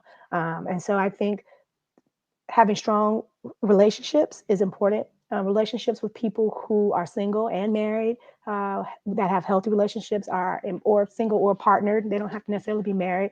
That are healthy, is important for people to draw upon. But we would have to explore that negative tape that plays in our head. I mean, for me, negative tapes led to using drugs and alcohol. But for some people, the drug is love. And And so, while you're talking, I'm wondering, mhm, you talk about playing this negative tape. mhm. Does any of this precede meeting the man? Like what's happening? What do you think Yeah. is happening? I mean, from whether it's a personal experience Mhm. or from your experience career wise, what do you think is happening to the victim slash survivor before they meet this person that they lose their self in, whether it's family related or anything? Well, for me, I think for me, I just missed all the warning signs. Okay. So, my parents were married until my dad died for 45 years, but my Mhm. parents argued. And so they didn't physically fight, but they verbally attacked each other. Okay. Um, and so for me, when he began to do that, that wasn't no warning sign. Like he yelling at you, like that's a warning sign now. Like you raising your voice at me, really? Oh, okay. So you're But saying when growing up, your parents would always argue back and forth. So so it was you not a got in this warning when he relationship and you're arguing, this is normal. It was Okay. normal. So I Okay. didn't view that as like a warning sign. It wasn't like a red flag or a caution. It was any of that because my parents never escalated to any violence. I just assumed that's the space that we would stay in. Mm, Um, and so my parents don't like when I say that, or my dad died, but my mom doesn't like when I say that now. But it really is the truth. We can set our children up to accept mm, things based on what they've seen as acceptable, right? So it's the right. same thing on the sides of the guys when we talk to the guys and they say, well, my dad used to treat my mom like this, or my granddad treated my grandmom like this. It's the same thing. It's just on the different side. I saw, okay, they argue, they call each other names, but then they're fine with it. So when he called me a name or when he argued and he yelled or he got close to my face, my parents did that. That's what people do. Um, Prior to the relationship, I just think I was young. I was 20. I had a child. Um, my son's father and I had been together for 2 years. We never fought. I mean, I don't mean we never argued. We Mhm, argued, but we never like physically fought. mhm. So I didn't have that much relationship experience to even think of fighting. I had never been in a fighting relationship. So I was totally blindsided. And I was totally embarrassed because my parents had told me, the people in your life be telling you stuff about people. They can see a little further than you can sometimes. My mom's like, I don't like him. And so I was super embarrassed that she was right. Yeah. So, and a lot of it was like, I'm going to do my own thing. I'm grown. I have my own child. And so, like, what was most helpful for me too is when I learned in graduate school that, your brain will stop developing until you're 25, right? And so, I have to remember that. I have a now 20-year-old myself. And so when he does things, I have to be like, Lord, his brain ain't stopped developing yet. So we're just going to support him. It's for real, because sometimes we think of age, we think, oh, but they're grown. Well, yeah, you are grown in age, but you don't have the experience to think things all the way through or to play it all the Right. way out. And so for me, it was, I think, one of the greatest factors was not just, it was a lack of experience. I grew up in a very sheltered home, a Christian home that was very religious. And so we didn't have Mhm. these displays of violence. Everyone we knew went to church and was pious, and so, Right. and I got into this worldly world. I just wasn't prepared. I Right. wasn't prepared, and I just happened upon one of the worst people that you could Mm, ever cut your teeth on. But I'm also thankful today. I want y'all to understand that I wouldn't change a day. I wouldn't change a scar. mm, I wouldn't change any of it. But because only through when you experience great pain are you able to enjoy intense joy. Like I'm super grateful today that I have a husband who loves me, cares for my children, my family. I have a beautiful relationship today, and I wouldn't have that or that appreciation if it hadn't have been for all of these things. Um, so yeah, I see.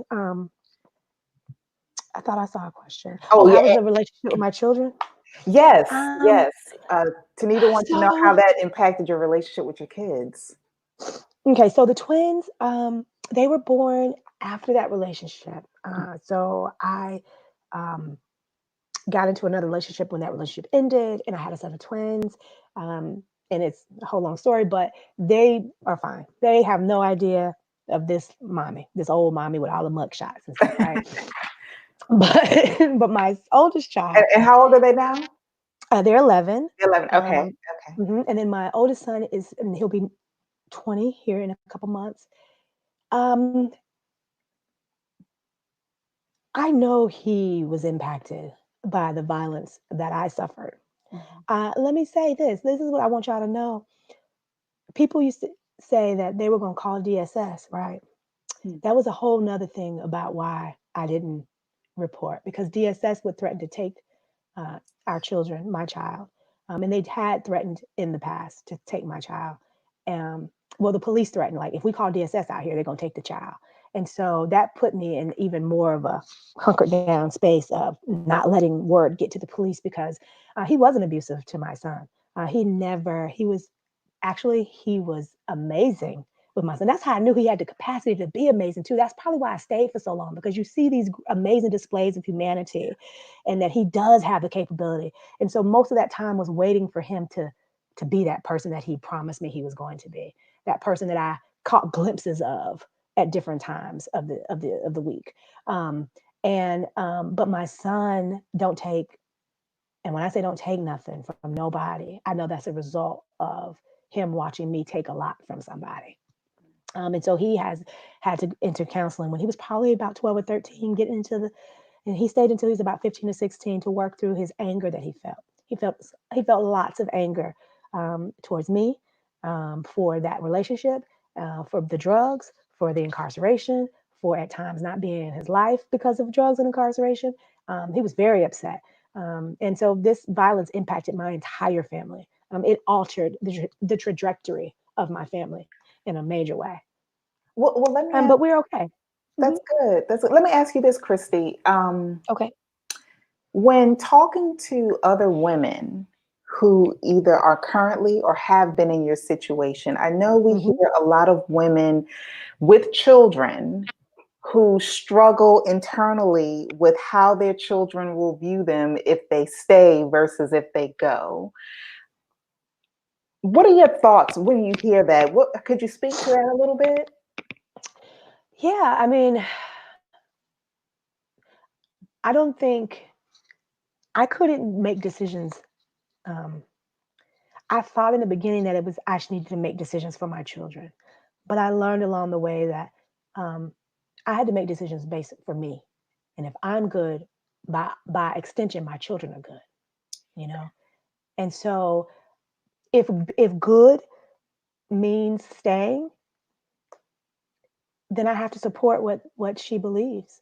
Um, it's not up to me. She may have more information. She may have more safe have more not. I mean, she not may. She does have more knowledge of how he's going to act and all of those things. I'm not mad at her for wanting her family to stay intact, right?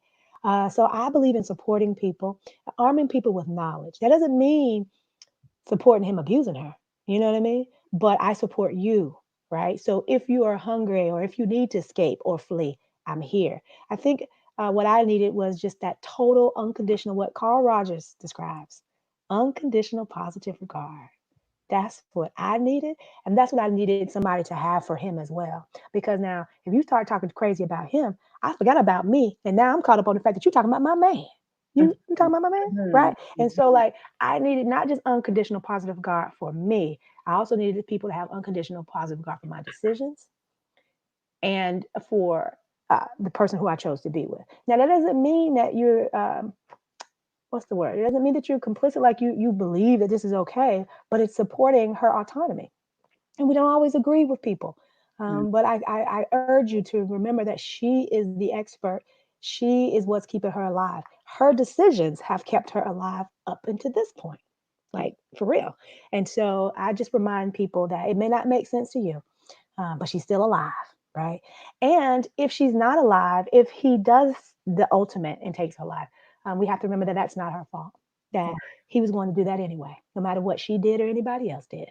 And so we really have to be honest about our own implicit and explicit biases that we have towards victims and perpetrators of violence. And if we remember the humanity in all people, it will be difficult for us to ignore uh, what people need, even people who cause serious, serious harm. There are programs that I want you all to know about. One of the first of its kind is in Brooklyn, New York. People who attack other people, whether it's intimate partner violence or strangers, instead of incarceration, excuse me, there's a restoration process. Because what most victims will tell you is that they don't want the person locked up. They just want them to stop beating me, stop treating me this way. Like if like I told you this, Manifa, in our planning call, if I take your bike and I get locked up, do you get your bike back? No. Is that justice? You want your bike back, and you Right. want me to not steal your bike and nobody Anymore. else's bike, Right.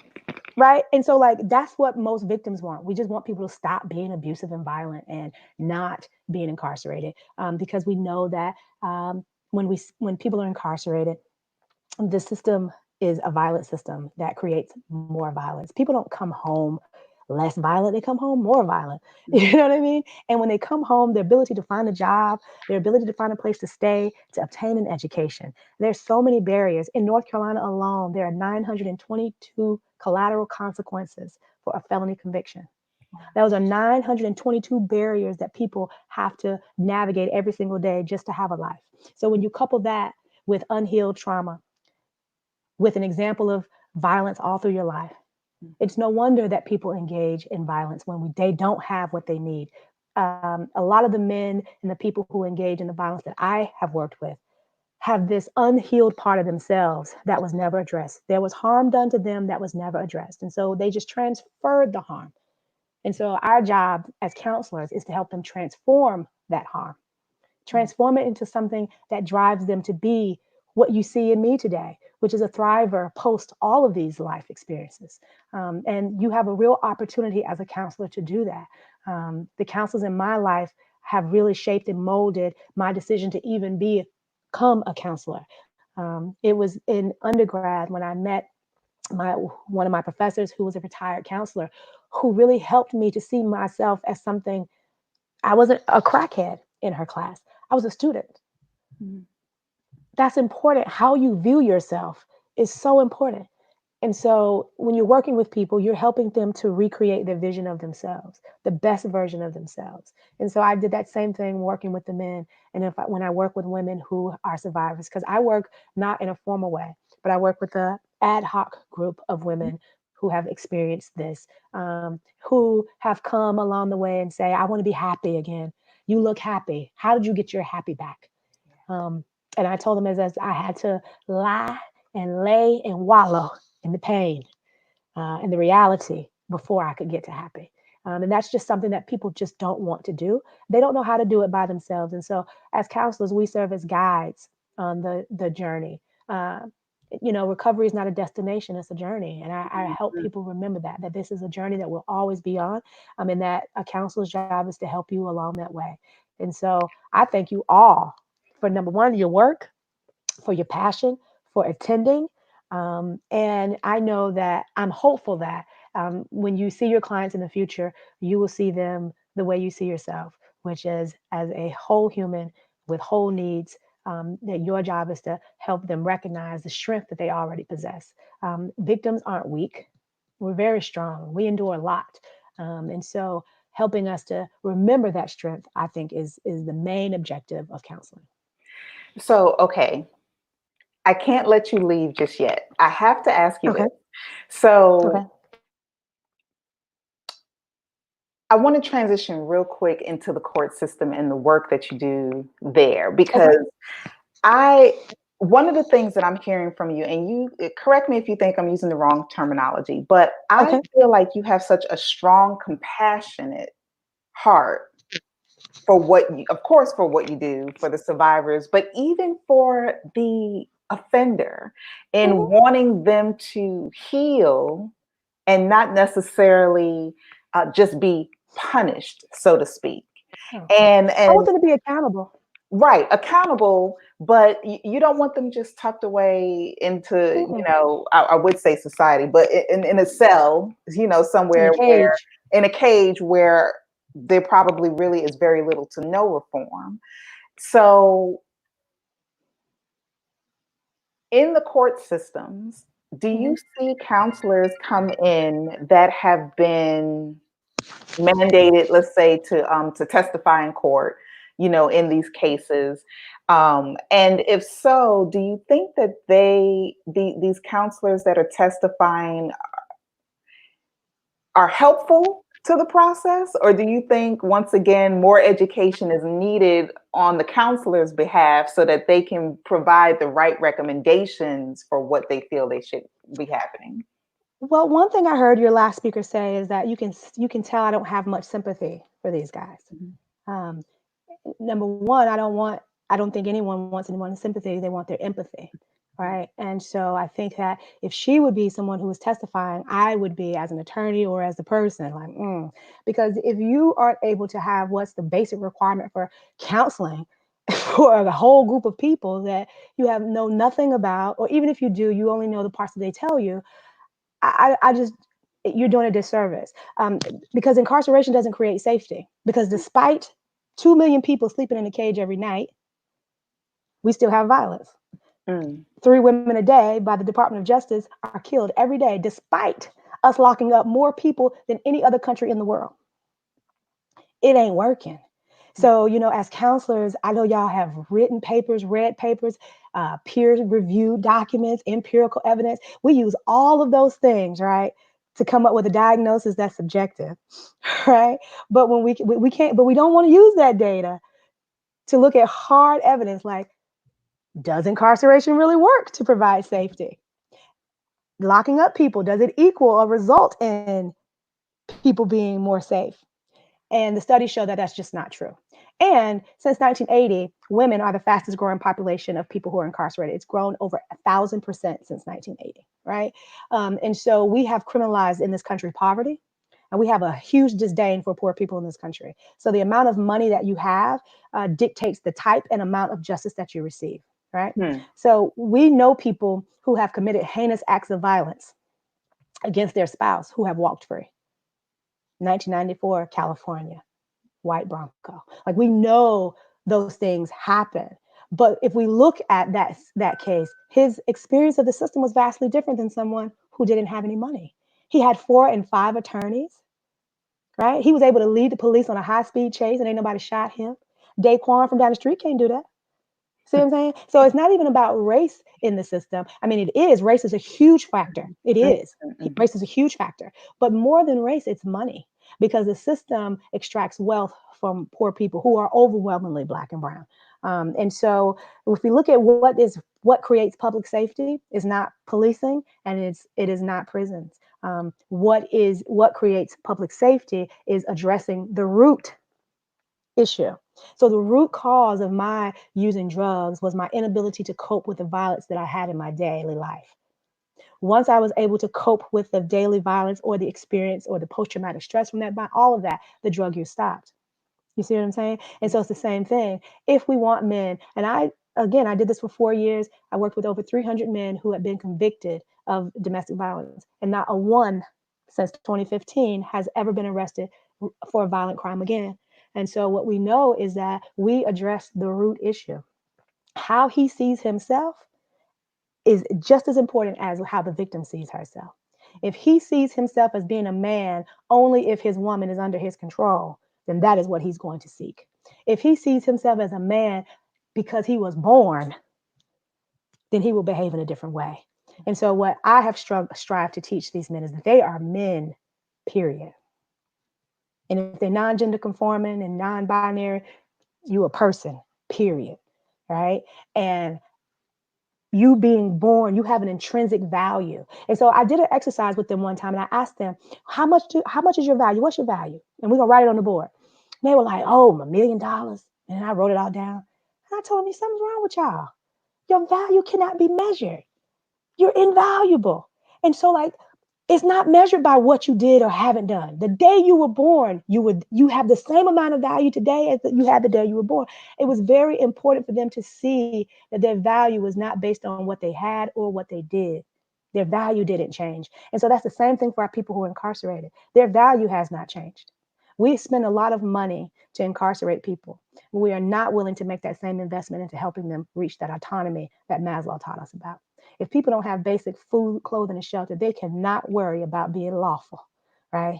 And they don't care about security and none of that because what I'm going to eat, where I'm going to sleep. And we see that played out every single day. So if we really, really, really, really, really want to solve the violence that we see, we have to address the poverty that is based in racial and social oppression. Okay. Bottom line. Now, is that an indictment of white people? No, it is not. It is an indictment of white supremacy and the ideals and the values that push that narrative in this country. So I think we have to be willing to have these very deep conversations about race, equity, before we can really address the issues of violence. Because if we are truly honest, the violence that the system inflicts upon people is far worse than any violence that anybody's ever inflicted upon me. Mm. And that's like probably a whole nother TED talk about the ways that the system is constantly violent to people. Um, but the main way that it's violent, it's through the inability for it to acknowledge the violence and poverty that it places upon people, and then expects the same impoverished people to function at the same level as everyone else. And it's not the case. So let me ask you this. This is not the case for you now, obviously, because Mhm. you're in a wonderful Yeah, relationship now. I am. um, but we're in a pandemic, Yeah. Ooh. COVID-19, and And we know what this are your increasing. what are your thoughts? I mean, we know what we think we hear statistics say. We know what we think we hear this group of people say. What are your thoughts in terms of what's really going on, and is there an increase, do you think, in what's abuse in the home? I'm not going to say it's an increase. I think it's probably just we're able to, because of the hush that has fallen over the nation, we're able to just hear it now. It's been happening. Advocates have been crying wolf for 100 years and nobody's been listening. Women been dying 3 a day for years, right? But now that the hush and everyone has to sit back and live life a little differently than the hustle and bustle of every day, Yeah. we're now hearing it. I know that for me, when I think about the number of people who are unemployed, we're going to see a whole lot more than just intimate partner violence. As the situation deteriorates, because we're going to be in depression-like conditions here soon. So, like April, a lot of people. I read an article yesterday in the Wall Street Journal that a lot of people paid their rent with credit cards in April because they were waiting on that stimulus check. Hmm. Okay, but we still closed.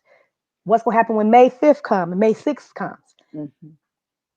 Money is such a huge driver of violence or the lack of. Mm-hmm. Financial conditions are a huge driver. So for me, when I hear about people being unemployed, and I know that that's the number one risk factor for a man who already has the potential and has abused in the past, for him to continue to abuse or to engage in abuse is to not have a job, because so much of their manhood is tied up into how much they provide or how well they're able to provide. And so I am concerned, and I'm concerned about people not using services because the hospital, they're afraid to go to the hospital because if he did do something to me and I need to be seen, but I don't want to go get COVID-19, or now we have the added stress of there's kids home all day long, ain't no more break from school and daycare. Now you had kids all day long, so it's just it is bad. But maybe, and this, I don't mean like any loss of life or anybody should be abused during this time, but maybe this is the time that we really sit down and try to address the issue of violence is now, while we have people's attention. And so I've been thinking a lot about how do we use the platforms that we have, and how do we engage and organize the same way I do on an issue and advocacy campaign as relates to the criminal justice system. How do we translate that into action? And what I found over the years is people just don't, we don't value women. And because we think domestic violence is a woman's issue, and that's a woman's issue, right? And what I try to tell men and people in general is that, a man, you're more likely to be attacked by another man and raped by another man than anyone else as well. So the onus is on you to ensure that men treat everyone with dignity and respect, because your likelihood of being attacked or raped by another man is exponentially high as well, right? So men have to fear men as well. If their behavior goes unchecked. And so, like, helping everybody to see where their skin is in the game, I think is Okay. important. We have to remind people that we're not free until all of us are free, and we're not safe until all of us are safe. So as long as there's one family that's experiencing abuse, we're all at risk for experiencing abuse. And I think that's how we bring it home. We have to get people's we have to what I've learned through organizing is we have to challenge the values that people hold. And when we have messaging that speaks to their values, then we're able to engage them and sustain change. Well, we're going to take this final question, Okay. Christy. We have a Facebook viewer who has a desire to work with abusers in their state. Okay. Do you have any suggestions on how they can go about starting that process? They're a marriage and family therapist currently. Okay. And So she also thanks you for what you're doing. He or she, I'm thank not y'all. sure. Thank all of y'all. I really appreciate it. What I would say you would need to do is, number one, check with the state of Michigan to see if they have like a batterer intervention program and what their credentialing process is if you want to start one. But I would recommend you go to one that's already up and running and observe, or maybe work with, before you decide to do it on your own. Domestic violence is its own thing. And so there's some training that has to go into, not just about the tenets of domestic violence, but like the way that there's various models that different places use. Batterer intervention has changed over the years. Like I said, it's very punitive and it still is, but there is change happening. And there are models that are trauma informed models. There's a one out in Wisconsin. I want to call it oh God, can't think of the name, but it's something house out in Racine, Wisconsin. And they focus on healing as well. So they have looked at how do we people can't be frozen in time as a monster, right? We know people evolve. And so how do we help people do that? Well, how do they just move like post abuse, right? And so they help men by doing that, by working with men who have been abusive in the past, who now don't provide any abuse. So they use like a peer mentorship, and they use the camaraderie of the group, and people in various stages of healing, and they have aftercare. So I think that model, if you are going to do one, is to look it up. It's in, like I said, Racine, Wisconsin. It's something house, but it is a batterer intervention program, and they work on healing. I wouldn't go so much with the punishment model of, just being punitive, because that's not helpful. If we really want people to transform through healing. And so I would suggest that you look into that model, because that's the wave of the future. The 25 years ago was lock them up and punish them. And we still have some of those people, as we've heard throughout the day, that still behave in that way. But the future is moving more towards not so much I wouldn't call it a therapy, but it's the recognition of the trauma and the helping people to, I wouldn't call it therapy though, but helping people to work through their trauma in meaningful ways. Well, Miss Christy Puckett Williams, you've been very informative. You've been very engaging. We want to thank you for being very transparent, No problem. and sharing your journey. Once again, for anybody that's interested in reaching out to Christy, we have provided her ACLU contact email address. You'll be able to find that in the Facebook page, or in your email. Miss Christy, thank you so much for joining us. Thank you for Thank having me. you. Have a great Bye, day. y'all. Alrighty. All right, you too. Bye-bye. All right. So that was very, very engaging. And we hope that everyone was able to get something out of that. We are going to roll right along, and we are going to bring our next speaker, Mr. Tom Westcott, into the broadcast. Hi, Tom. How are you? I'm good. How are you doing today? I'm good. For those who don't know, Tom is one of our major sponsors for this event. He's been awesome. He is the owner and chief instructor of Tactical Martial Arts, which is located in Richmond Hill, Georgia. Tom has trained in martial arts for over 40 years. He's a Cali instructor under Tuhan Apollo Ladra and specializes in knife and empty hand combat. With 31 years of experience teaching martial arts, Tom has trained in multiple styles, including Taekwondo, Krav Maga, Kali, Aikido, Wing Chun, and Shotokan. Tom is a certified firearms instructor and teaches active shooter defense, everyday carry, home invasion defense, and is an adjunct faculty at the University of Wisconsin-Madison in the Center for Professional and Executive Development in the Graduate School of Business, where he teaches risk management, consulting, and project management. Tom is also the head instructor of tactical martial arts in Richmond Hill, Georgia, and has taught students in Canada, England, the Netherlands, Switzerland, Sweden, Germany, India, China, the Philippines, Japan, and all across the United States. I'm wondering if I missed a country there. He has 4 black belts and he currently trains sheriff's deputies, police officers, Coast Guard officers, rangers, and U.S. Special Forces in Krav Maga and Cali. He's a happily married husband and father of 5 and has successfully launched 11 businesses while finding time to enjoy playing the guitar, painting, and spending time with his family. Thank you so much for joining us, Tom. I tell you all the time, you are not somebody I want to encounter if I'm on your bad side. Now, we're on good terms. I don't mind being around. We're good. We're good. Safety. But, Tom, this is our self-defense portion. And as many people know, this was supposed to be face-to-face, but unfortunately, COVID-19 changed our plans. But I'm telling you, you joined us for our human trafficking conference, and there were rave reviews, and you're back. So we're going to turn it over to you and have the expert tell us how we can try to protect ourselves. Okay. Okay. Excellent. Thank you very much. I appreciate it. Well, hi everybody. I'm very pleased to be here.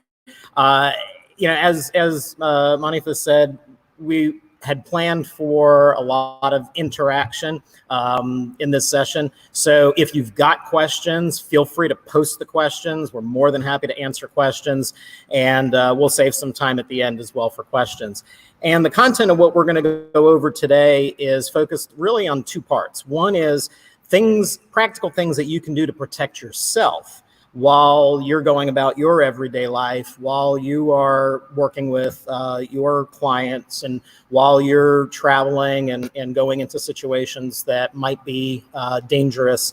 And so we're going to equip you with some things that you can do and tools you can use to protect yourselves. But because the topic of this conference is also domestic violence, when we get into some of the specific self-defense techniques and scenarios, we're going to focus on some of the more common scenarios that occur in domestic violence. And so we'll be able to tie it all together. So application for you, application for some of the people that you're working with. And again, feel free to ask questions. So we're going to start off first by talking about what we call the assault timeline, because attacks don't just happen. They fester, they boil most of the time, and there are telltale signs. And in the assault timeline, there are 4 specific stages. The first stage is what we call pre-conflict, and that's before there is a conflict, we're just aware of our situation. Then there is what we call pre-contact. Pre-contact is when the conflict has initiated, but no one has actually physically touched you or attacked you. The third phase or stage is what we call contact, and that is when someone has launched an assault against you. And then the last stage is what we call post-conflict, and that is after everything is done and what you need to do in that stage. So we're going to go through each one, but we're going to start with pre-conflict. And again, one of the things that we're doing in the pre-conflict stage is we're recognizing that we're aware of our surroundings, but we're not putting ourselves in jeopardy. What we're trying to do is prevent what we call accessibility and vulnerability. Accessibility is their ability to get to us, and we use space to do that. Vulnerability is about being in a position where we're in a position of disadvantage. And some of the ways that we can prevent vulnerability and accessibility is with barriers. And one of the first types of barriers are what we call physical barriers. Physical barriers can be locked doors, car doors being locked. It could be being outside or inside, but creating some sort of physical barrier between you and whoever the potential attacker might be. And so getting in the habit of locking doors is very, very important. Of course, sometimes in the domestic abuse scenarios, one of the ways you create physical barriers might be to barricade, right? To close or lock a door. And we'll talk more about that later. Again, a general kind of self-defense principle is visual barriers, and that is closing blinds, windows, curtains. It might be not walking around with lots of fancy jewelry and those types of things. And then lastly is situational barriers, and that is not putting yourself in a position or a situation where you'd be at a disadvantage. So not walking around alone at night, down in a dangerous part of town by yourself with headphones on, looking at your cell phone at 2 a.m. in the morning. So a lot of those things are common sense. And so, again, we want to create that physical separation, visual or situational. However, there are going to be people who are aggressors, and they're going to have ill will towards us for whatever reason. Could be random, could be personal.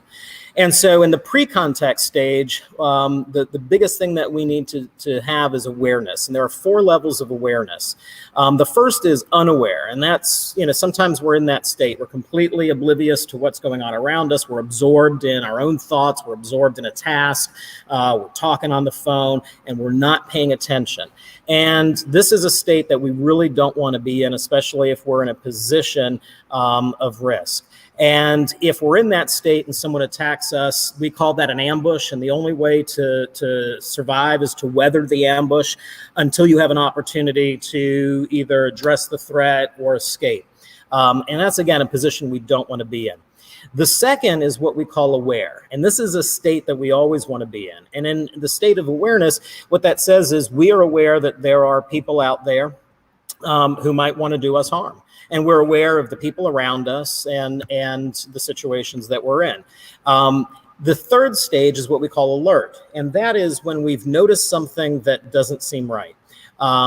We've noticed a behavior. We've noticed, someone approaching us. We've noticed someone or a group of people who might be looking at us and talking, and we don't feel right. And this is where I always encourage people to go with their gut.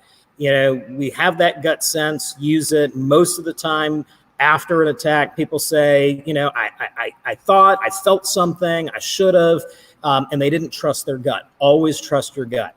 And so during the alert stage, this is where you start to set mental triggers. And you say, well, if that group of people starts to approach me, then I will do this, right? So you set if X, then Y, right? You set those mental triggers. And this is the stage where your fight or flight reflexes start to come in, the adrenaline's pumping, you get the goosebumps and the chills and all of those types of things.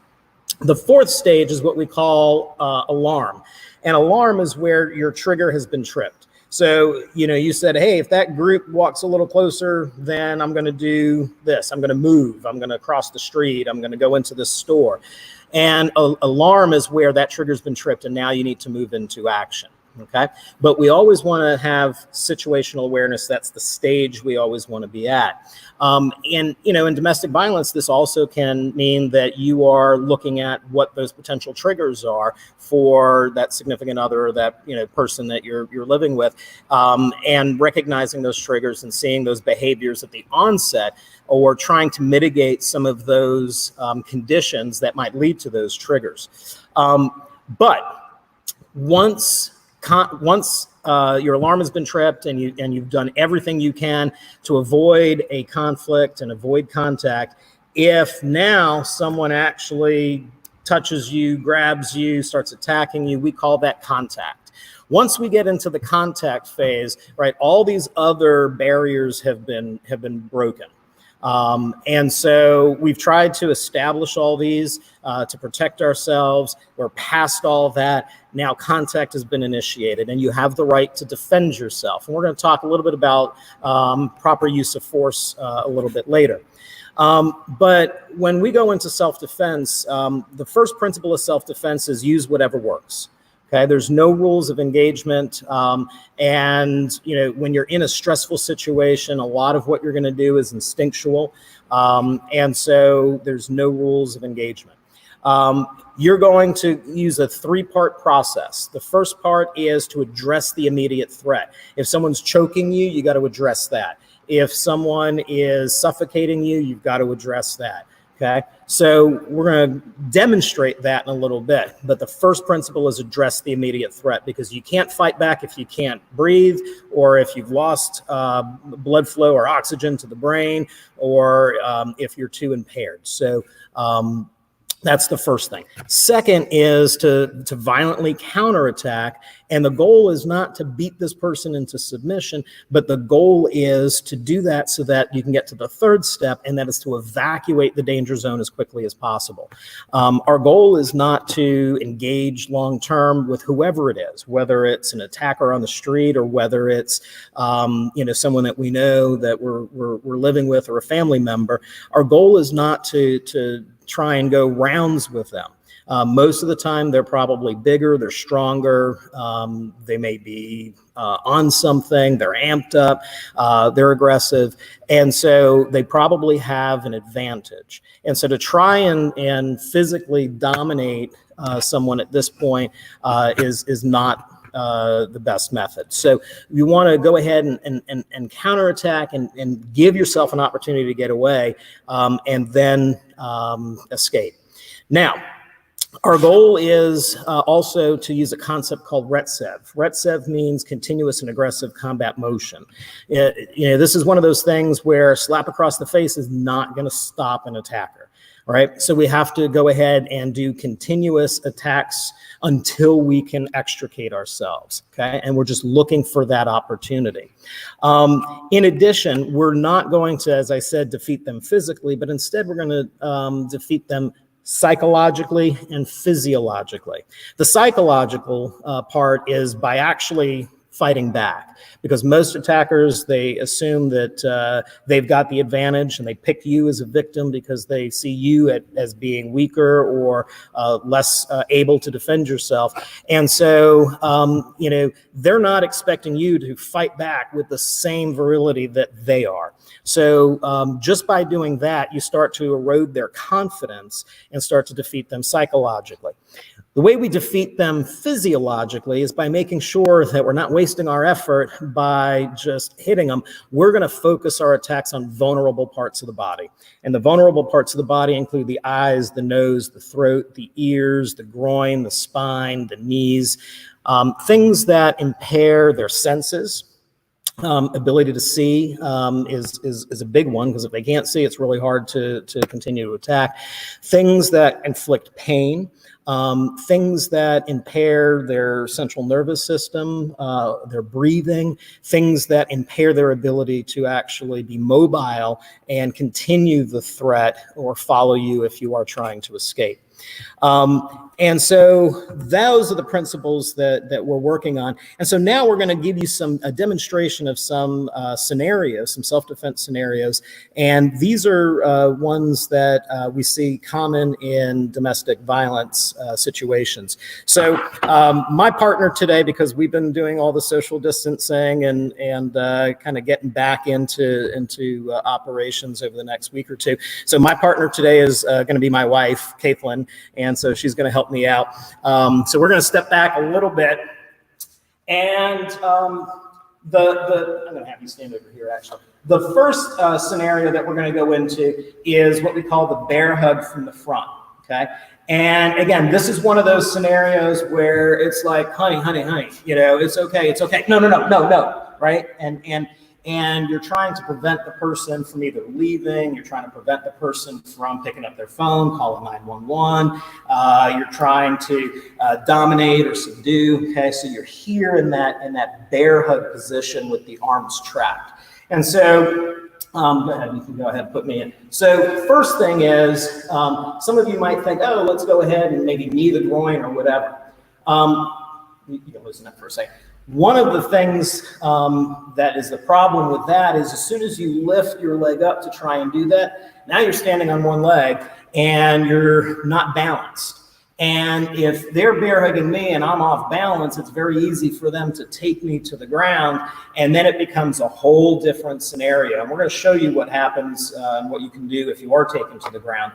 But we want to avoid that. So we use our legs to try and stabilize, get balance, and be mobile, okay?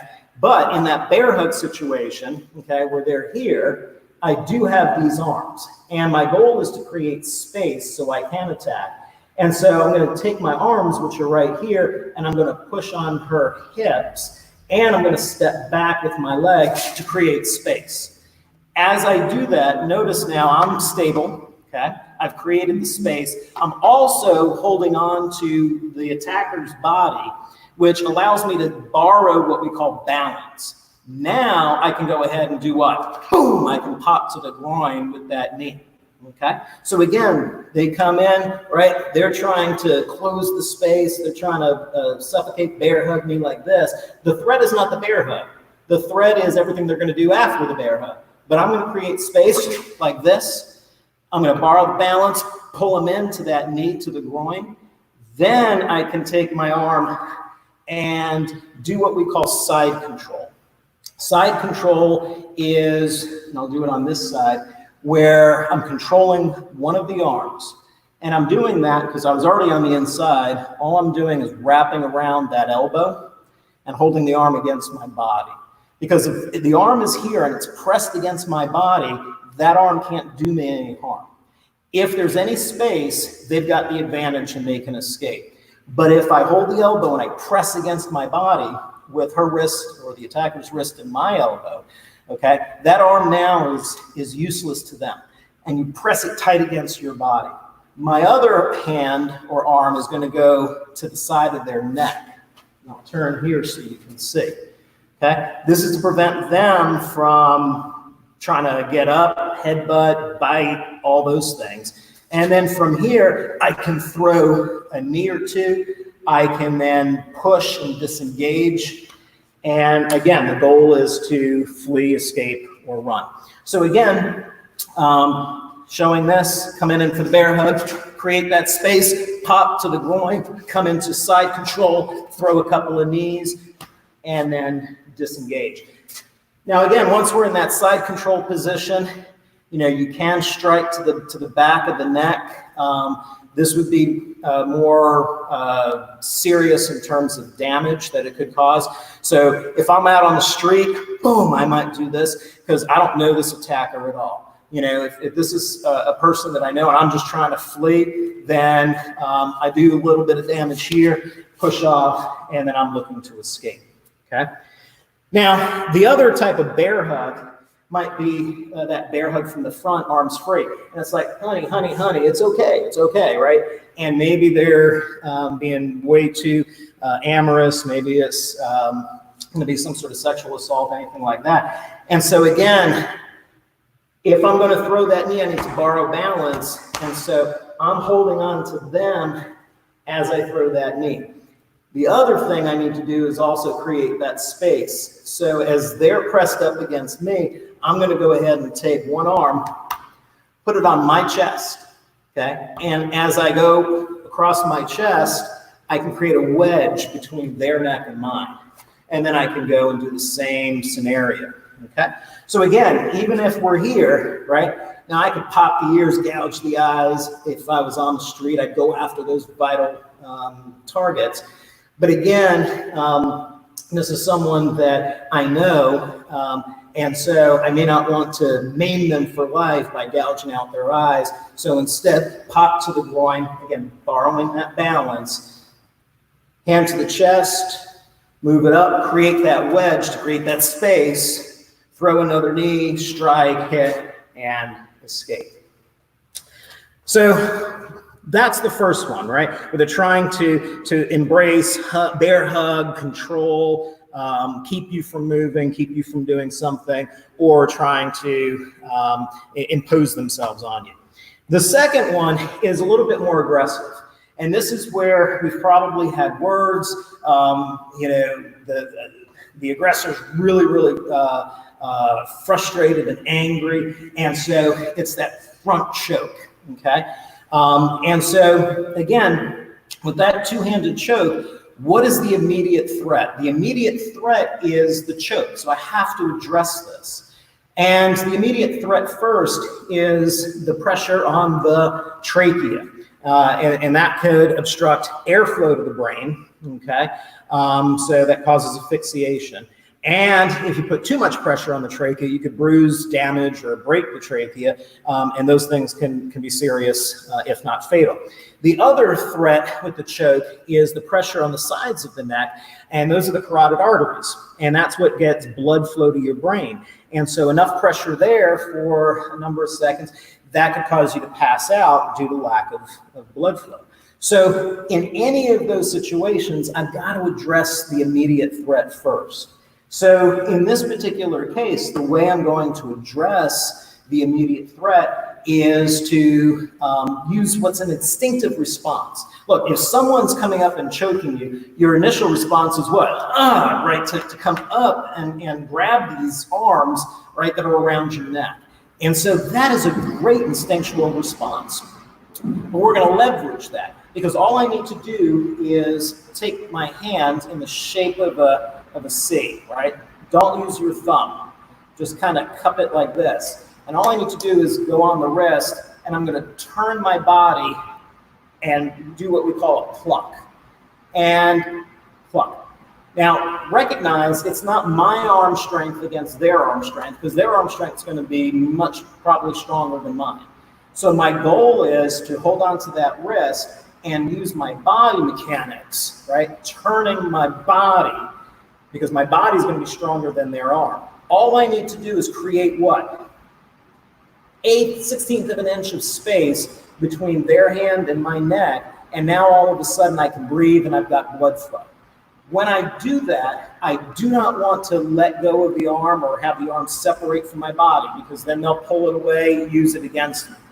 Again, I want to hold it against my body, because anything I'm holding against my body becomes mine. I can manipulate it, I can control it, and I have much more leverage, okay? So from here, again, I need to do this, but at the same time, I need to stop them from doing any other attacks. And so the way we do this is to simultaneously attack. And the attack that we're going to use is something called a palm heel strike. And a palm heel strike is where you're using just the heel of your palm, okay? And it's an open hand. We're not doing anything with the fingers. We're leaving them loose and springy, but we're just taking that palm and we're striking. And the target that we're going to strike, and I'll show you on the bob here, okay, the target that we're going to strike is right to the nose, okay? Just boom, right like that, right to the nose. Now, if in the process of doing this, my fingers scratch the eyes or my fingers get in the eyes at the same time, that's fine, okay? That's icing on the cake. But right now, all I want to do is shock, surprise. And when you pop someone in the nose, there's a couple of things that happen. Number one, it automatically causes the tear ducts to activate. So the eyes are going to start to water. That gives you an advantage because you've now started to obstruct their vision. Okay, so that's one. The second is if you do it hard enough, it can cause pain and bleeding. Okay, and so now they're tasting blood, they're feeling pain, and now we're starting to defeat them psychologically. In addition, if you do it hard enough, you can break the nose, which is going to be even more painful, a lot more blood, and so a lot more effective. So again, we're here. Instinctive response, come up to the wrist. As I go ahead and turn and pluck, okay, I'm going to palm heel to the nose. Okay? Just palm heel to the nose at the same time. So we're here, boom, palm heel. Once I do that, then I can strike to the neck, circle the arm to get into that side control position, throw my knees, and then push off and escape. Okay, so again, choke, pluck, strike, boom. Okay, then go ahead, strike the neck, get into a control position. And this control position is important because the control position puts the other person in a position where you're in control. They can't attack you as efficiently. And one of the other principles in self-defense is we want to inflict pain and we want to disrupt balance at the same time. So when I get that person in that side control position, okay, and I'm throwing a knee, I'm inflicting pain. But if all I do is this, they can defend against that and try and counter. If I'm disrupting their balance, well, they'll figure out how to get their balance and counter. But if I'm throwing knees and disrupting their balance at the same time, okay, then their brain is processing, how do I regain balance? How do I stop the pain? And it impairs their ability to figure out how to continue to attack. They're completely on the defense. So again, with that choke, okay, pluck strike with the palm heel, strike to the neck, circle around into that side control position, throw your knees, get them off balance, and then extricate yourself. Now, when we do that push off, one of the things oftentimes that we do is we step on a foot and then push them backwards. And we keep our foot on their foot because what happens is they can't move, so then they start to fall because their foot is pinned. And when they fall, because of the anatomy, right, of the foot and the ankle acts as or the heel acts as a fulcrum. And when they fall and you're holding onto their foot, it actually breaks the ankle, which impairs their ability to go ahead and follow. So very, very simple tip, okay? Once we're in this position, stomp on the foot, push them backwards, but keep your foot on their foot, breaks the ankle, now you can escape.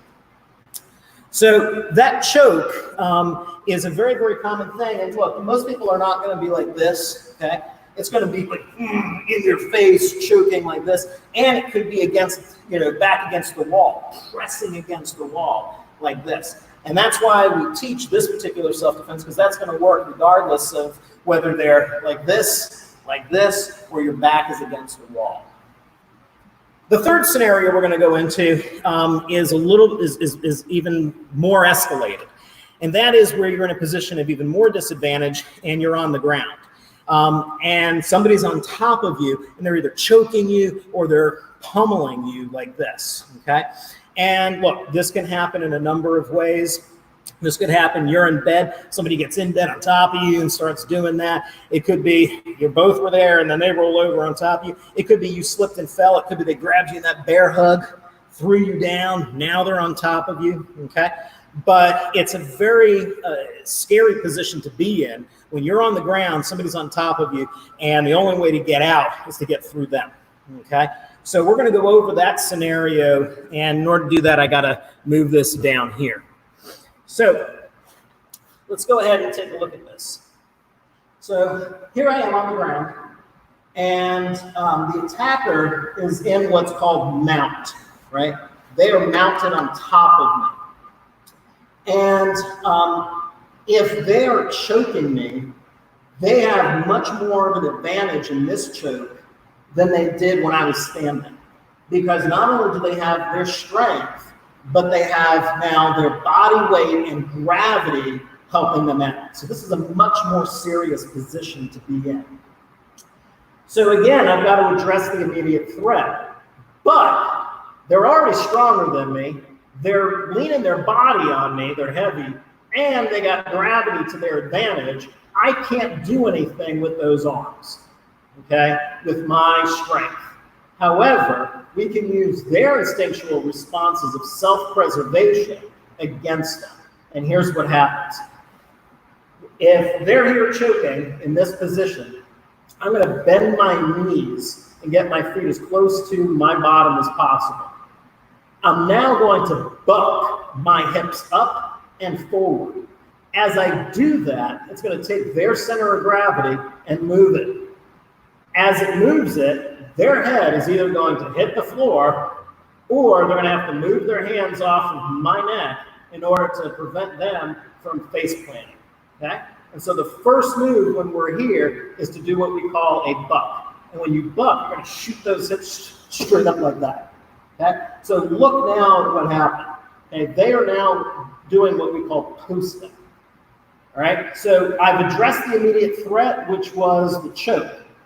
But they can very easily get back into that position. So now I need to take control. The way we do that is to isolate one side of the body. So if this is the side of the body I'm going to isolate, first thing I'm going to do is as soon as I buck, both hands are going to come around this elbow and pull it in. Okay? And so that prevents them from using this arm. Right now, the only thing that is supporting them is the other arm, okay? So unless they are able to pull themselves back up, that arm is useless in this split second. Now, because I isolated this arm, I'm also going to isolate this leg. And the way I do that is by putting my foot on the outside of their foot. Now I'm going to buck one more time, and this time I'm going to roll towards that isolated side. And as I buck and roll and go with the person, now I'm in a position which we call guard, but I'm in a position where I'm dominant, okay? And once I've rolled over, now I can strike to the face, I can strike to the solar plexus, I can strike to the groin. As you get up, you're going to push on the knees. You're going to push yourself up on the knees, okay? That'll help not only you get up quickly, but it prevents them from using their legs to try and trap you. And so push up, as I push up, parting shot to the groin, and then I'm out. So let's do that one more time so you can see. So again, they're on top of you, okay, choking. First thing we're going to do, buck, okay, to address the immediate threat, which is the choke. Second, isolate one side. Third, buck and roll. And then fourth, boom. Okay? And we're working the center line. Okay? It's nose, throat, solar plexus, groin. Push off on those knees, parting shot to the groin, and you're out. One other thing I'll show you, a variation on this, is what happens if it's not a choke? What happens if they're punching, they're wailing on you? Okay? So just start, punching. So this is where I might be in this position, right? I've got my hands protecting, right? I got my elbows up, I'm protecting myself from their punches. As soon as I'm able, though, I'm going to do the same thing. Buck, see what happened? They still have to post. Isolate the side, roll, work the center line, and an extricate. All right. So again, the principles every time we do this are the same, and that is to address the immediate threat to you, then to find a way to escape. And oftentimes it means you got to fight back and create that opportunity. And then once you have that opportunity, then you go ahead and escape. Now, whether it's on the street, whether it's in a home, you need to have an escape plan, or escape route. So if it's a place I've never been before, I'm now looking for what? If I'm out on the street, I'm looking for multiple attackers. I'm looking for escape routes. And I'm looking for weapons of opportunity that I can use in case I encounter them again or somebody else while I'm escaping. If I'm in the home, I am doing what? I'm looking for my escape route, okay? And again, if we are in a position where there's a pattern of this type of physical abuse, then you have to have a plan in place for what are you going to do if this happens, okay? And so we focus on escaping at that point. We're going to talk a little bit more about escaping in a second, but I want to talk about what we call weapons of opportunity, or things that you can use to your advantage. Because as we said before, look, attackers, oftentimes, if it's out on the street, they pick you because you're an easy victim. They think they can overpower you. They're stronger. They've got the element of surprise. They've got buddies, so it's more against one. And maybe they've got weapons as well, et cetera, right? So they're going to use everything they can to their advantage. So if we're out on the street, we also have to be able to use everything that we have at our advantage, and that could include weapons of opportunity. If we're in the home and someone's attacking us, there are things all over our houses that we can use as weapons that we can use to defend ourselves. So we're going to talk about some of the more tactical ones out on the street, but some of these things are things that you will have at home as well, and we'll talk about those. But out on the street, we have 4 different types of weapons of opportunity, and the first are striking weapons. And striking weapons could be anything from like a stick, right? And recognize it could be a tree branch that's down. This could be, if you're in the house, it could be a plunger, right? Plunger comes on a stick. It could be a broom or a mop or something like that. And this could be an effective weapon. This can be used for striking. This can be used for subduing. It can be a thrust as well. So it's an easy weapon and very, very versatile if you know how to use it properly. Along those same lines, I've got an umbrella that I could use in the same way. And, I mentioned this in the last session that we did. I kind of decided long ago, if I'm going to have to buy something, I'm going to buy it for 2 purposes. One, the function, right? This is an umbrella, right? And if it's raining, I need to be able to cover myself with the umbrella. So I want an umbrella that's a good umbrella. But now I look at second function, and that is how can I use it to protect myself? And so I look for specific products that allow me to do both. And this one is called an unbreakable umbrella. It's a little bit more expensive, but it's made of aircraft grade aluminum. And as you'll be able to see on the bob, I can deploy this umbrella and use it as a weapon very, very effectively. So all I got to do is go like this. It'll deploy. And now it's just my umbrella again. Okay. So again, blunt object like that. You also have what we call tactical pens. And so we all use pens, but instead of using a cheap Bic or Papermate, get one that's a tactical pen like this. And again, you can twist, use it as a pen, writes upside down, writes in all weather, et cetera, nice and solid and sturdy. But because it's made of aircraft grade aluminum, now I can use it to strike vital targets, inflict pain. This one at the end here, I'll do it this way, maybe you can see. This one has a glass break, but it also has little ridges in there.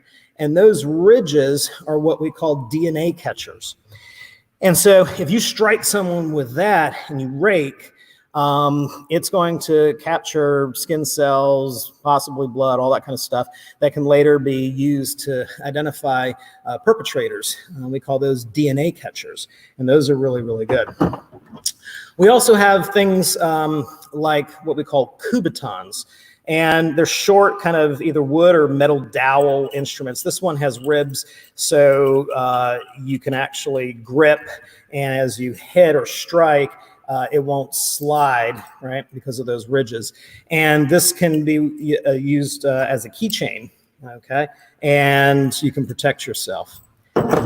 Yeah, I know that one's a little shapely, but here's another example of a keychain. And this one is hard plastic, but can be used again the same way. Now, where you can get through TSA with pens and umbrellas, okay, you can't get through TSA with a Kubiton, but you can get through TSA with a keychain like this. Okay, so if you're traveling, you also want to consider what you can keep with you. And again, some of you might be going into schools or government buildings and places, hospitals, where you can't have certain weapons like guns, knives, etc. And some of these other options are things that you can have to protect yourself. One of my favorite striking implements is a carabiner. And if you get a carabiner that's the right size for your hand and one that comes with a lock like this, then you can slip it on your hand and you can use that to strike as well. And of course, it's very, very versatile. So, you know, I have these on my backpack. You can have one on your purse, you know, hang your keys on it, whatever. And this can be a really, really good weapon. And then lastly with those, a cane. And this is one of those things where the cane is almost a protected instrument because of ADA. It's considered a medical device. And so you can carry these anywhere. And of course, these can be very, very useful for striking and hooking and so forth. Okay. So those are some striking. The next type of weapon of opportunity that we have are what we call distracting weapons. And distracting weapons can be things like pepper spray.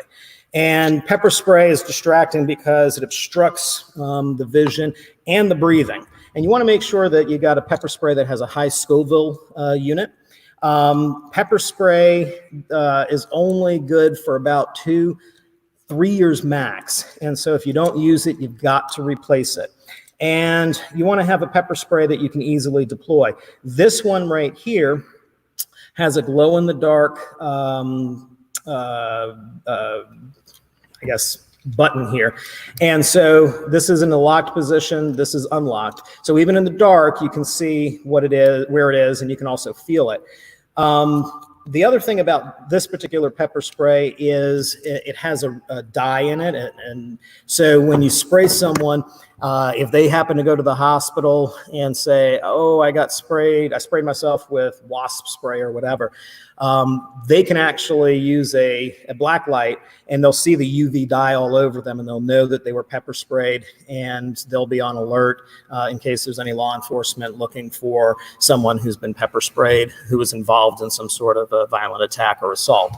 So this is good, but recognize that pepper spray is a interim distance deterrent. You can't use this close up because there's blowback, and so you'll get it as well. And you can't use it too far away because they only spray between 8 and max 15 feet. So recognize that there are limitations to that. Another distracting, and this one is my favorite, is what we call a tactical flashlight. Now, in order for it to be a tactical flashlight, it has to have a high lumen. And lumens are the measure of intensity of the light. And this one is over 1,000 lumens. And I recommend 1,000 plus. You'll go into like Lowe's and you'll see, oh, tactical flashlights and whatever, and they're like 70 lumens. You ain't going to do anything with that other than find your keys if you lost them on the ground. But this one, I'm going to shine it, and you're going to see as I pulse it, okay, how bright that is. And if you go ahead and you pulse that in someone's eyes, all of a sudden they're temporarily blinded. They're seeing spots. That gives you the ability to run, to move. So this is good for long range. And it's also good short range because I can fit it in the palm of my hand. And if you see those scallops on the end, okay, you can use that to strike and tear and rip. It's a great device. Now, there's 5 different settings on this. There's that bright one that I just did, which is the stun and run. There's strobe, which is really disorienting. And then there's 3 other levels of light down to what's called firefly, which is, look, you're in a situation, you're at home, you need to, find your cell phone, somebody's in the house, you don't want to give away your position, you put it on firelight, and it's so low intensity, no one else is going to see it, but only you will see it because you're so close. And so very, very versatile tool. And we'll talk about where you can get these, but this one is Attack E9. We'll talk about that. Next are what we call shielding. And shielding could be anything from you've got a clipboard, right? And I could hold that clipboard and I can use that as a shield against an attack. It could be, and I didn't bring it out today, but I've got a bulletproof insert in my backpack that I wear, and it can stop a .357 Magnum round. And so I put it in my backpack because just in case I need to flee a situation and someone's shooting, my back is exposed, that protects me. And so, those are examples of shielding. But look, it could be a garbage can lid. It could be you're shielding yourself with a chair. Whatever is in your environment that you can use to shield yourself. And then there's restraining type implements. And again, I'm not too big on restraining because our goal is not to tie the person up and wait for law enforcement. Our goal is to get out as quickly as possible. But one of the probably better restraining elements is a stun gun. And when I say restraining, it's because their nervous system is restraining themselves to that spot at that point. And the stun gun, unfortunately, has very limited range of use because you have to be right up on the person, so you have to be close, and you have to establish contact, and it's got to be stun gun to skin to be most effective, and you want to hit centers where there's a lot of muscle. And the best place to implement a stun gun is to the neck because there's not a lot of fat there to protect it. There's a lot of muscle, and the nerve centers are close to the brain, and it's going to have the maximum effect. And most of the time, people's necks are exposed as opposed to they got long sleeve shirts, they've got a coat on, they've got pants, etc. And so when you do this, you've got to hold it, okay? And you can't just touch and go. You've got to hold it, and it's got to be a couple of seconds in order to drop a person. It's not effective on everybody, but again, this is an option. Recognize that you have to be of a certain age to own this legally, and you can't carry it into certain places like universities and so forth. It can, though, be a long-range deterrent. And the way it's a long-range deterrent is if someone's approaching you and you turn it on and you go like this, they go, "Whoo, I'm going to go find somebody else." Okay, that sound in and of itself is a deterrent. And then lastly, with one of these, it comes with a feature that if you have the cord on your wrist, for whatever reason, if someone takes it from you, it's now, and I'll show you, it's now inoperable. Okay, it's now inoperable. And that's because they took the stun gun, but they don't have the safety pin. And so as soon as I push that safety pin back in, you'll see now it's enabled again. As soon as I pull it out, it's disabled. So they can never use that against you. So again, we look for these things that we can have on our person so we can be prepared. We look for things that might be in our environment, pens, plungers, even a good metal ladle in the kitchen can be used. So think about, go through your home. Think about all the things that you could use. If I was in this room, What could I use as a weapon to defend myself, and how would I use that? And is it accessible? And go through that exercise and see what you got in your bag or your purse, and prioritize. And look, before you go out, make sure you always have what? Make sure you have your keys ready. Don't go out to the car, start looking for your keys in your purse. Have your keys ready. If you're going through a section of town and you're not feeling comfortable, take the carabiner off your purse or bag and hold on to it like this. Be ready, be aware. And these things can help to increase your survival rate. So we talked about weapons of opportunity. Let's talk about post-conflict, and then we'll talk about training, and we'll talk about what to do after. So post-conflict, what are we doing? After we've been involved in this confrontation or assault, and we're in a safe place, the first thing we want to do is we want to field check. Okay, what injuries do you have? And you want to make sure that you know and you get those treated. And just so that a lot of people who are stabbed don't realize they're stabbed when they're stabbed, because in the heat of it, you got the adrenaline going. And what happens is, if someone has a knife and they stab you, well, the knife goes in the body, but what you really are feeling, okay, is the person's hand or the hilt of the knife, okay, hitting your body. That knife is in, okay, but what you really feel is this part, okay? And so you feel like you're being punched. And oftentimes it's not until after the attack that all of a sudden you go, oh, wow, wait a minute, that's wet. Why is that wet? Oh, that's blood. And then all of a sudden, you start feeling nauseous and you start to go into shock. So field check right away for injuries so you can get them addressed. Call the authorities right away, because that gives them the opportunity to potentially still catch the aggressor, and do it while it's fresh in your mind and get yourself treated. One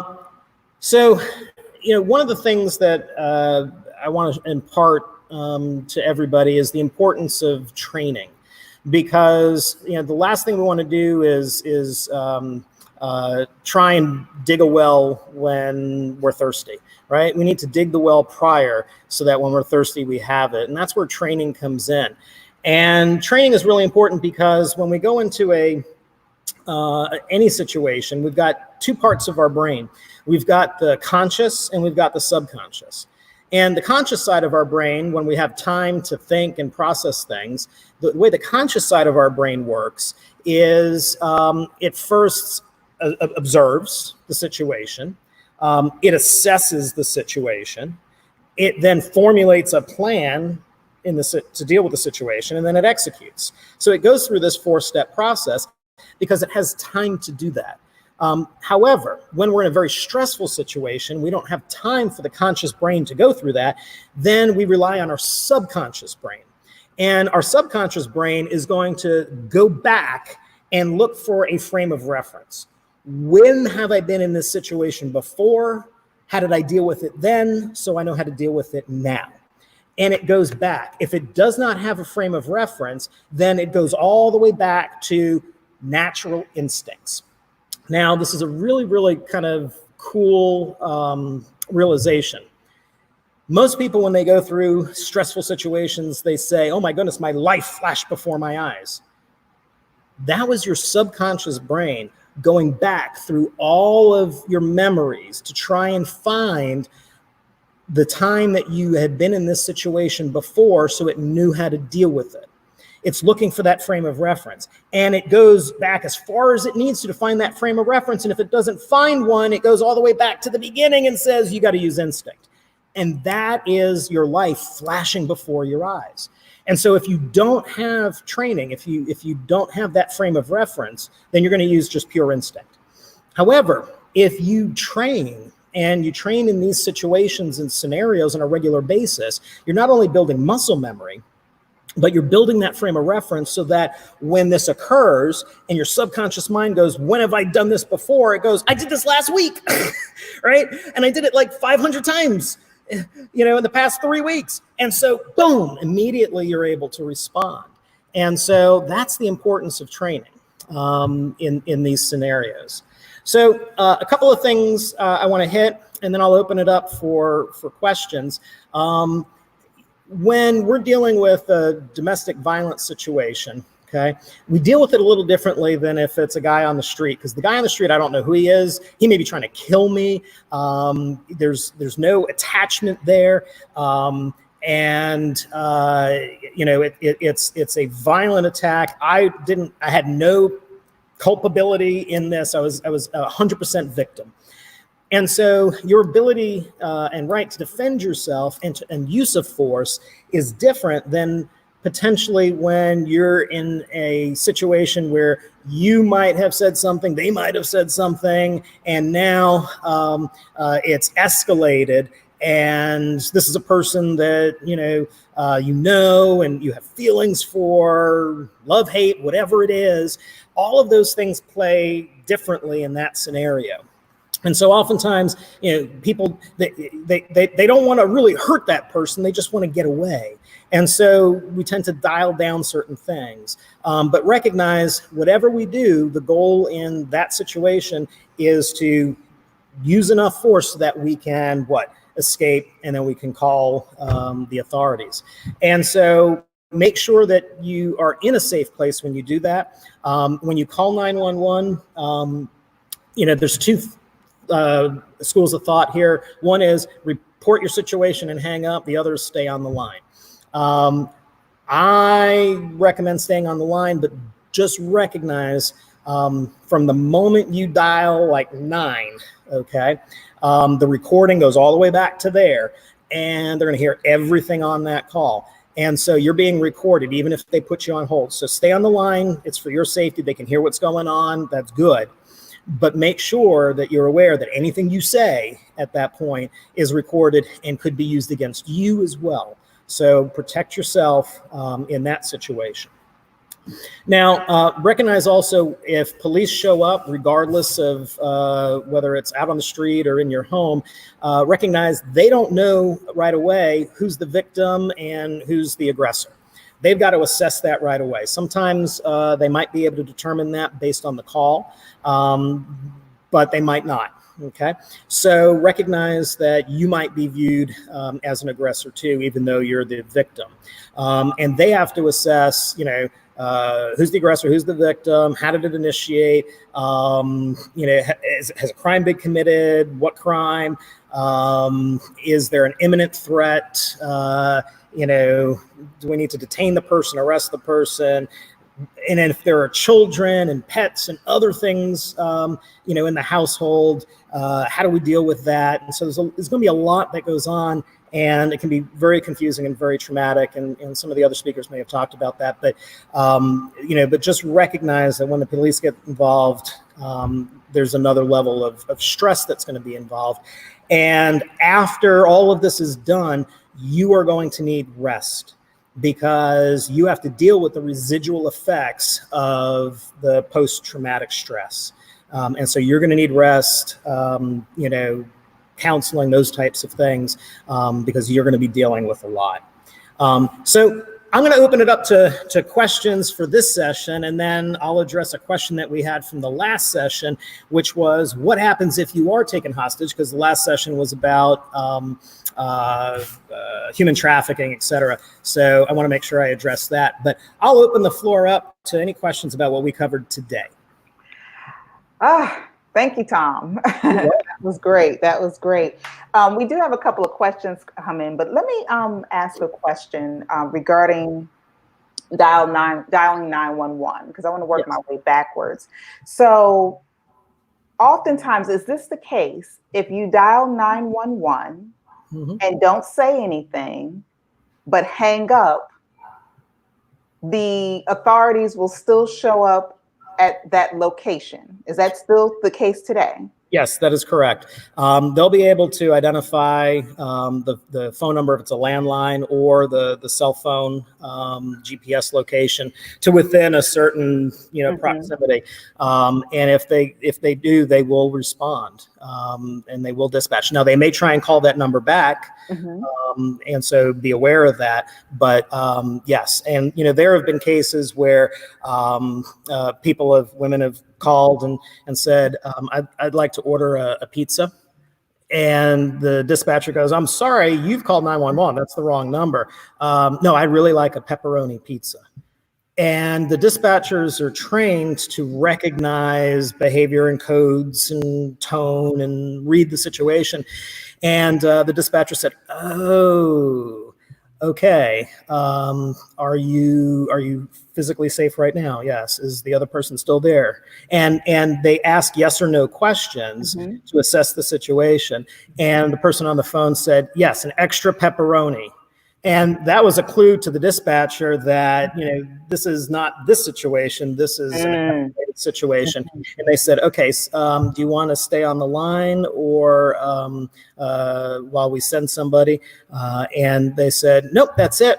And they said, okay, thank you. Help is on the way. Okay, thank you. Bye. And so they are highly trained to be able to assess those situations. And so you can say nothing and they'll show up, or you can do something like that. Okay. That's good. So also, one of the things you mentioned, like you said, in a domestic violence situation where the offender more often than not, sometimes we might scale back the attack or so, but let me ask you this: what if there's a weapon involved? Because we have a lot of individuals who are involved in situations, and like our survivor had mentioned, there might have been a gun or a knife, in which someone has actually already been stabbed or shot. Should the person that's the victim still try to dial back? Like, what's the process? So again, everything that we do is going to be commensurate with the level of threat. Okay.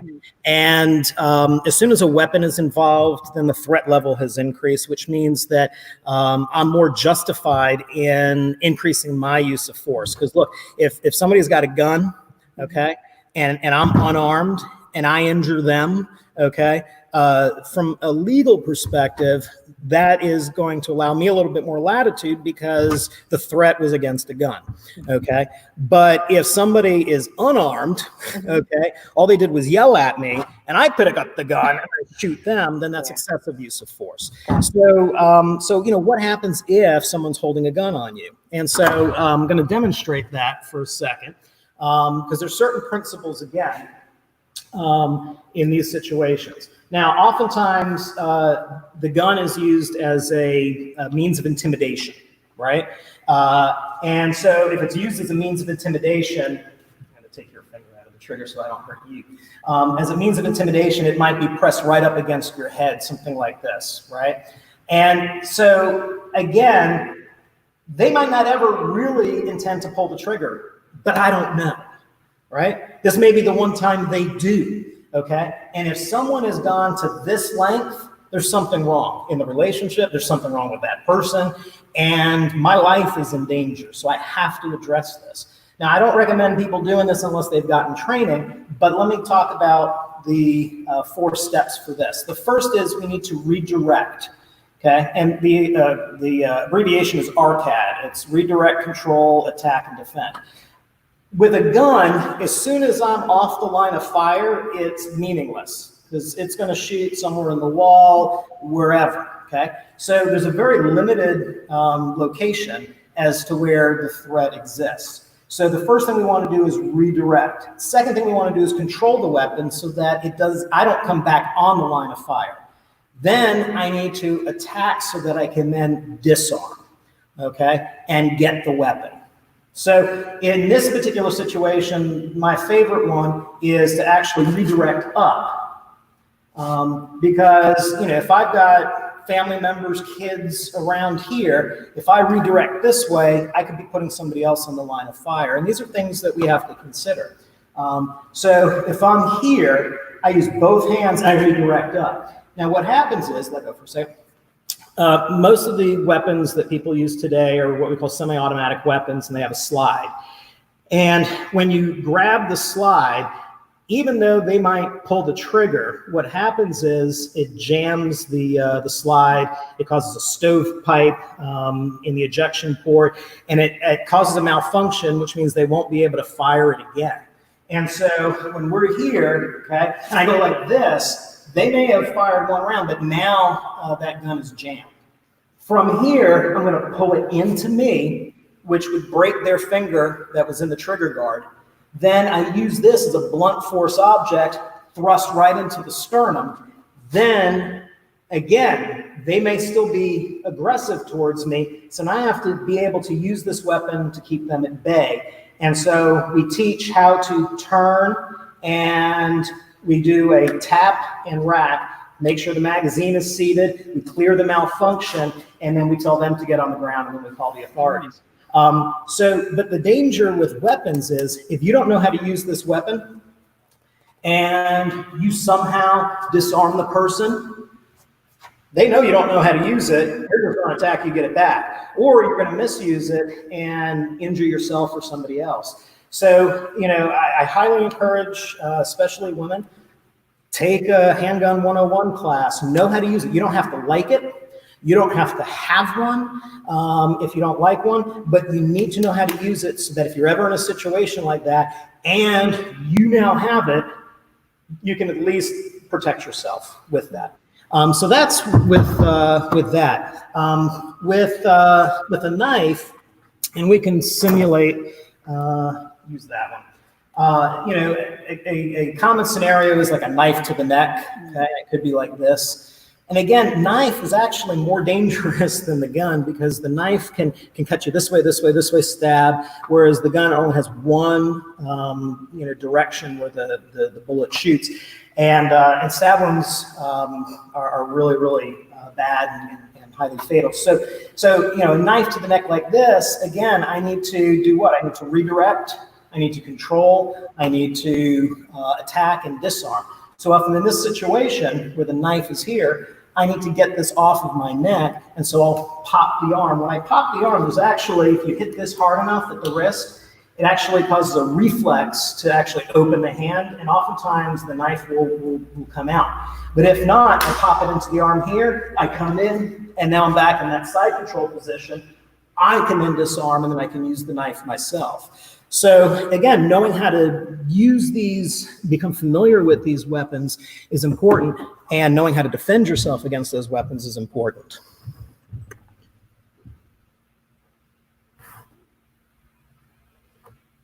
Are you still there?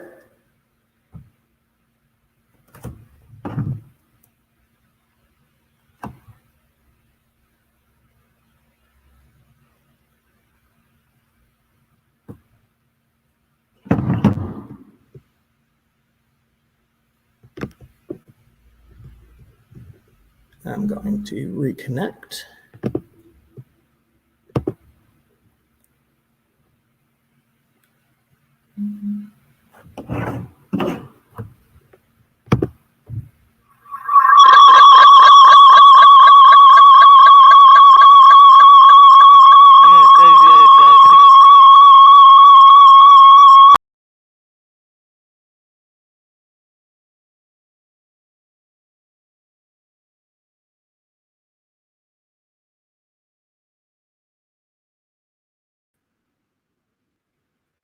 Okay. Technology is great when it works, but when it doesn't. Where did we lose you? I think we had just come back. Okay, good. Oh, okay. So okay. So yeah, we're good. So let me ask this. Wow, because I know we're running low on time. That was a great demonstration. Now, and I know you wanted to touch base on another question that we had, but we had Amanda wanted to thank your wife for being a guinea pig for our benefit. But also, let you address the other question that you wanted to address, because then I want to get into how we can get some of these products and services from you. Okay, great, excellent. So the question that we had was from the human trafficking, and it was about, you know, what happens if you are taken to a secondary location. And we'll consider that a hostage situation, right? Because you're taken against your will. And I don't want to say kidnapping, because kidnapping has a different connotation than hostage situation. So if you're taken to a secondary location, you know, and again, you want to prevent that from happening. So you fight, you do everything you can to avoid that. But the first thing you're going to do is look for escape routes and weapons of opportunity. Because even if you're bound, all right, you still might be able to see, observe, and depending on how you're bound or how you're being transported, you may have at least, you know, use of your fingers. Your feet may be not tied, you may be mobile, or if you're completely bound, you may at least be able to look around and see potential escape routes. But those are the first things you're going to look for. Second, you want to free yourself from the bondage. And that's one of the things that we teach. We teach people how to get out of, if they're duct taped together, zip tied, you know, this way, behind the back, all that kind of stuff. We teach people how to get out of that.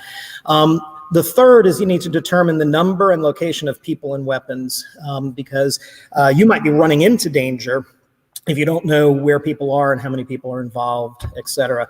You want to make sure you listen. Don't make noise. Don't scream, call attention to yourself. Listen. Listen for details, conversations about their intent, locations, the actors that are involved. For anybody that you saw, remember identifying characteristics. You know, from appearance, look for scars, tattoos, their eyes, their nose, their ears. These are things that can't change. Okay. You know, oh, he wore a red shirt. Look, you could change that shirt in 30 seconds, and that's not an identifying characteristic. So look for those things that are unique. You know, look at movement. Do they have a limp? What's the gait? What's their animation? Are they very animated, or are they just kind of walking around like this, you know, hunched over? When you look at apparel, look for things that people don't have a million of. So maybe it's a hat, a bandana, shoes, jewelry, belt buckle, okay? Because, you know, pants and shirt, they'll change that. But some of these other things, jewelry, they're proud of that, you know, those types of things. Listen for speech. What language are they speaking? Do they have an accent? What are the patterns of their speech? Phrases that they use a lot. Do they have a lisp? What's the pitch, slur? What state are they in? Are they high, intoxicated, doped, fidgety? You know, that will tell you a lot about what they might be on, if anything, or what their mindset is. And then lastly, their mood. Are they calm, cold, calculated, angry, detached, nervous? You know, again, so that you can be not only aware of the situation and assess, but also provide good descriptions to law enforcement. Recognize patterns. You know, if you're being held for a period of time, take a look at timed routines, delivery of food, bathroom breaks, shift changes, you know, numbers and locations, number of guards where posted, procedures for escorting you to the bathroom, interruptions, transports, deliveries, transactions, communications. They get a cell phone. What do they do? Do they go to there? Do they take it and you can listen? Whatever it is, but look for those things. Plan an escape when it's safe to do so, when your chances of survival are good, or when you feel it's life or death and escape is your only option. Otherwise, stay, plan, but as soon as you have a safe opportunity, go ahead and escape. Make friends, but don't trust anybody. Because even though other people may be in the same situation, some of these other victims, you don't know if there are plants. There have been cases where they have people who are part of the ring, but they are acting like they're one of the victims so that they get the inside information. And this is a common tactic from terrorists as well. And you also need to recognize the Stockholm syndrome. And that is sometimes the victims start to identify themselves with the perpetrators and the hostage takers. And so, you know, you have a plan and they go, you know what, I'm going to endear myself to these people by telling them about what you're going to do. So don't say anything. Make friends, but keep it to yourself. This is good stuff. Okay, so tell us, how can we get in touch with you? I mean, there's some questions people want to know how to get some of these products, particularly this flashlight. I mean, Uh-huh. how can and also from my understanding, even though we're in COVID-19, you're still having online classes, Yep. so Yep. even if someone is not in the Savannah area and can't make Mhm. it to your studio, if they're in a different location, you can definitely Yep. hook them up with some skills. Let me let you tell the Absolutely. floor on that. Yep, absolutely. So, so during this time, we've been doing online video classes and Zoom sessions and so forth. For some of the curriculum, we do have an online option, and then we do have affiliates across the country. So, no matter where you are, if you're interested, contact us, and you can contact us at our website, www.tma-ga.com, stands for Tactical Martial Arts of Georgia.